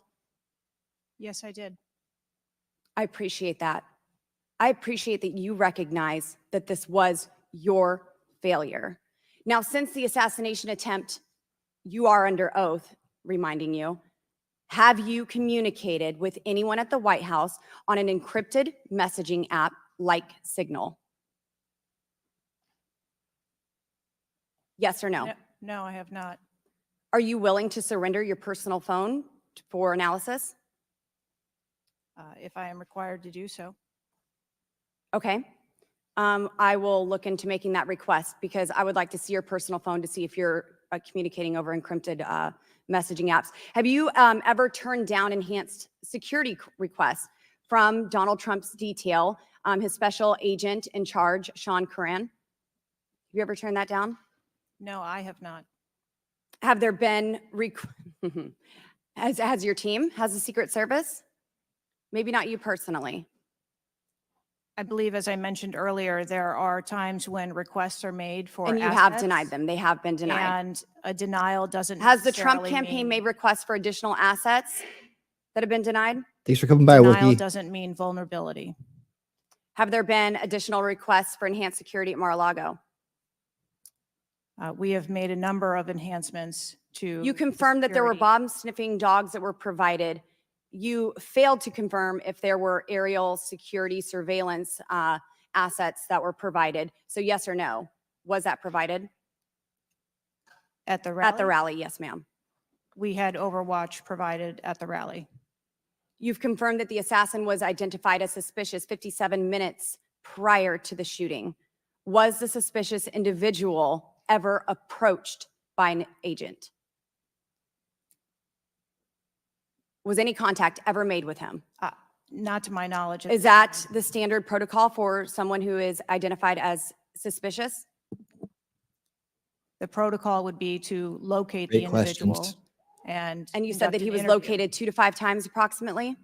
No, I said that the information was passed potentially somewhere between 2 to 5 And he was never times. located by an agent? To my knowledge, that individual was not located by an agent. Oh, cool. Right on, We Wookie. have dozens of Thanks for rally staying. goers who have identified him and not one agent on the ground. There are many, many, many agents on the ground, local law enforcement, Secret Service. No one was able to identify him and have sights on and see him. What I'm saying is that the agents that were on the ground at the time I have no knowledge that they were able to interview him or locate him. Thank you. Was there a local law enforcement officer who approached the roof and saw the shooter and saw that he was present on the roof? That is the information that has been shared with Have me. you spoke to that local law enforcement officer? No, I have not. Are you going to? It is part of a criminal investigation that the Are you going to- FBI is interviewing those individuals. Were agents stationed on the water tower? No, Why? that would not be something that would be included in a security plan. Has the man who is reported to have been present wearing a gray suit who allegedly requested a photo of the dead body of the assassin on top of the AGR roof been identified? I don't have that information. Is that something that you've heard of? No, Were ATF agents present at the rally? to attend or to work, To work. not to my knowledge. How long did the counter sniper have crooks in his sights before the shooter opened fire on President Trump? I don't have that specific timeline. Will you be able to tell us if he communicated with other agents on what he was seeing through his sights? Once I have that information, absolutely. Because we need to know why he waited for multiple rounds to be fired at President Trump before the threat was neutralized. We need to know if he was given an order to hold fire. Now, it's you've excused the roof of being unmanned because of the slope of the roof. Do you continue to assert the slope of the roof as a credible reason for leaving this position undefended? First, I'll go back and correct that there was no order to hold fire. Our agents and officers have the ability to neutralize a threat at the time So you that don't they know, see it. I'm sorry, you don't know the communication that was taking place or how long he had him in his sights because you haven't spoke to him, but you do know that there was no order to hold fire. I can tell you the way that our personnel are trained. They are trained on the use of force scale that when they see a threat, they are authorized to neutralize that threat. They don't have to ask for permission. You excuse the roof being unmanned because of the slope. Do you stand by that assertion? The roof was not covered with an individual on it because there was overwatch provided. Apparently not. No, there was no overwatch provided. This is very evident. President Trump was shot. A man died.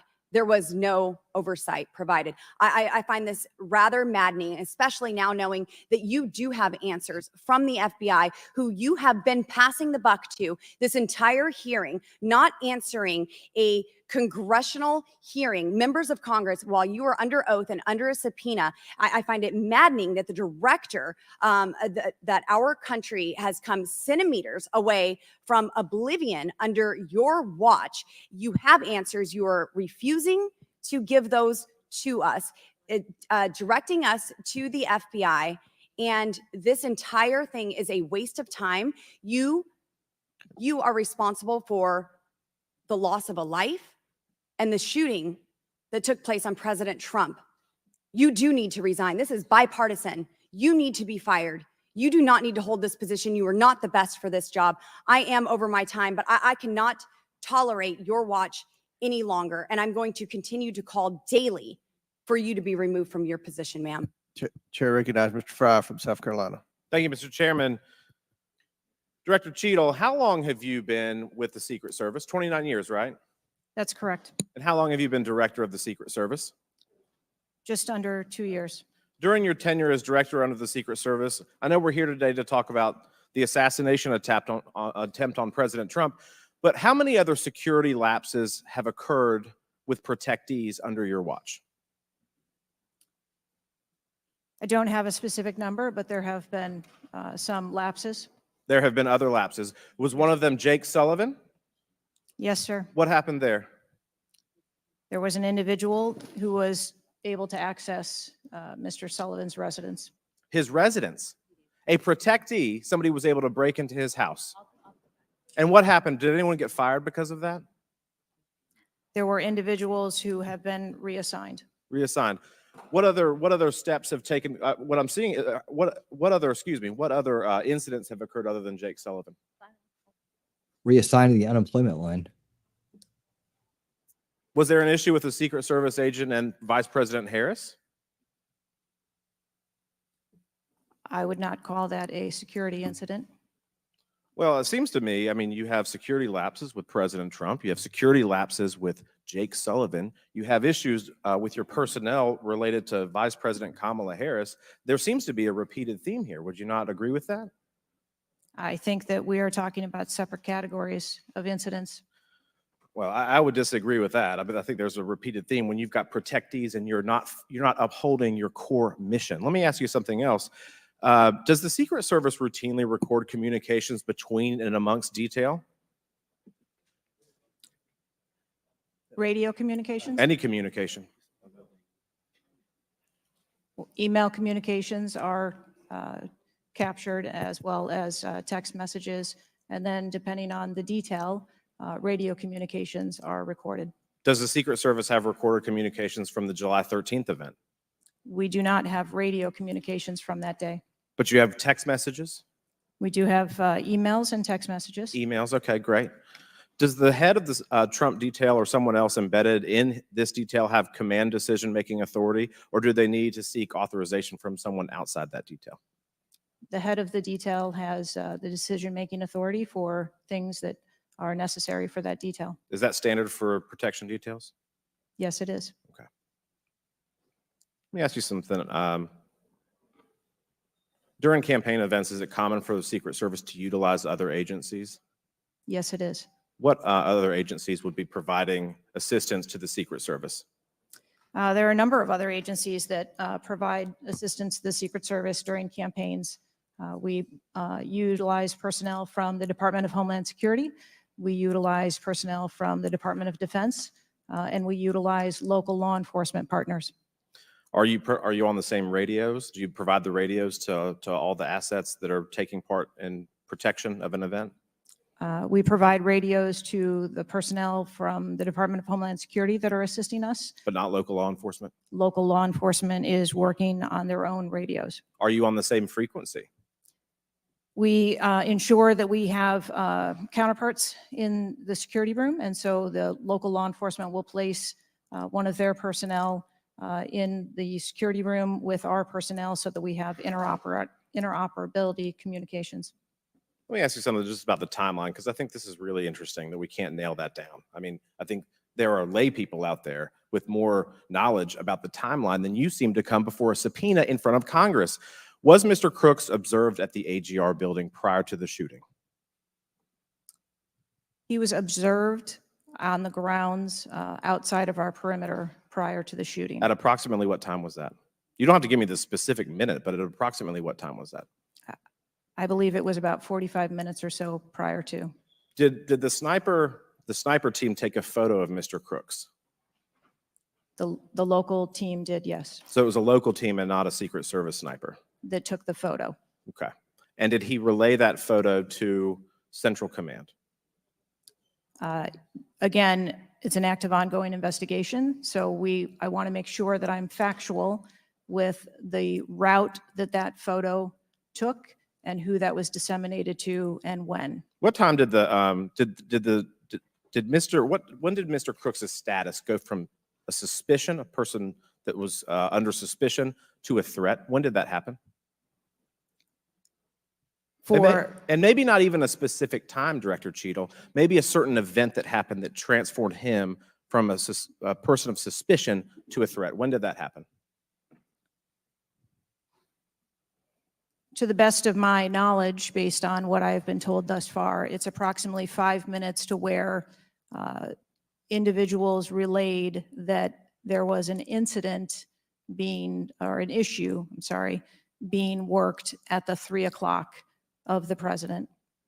So that was, but it was before the shots were fired? That is correct, but again, it was not phrased as a threat.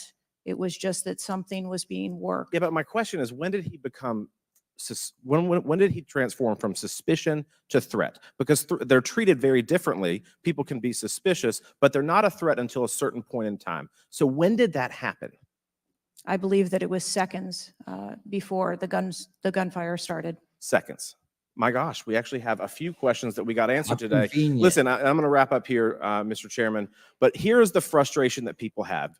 The buck stops with you. You've said that yourself. But the problem in Washington, D.C., it is the only town in America that you can be so bad at your job that you actually get a promotion or don't get fired. You have not been able to answer the number of agents, whether or not requests were denied on additional security, whether or not law enforcement were able to engage before the shooting with the assassin, how he got on the roof, how the rifle got on the roof. You can't tell us how many shots he fired, whether the casings were recovered. You can't tell us anything about his cell phone. You can't tell us whether the rally was supposed to be postponed, given the intelligence that you were receiving. You can't tell us whether the car had a bomb.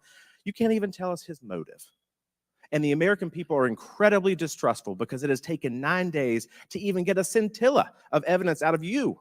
Maybe if I was CNN or ABC or NBC, I would have gotten much more thorough and accurate information, but we have not received that in a subpoenaed hearing in front of this Congress. That is why the American people are frustrated, and I echo the bipartisan calls on this committee and all across this country that you should resign, or maybe when the president wakes up from his nap, he can fire you. Thank you, Mr. Chairman. Chair now recognizes Ms. Luna from Florida. Director Sheetal, can you please give me the names of the individuals who are in charge of your conduct for the rally? I'm not going to release names. Can you give me the today. titles? And how No. many individuals? No. Nothing? We had a full advance team that was responsible Who for are the, advancing how many the site. people are the final approval authority? There are a number of people Can you that give me a are number? engaged in approving Can you the give me plan. a number? No, I do not have Okay. a firm number. Can you just confirm whether or not, I understand this is an open investigation, but in order to dispel conspiracy theories, have you guys been able to subpoena the shooter's Discord records, or has the FBI, to your knowledge? I believe that the FBI is working on those. Okay. Is it factual to say that you have not ruled out that the shooter was working with other people or persons? Again, the FBI is conducting the criminal investigation into Can the you, shooter. at least in an effort to dispel conspiracy theories, can you confirm or deny that? At this time, we do not have that there were any other people engaged. So you believe he's acting alone? I do. Okay. Have you been made aware of multiple eyewitness reporting that there was a second shooter on a water tower? I do not have any information related to any second shooter. Okay, the reason I asked that is because according to testimony from multiple witnesses, they did report that. And again, to my understanding, there were over 40 sniper teams that were briefed by the Butler ESU. And I want to make sure that people are aware, if you're saying that there's not another shooter, that we are able to clear that information, because from this whole entire briefing, it doesn't seem like much information has been able to get out to the American people. So I'm trying to dispel rumors, as I'm sure you understand. Was it true that Secret Service was present at the Butler ESU briefing? There was a briefing between the counter sniper teams that were working Secret on the Service ground. present? Yes, to my knowledge. Okay, I want to read you a report from people that seem to be throwing you under the bus and stated that they were in attendance and that Secret Service was not in attendance at the security briefing, according to individuals with knowledge, to also include that the AGR building where the shooter Thomas Matthew Crooks was located was actually not a part of their security perimeter for that. So there was not Secret Service present. It seems as though that when you were asked earlier from Rep. Kristamorthy about whether or not Secret Service was aware of a threat, you had said no, they were unaware of a threat. And yet, according to communications, again, from law enforcement that were in some of these group chats, they actually had reported that Secret Service was made aware of a threat at around 5:59 p.m. as a part of the command, including Secret Service, aware of messages and requests about information about the suspect's location. Can you please tell me if you have knowledge of that at all? Again, I think we're conflating the difference between the term threat and suspicious. But you guys did have knowledge at 5:59 p.m. according to those group chats, did you not? Of a suspicious individual. Okay. Chairman, in my opinion, according to some of the testimony today, I feel that you have perjured yourself in some instances. And so I'm going to ask for a full review of the transcripts by staff. And if you find that to be the case, I do ask that you bring perjury charges against the director. I will say this, it is very frustrating, and I've talked to my colleagues and we've said it to your face, that you have been up here basically stonewalling our ability to get the answers to the American people. And what I will also say is that every single member of Congress does not feel safe with you in charge. You have heard that. And I think that we are all sitting ducks with you in directing the Secret Service currently. But more importantly, it sends a message to our adversaries that we are not protected. And we are one of the strongest countries in the world. So you have essentially made us a less safe country because of it. As a result of that, I'm asking you to formally step down. I share my same opinions as my Democrat colleagues. And I also think that your efforts to bring forward a full investigation and report in 60 days is unacceptable.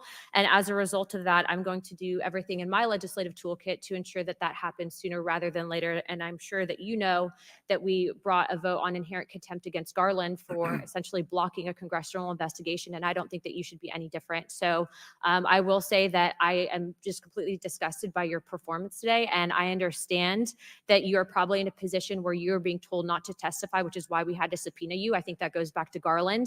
But again, that is part of the flushing that we need to get out of Washington, and I would be happy to assist in that process. Chairman, I yield the rest of my time. Chair now recognizes Luna. Mr. Langworthy from Luna. New York. Thank you very much, Mr. Chairman, and I appreciate you bringing this hearing forward with subpoena.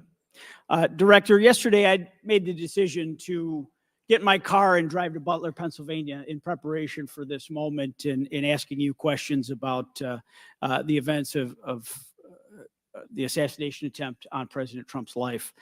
I've done several presidential events in prior in my career, and I wanted to see this site with my own two eyes because I don't believe the video footage tells the whole story or looking at things on a diagram.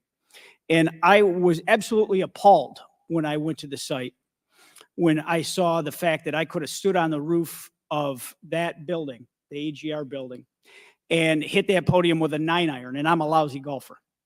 And the fact that that was not included in the perimeter is a complete dereliction of the duty of the U.S. Secret Service. I mean, there are very few rooftops that needed to be secured. And the fact that the Secret Service, as they were putting a site plan in place, did not think it was necessary to man those rooftops, you have completely walked away from your duties. You had one job, and that's to protect the future President of the United States or to protect all of the other protectees. And President Trump is only here today by God's grace because he had just something in him that made him turn his head just slightly, or we would be in a national period of mourning right now. And you have done nothing here today. I've rewritten these questions like 4 times during your hearing, and you haven't answered a damn one of them. You haven't given any information. You have hidden behind this FBI investigation, and I think you should be ashamed of yourself because you have brought more shame to your agency than I think that the assassination attempt has at this point. This is literally the worst performance I have ever seen in front of a congressional hearing. You have offered no reason for this committee, this body, or the American people to trust you or the Secret Service today. And you should resign. You have said that you've put new security measures in place after the assassination attempt. Can you tell us what those are? Because the American people want to know that you're taking real corrective measures. But today you've pointed to an investigation. Investigation or not, you still have a job to do with a zero-fail mission. But so far, there's been absolutely no accountability, and you've admitted that here today. Not one person's been suspended. Not one person's been put on a desk. Meanwhile, we've got the most contentious of elections in our nation's history, and protectees are in danger because of incompetent leadership. Not the agents. The agents piled on President Trump to protect his life. Those are heroes. But the administrators running your agency, they're not right now. They're not doing their jobs, and you certainly aren't doing. The most appalling part of Saturday's events is the countless opportunities that Secret Service had to stop Crooks before he even got on the roof. At 3 o'clock, Crooks raised suspicion by entering the rally with a rangefinder. At 5:45, a cop with a Beaver County Emergency Services unit saw Crooks eyeballing the roof at the AGR International Building. And then at 5:55, Secret Service was warned of a suspicious person and identifies Crooks as a threat. This was all before shots were fired 15 minutes later. Director, yes or no, did local law enforcement alert the Secret Service about Crooks' presence at the rally? Yes, they did. The shooter came to attention of law enforcement almost an hour before President Trump went on stage. Law enforcement alerted the Secret Service of the shooter. Over and over, you've said there's a difference between a suspicious individual and a threatening individual. Can you explain what the shooter needed to exemplify to be called a threat? So I'm not clear as to what identified him as suspicious to the individuals who originally clarified him that way. For the Secret Service, for an individual to be determined to be a threat, that individual would have to be seen with a weapon or capable of doing some sort of harm to our protectees. I mean, Director, an individual walking into a rally with a rangefinder, scoping out an unprotected rooftop, and he reportedly flew a drone over hours before. It sounds like a lot more than suspicious, especially at a presidential rally. Your operational lapses, your resource management, and poor judgment nearly resulted in the assassination of President Trump. I mean, the dereliction of duty here is just appalling. The fact that you haven't visited Butler is just maddening to me. You're not taking this job seriously. Many people here have called for your resignation. I've introduced a resolution here into this body that hopefully will get a vote this week calling on the president to fire you, ma'am. You have not done your job. You have put two black eyes on your agency, and you need to go. Mr. Chairman, I yield back. Gentleman yields back. Chair now recognizes Mr. Burleson from Missouri. Director Cheadle, I just want to kind of get an idea of what you can answer, because outside of what the FBI is responsible for, you have full responsibility for the Department of Secret Service. So the question is, what is the mission? Who defines the mission? Our mission of the Secret Service is to protect the president, the vice president, their immediate families, presidential candidates, the former presidents, and those by executive order. And we also have an investigative mission. And those are well defined. Yes, they Everyone within the agency understands the mission. Yes, they do. What about protocols and standards? Who defines the protocols and standards? We have a number of protocols and policies in place for the various missions that we have. So would it be safe to say that you failed the mission, the ultimate mission? I have stated repeatedly here today that there was a failure. What about specific failures within protocols and guidelines within the agency? Again, I am certain that the investigation that is being conducted internally as well as the external investigation. You said earlier in the hearing that there was either a communication, there was errors in communication or in operations. Could it be both? In both errors in operational decisions and errors in communications? I think the investigation potentially could identify both. So I want to talk about communications. Representative Boebert asked earlier about using encrypted apps that you said you have not used, I guess, Signal. Have you used any encrypted app to communicate from your personal device? I do on occasion use encrypted apps to communicate. So you use some form of an encrypted app to communicate with people within the federal government, with local law enforcement? Whom are you communicating using the encrypted apps? Many times it's with colleagues and associates. So you're communicating with colleagues on a personal device? There are times that the Secret Service, when we work internationally with some of our partners, that they don't have the same texting capability.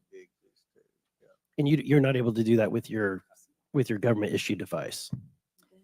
Recently, we have been able to install some of those apps on government devices. Okay. Let's talk about some of the things that we can get access to. I'm actually shocked that you are using your personal device and encrypted communication tools. I think that might be the most shocking thing that I've heard today. I didn't expect for you to say that. We have requested, this committee has requested multiple documents. And this is not, under the purview of the FBI, this is under your purview. We requested a complete list of all law enforcement personnel, including Secret Service, Department of Homeland Security, local law enforcement with the roles in protecting the president. And we requested that to be, for us to receive that by July 18th. Did you provide that? I believe that our agency is in the process of collecting all documents. So you did not, requested. you have not provided it. How long does it take to determine who the personnel were that were on site? We are collecting a comprehensive list of all the documents that have been requested. We also requested all the audio and video recordings that your agency, not the FBI, but your agency has in possession related to the event. Did we receive those? Have you provided those at all? We are in the process of collecting all documentation requested. You're in the process, but you have not. Any memorandums or any internal communications related to the event? We requested that you provide that. Have you provided any of that? We are in the process of collecting the information that has been requested. Okay. So when can we expect to receive these documents? How long does it take to determine who was on site, who was being employed to be there to protect the former president? When can we expect that? How many days does it take to provide that information? We want to make sure that we have a comprehensive accounting of all of the documents that were engaged in that day, and we will make them available as soon as possible. I think transparency is the key here. It's shocking to me that we are communicating in a encrypted app to colleagues. I'm almost certain that violates some federal laws. I would like to clarify, you didn't ask me whether my communications were government work related or whether they were personally related. You're communicating with I don't colleagues. communicate government business with colleagues on a personal device. I communicate on my work device. Are you using an encrypted device on your work device? I am not. No encrypted apps. No, I do not. Okay. Thank you, Mr. Chairman. Chair now recognizes Mr. Waltz from Florida. Thank you, Mr. Chairman. Madam Director, please, I'd like to direct your attention to this video. And I sincerely appreciate the clarity on this. Can we turn up the volume, I staff? just want to ask you, because this has popped up. Republican Congressman Mike Walz, he said on social media on Saturday, and I'm going to read this for you because it does talk about you, Secretary. I have very reliable sources telling me that there have been repeated requests for stronger Secret Service protection for President Trump denied by Secretary Mayorkas. Your department has already pushed back on that, calling that absolutely false, but he is putting this on you. Can you respond to that, please? Well, that is, yeah, that's a baseless and irresponsible statement, and is one that is unequivocally false. Director Cheadle, did you speak with your boss, Secretary Mayorkas? You fall under DHS. Did you speak with him on the 14th, the day after? Yes, I did. So you spoke with him before he made that statement? I spoke with him immediately following Did you the incident. Did you inform him that all requests for additional resources for President Trump had been fulfilled? Or that it was false to say they had been denied? I informed him that the request for that rally that day had been fulfilled. Okay, you continue to answer that very carefully, because I made a broader statement. The agents that came to me made a broader statement that his permanent protective detail for years now have been asking for more. Is that correct? I do not have specific incidents of those requests. Is it correct that they've been asking for more? I have heard the same reports that you have. Without having them in front of me, I am unable. Those requests are made in writing. I mean, the agents are telling me they make them in writing. This isn't a verbal agency. Things are made in writing. I understand what you're saying. I don't have those requests in front of me here. I'm not asking if you have them in front of you. Are you aware that they were made? As I said earlier, there are times when requests are made, and depending on the availability of assets, or if there is a way that So there were times when they were denied. if there is a way that vulnerability can be mitigated in a different way, then that is why the So there are Secret Service- times when they were denied That is- for a variety of reasons. That is why the Secret Service has a multi-layered and multifaceted security plan, so that we can pivot if we So need to. in the wake, I mean, in the immediate 48 hours of an assassination attempt on a former president, could be the next leader of the free world, almost had his head blown off. Your boss says that's irresponsible and false to say things are denied. And you had talked to him. So did he just make that on his own, make that up on his own? Or did you tell him that? We were speaking about the requests made at the rally. Staff, can we show the next slide, please? Then we have your spokesman. Did you sign off on this statement? That there's an assertion that a member of the former president's team requested additional security resources and those were rebuffed. This is absolutely false. In fact, we added protective resources and technology and capability as part of the increased campaign travel tempo. But next slide, please. Next slide, please, staff. We have the Washington Post article that then says we now have senior Secret Service officials saying there were at times when it was denied. So which is it? Again, there have been a number of conversations going on here. Did you sign off on that spokesman's statement? The spokesman's statement, I believe, was related to requests that were made. Did for you the sign rally. off on it? For the requests that were made at the rally. Did you Yes. sign off on the statement before it went out? I sign off on my press spokesman's statement before they go out. I would hope you would in the wake of an assassination attempt. Yes. You did. Mhm. Categorically false that any requests were made. You signed off on it. Thank you for that. Thank you for that clarity. Madam Director, how many press conferences have you held since the assassination attempt? We have put out press releases. How many press conferences have you held? Gone to the mic, taken questions from the public, from the media? How many? I have not held any. How many has Secretary Mayorkas held? I don't- 0. How many has the FBI held? 0. How many has the Department of Justice held? I know you know the answer. I believe there was a press conference in Butler after the incident occurred. By local law enforcement, not by you and not by the Department of Homeland Security. So this is how misinformation flies. I mean, in the darkness, in the absence of information. Now we have 9 days later before a congressional committee, we all represent almost 1 million people, and you still don't have answers. Are you aware that national news anchors are saying this was a hoax? On national television, they're saying, no, the president wasn't shot, it was flying glass. Are you aware of that? I have not heard those reports. Are you aware that, I mean, there are rumors rampant online that there were multiple shooters? Yes. Are you aware that because the shooter had overseas encrypted platforms in Belgium and New Zealand and in Germany, that a lot of people are speculating there could have been foreign involvement, logically? Are you aware of that? Yes. And have you done anything to disabuse any of these notions today? No, you haven't. Madam Director, I would fire you, regardless of the failure. I would fire you just how you've handled it since. You should have been the first to the mics to say, America, world, I want to assure you we're going to get to the bottom of this. I want to assure you full transparency. Our agency clearly had major gaps here, and I want to personally take responsibility and accountability. You should have been the first, standing alongside Secretary Mayorkas, and I would even go so far as to say have daily press conferences, updating everyone on what we know. But you haven't had any of that. What are you hiding behind? I am not hiding. Because you're making the situation worse. I think you've heard that on a bipartisan basis here. You are making this situation far worse in the absence of information.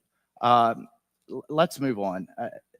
This is truly astounding. I want to be clear because you keep dodging the issue. Has President Trump's permanent protective detail requested additional assets over the last few years? He is clearly not your average former president. He's not Jimmy Carter in an old folks home.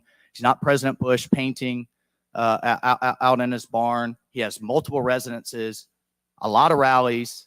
He's very publicly engaged, and he has a foreign threat in addition to domestic threats. Have they requested additional resources? That's the last question, but please feel free to Thank answer, Director.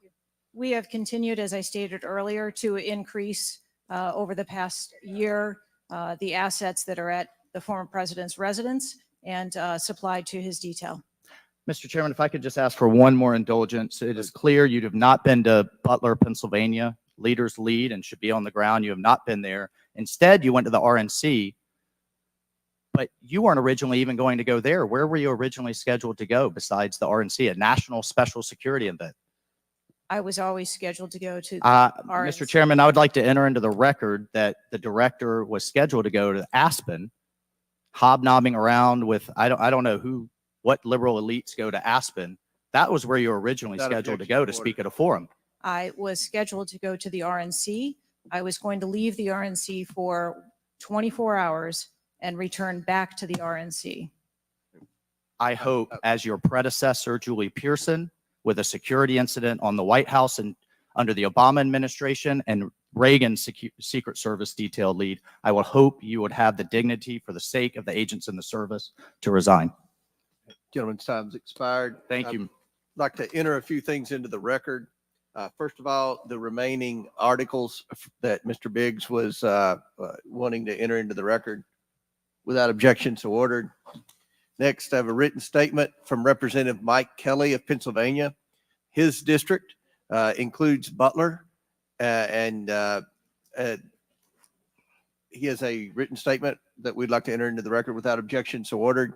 A bipartisan 114th congressional report titled United States Secret Service and Agency in Crisis. This was prepared by former Oversight Committee Chairman Jason Chaffetz and former Ranking Member Elijah Cummins. And lastly, the issue subpoenaed compelling Director Cheadle's appearance at today's hearing without objection, so ordered. That concludes our question segment. I want to thank the Director for your testimony today. I now yield to the Ranking Member for closing remarks. Thank you very much, Mr. Chairman. And Director Cheadle, I also want to thank you for your patience over the course of what must have been a very long and trying hearing for you. It has been an unusually encouraging hearing and an unusually depressing hearing. And what's encouraging, Mr. Chairman, is that we came together to issue a strong statement deploring and categorically denouncing political violence in America.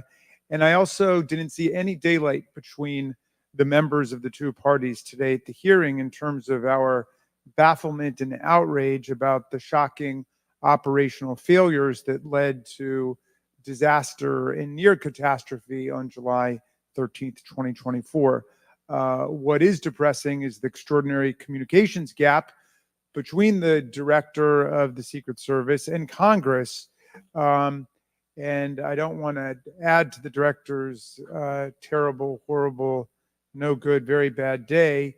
But I will be joining the chairman in calling for the resignation of the director, just because I think that this relationship is irretrievable at this point. And I think that the director has lost the confidence of Congress at a very urgent and tender moment in the history of the country. And we need to very quickly move beyond this. But what I will say, Mr. Chairman, is that I took this hearing to be about two major policy failures. And one policy failure is the one that got the vast majority of the attention, which was the failure of the Secret Service to effectively respond to a gunman on a roof within 150 yards of a presidential visit and speech.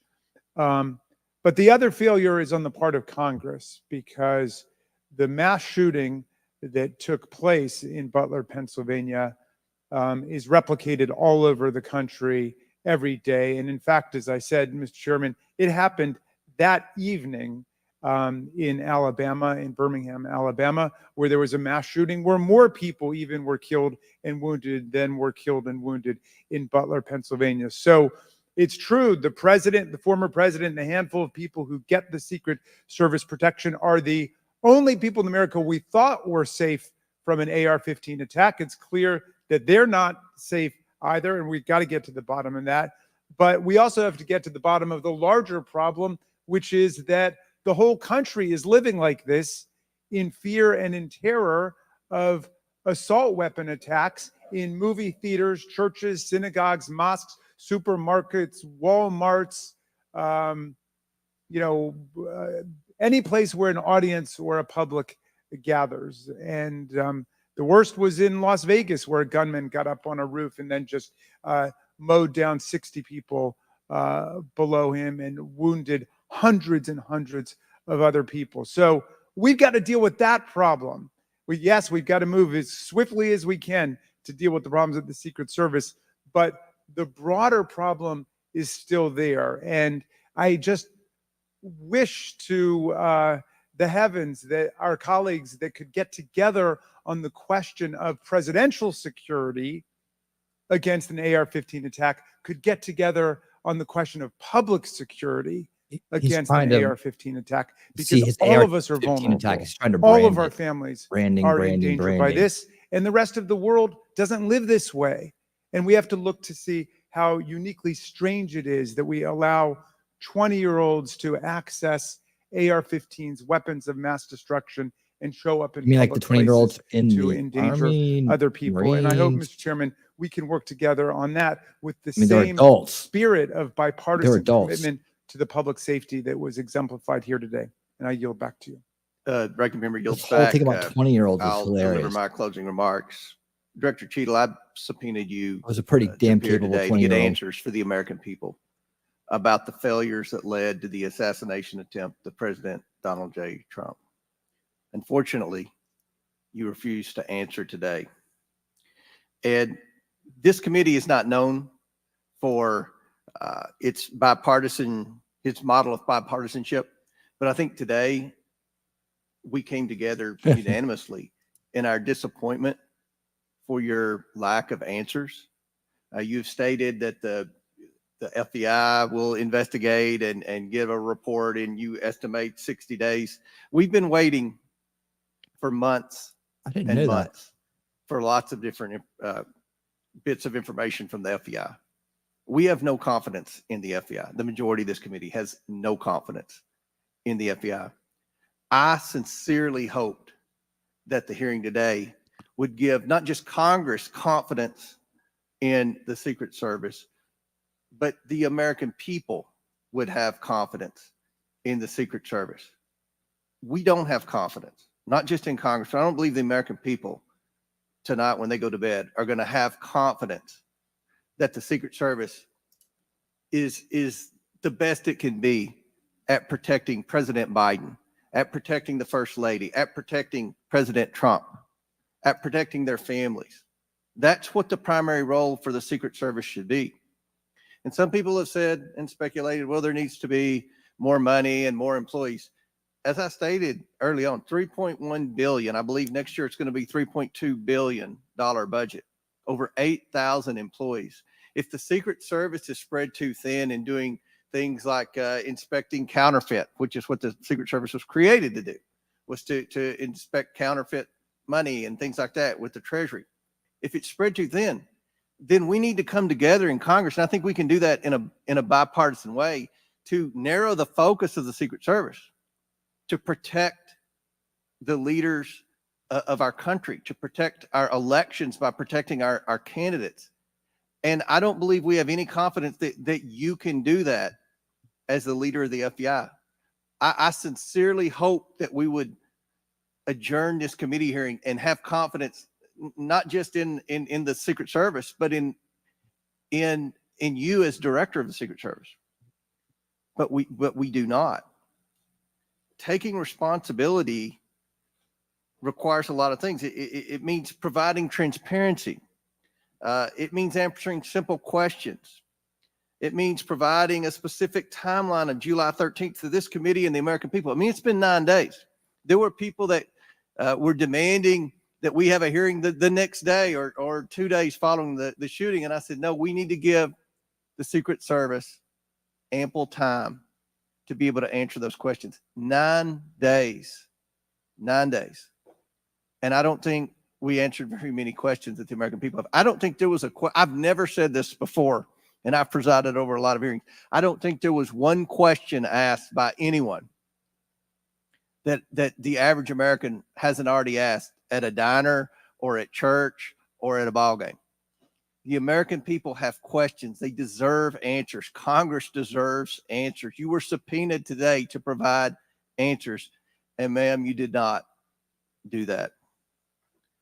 So as Ranking Member Raskin stated, he and I will be sending a letter requesting that you submit your resignation as a step toward accountability in what happened.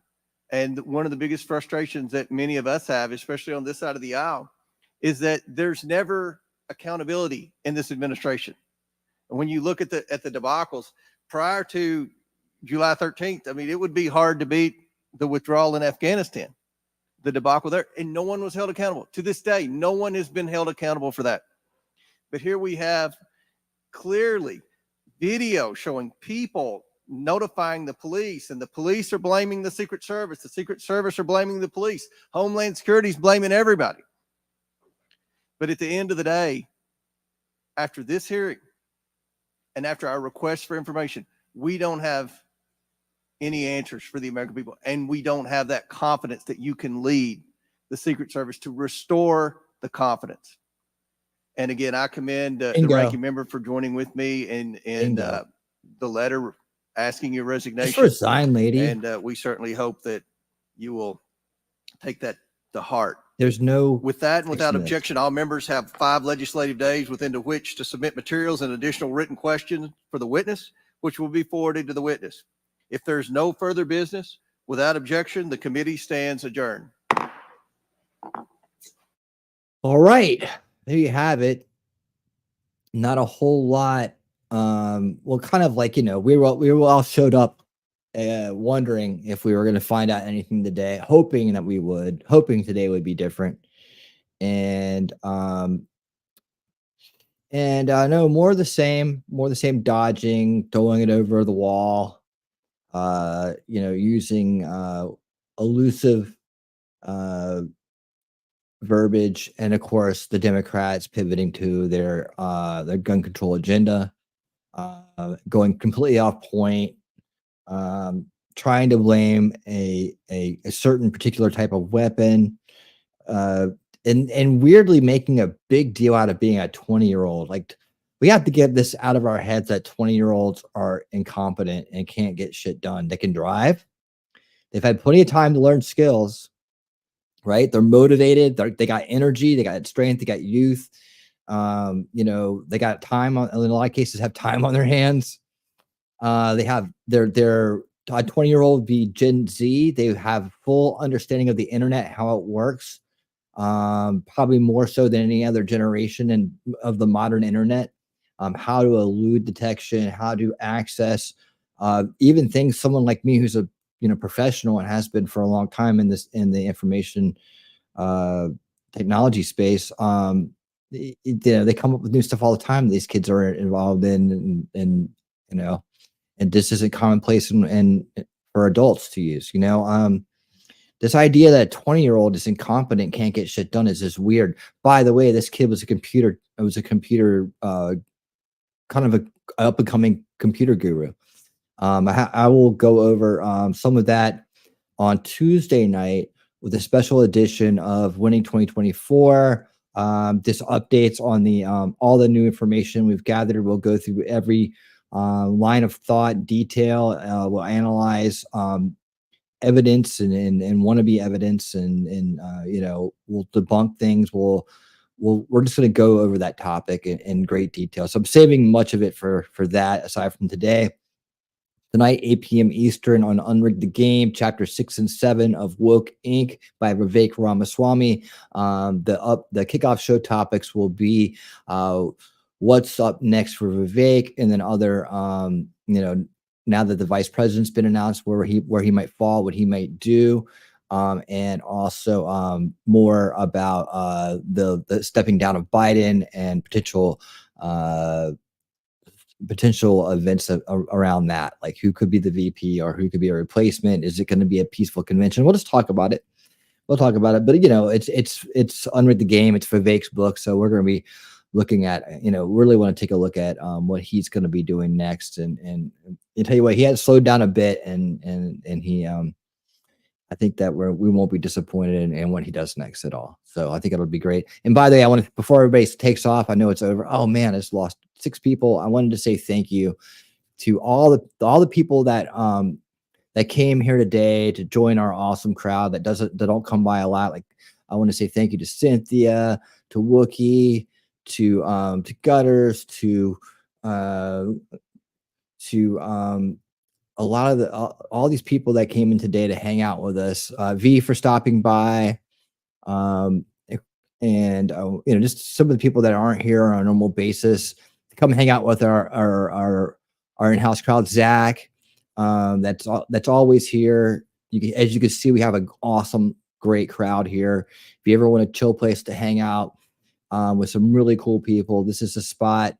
You'll always have a voice here. Like I said, I try to put comments up on screen when we're viewing things so people feel like they're being heard, and because they are, and we are listening. We have a great crowd here. Stingy, there's a new person there. Thank you for being here. Thank you for Zach for sponsoring today's stream, the super chats. Thank you to Mimsy for the gifted membership and the super sticker. Thank you. And of course, thank you to the regular crowd here: Wolfram, Daisy, Mimsy, Lady Autumn Sky, Outpost Nerd. Let's see. Making sure I want to always include everybody here. Thank yous as best I can. Inya, Inya's. Starlight's been coming around a lot. Thank you so much for being part of the crowd. Starlight, Sheriff of YouTube, he pops in from time to time. He's got interesting things to say. Thank you for being here, James. Jacob, of course, the Jacob Pete and Jacob Castro, Fiery, always have great input. Benevolent Dictator, thank you for coming by. Man, I tell you, we got a great crowd here, and when you come by and you hang out with us, you really get to see it. Indy, thank you so much. Thank you for hanging out more and more, Indy. We're really happy to see you around and hanging out with us. It means a lot. A lot of you guys have been here for all the streams, man, and then the new people as well. Thank you so much for being part of it. I saw someone named Liberty Valor over on Rumble. Thank you for being part of this, Liberty Valor. You're awesome. And anybody who's over on Rumble, please give a thumbs up and follow me. Rumble and X are in a vicious competition right now between all my channels, between who's going to get to 500 first. X is now at 458. And as of this moment, Rumble is at 449. So the battle to 500 continues. And we can continue that battle now. Oh yeah, don't forget T-Rex Trucking, and more. Memento Mori, hopefully I got you. Volstrom, thank you for being here. Volstrom's been popping in lately. It's always great to see him. Let me see. I just don't want to forget anybody. I want everybody to get mentioned today. If I forgot anybody, let me know. And of course, I didn't forget, but I was saving the best for last. Of course, our mouthy mama talking trash and truths. That's Shelly. Always.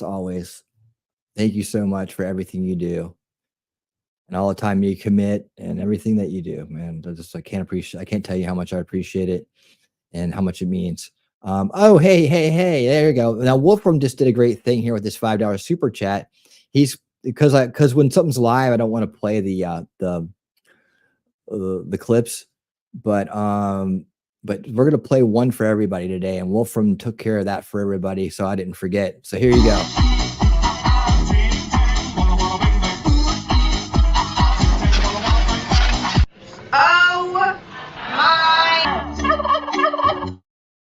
Thank you, Wolfram. Can't leave without it. And by the way, Lex too. There's Lex right there. Lex too. Man, I hope I got everybody. I hope I didn't forget anybody. I was really trying to name everybody off, new and legacy, the people that have been here for the long haul. I hope I got everybody. If I didn't, I'm thinking of you right now. But I think I did get everybody. I think I did. I hope I did. Anyways, guys, thanks for being here for this. I'm sorry it wasn't more productive. Listen to what Jacob Castro has to say, Rumble. Hail Rumble, man. We're trying to make sure that platform is building constantly. We have a goal of getting to 1,000 by the end of the year, and we got to get to 500 first. So let's do that. We get to 500 by, well, we're a little over mid-year. We might make it. Let's get really close, right? Let's get as close as we can to 1,000 by the end of the year. You never know. Big week, another big week or two. And oh yeah, Madcore. Yeah, Madcore and Cool Gamer. Thank you. I also want to thank you guys as well. Madcore, great to see you around more often. Cool Gamer, thank you for being a recurring member and supporting the channel. Yes, thank you for that, Shelly, as well. That's why I said she's our mouthy mama talking trash and truths.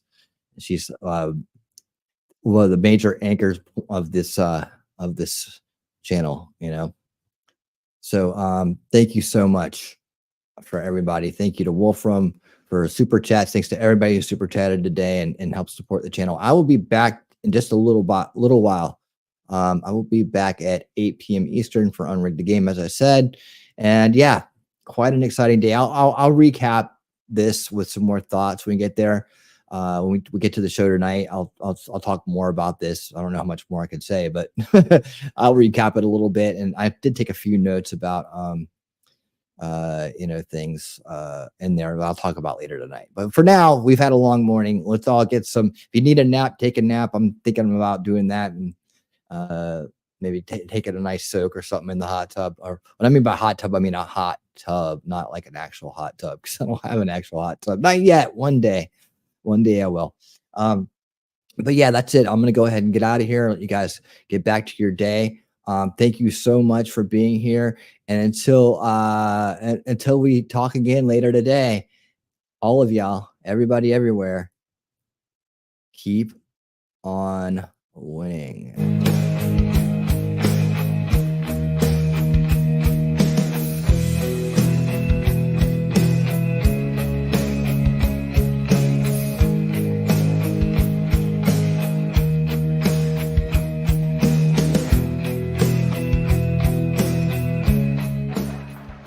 I'm going to leave you with this one final message.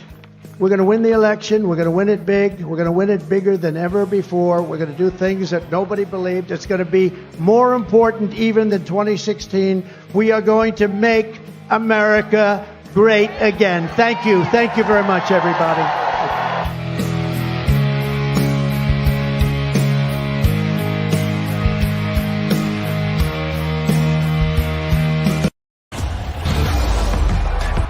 This is a friendship battle.